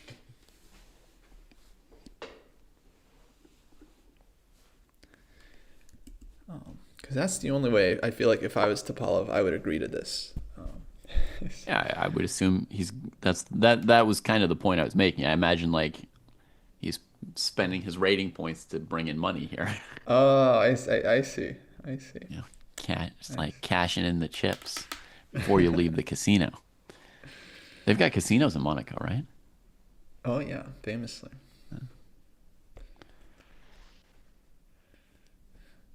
Well, I don't see anything more for Yiggy's to do. So today will not be the day. But they'll have two more games tomorrow and the day after. And he's one win away at this point. Yeah. Mm-hmm. So we'll keep an eye on it. But yeah, no, this kid is. Oh my! There's so many kids coming. It's crazy. It's crazy.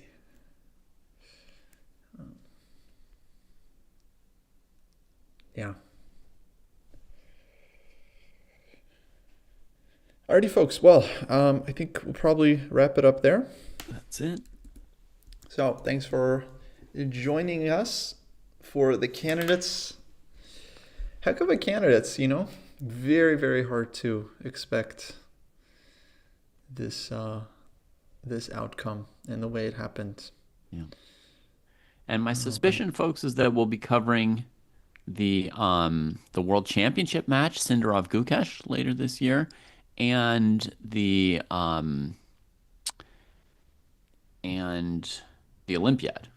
So at least two more big events that I think we'll do live dojo coverage for those of you who like dojo coverage. And if you think of some way to send us a message to let us know that we should keep doing dojo coverages of events,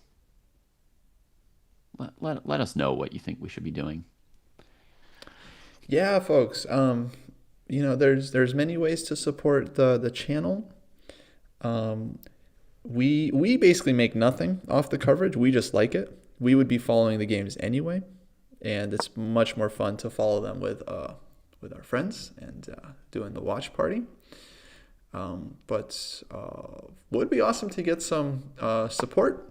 Of course, you can donate. You can check out our Patreon. But honestly, one of the best ways to support is free, and that is to share your opinion on the internet about how much you like our coverage and how underrated we are. And you know, you put it in your own words. Put it in your own words. You know, if you see a random Reddit thread and people are like, you know, what's the best coverage, or Twitter, you know, give us a shout out. It's very, very much appreciated. Yeah. The World Championship match, there's questions. It's slated for late November this year. They, you know, before they have the two players, they generally don't seek sponsors. But now that Sindarov is in, you know, probably Uzbekistan might be interested, India might be interested, might be other places. So I think they're now gonna start accepting bids, and yeah, at some point they'll finalize a venue. All right. Cheers. Okay, folks. Yeah, thanks for watching, and we'll catch you next time. All the best.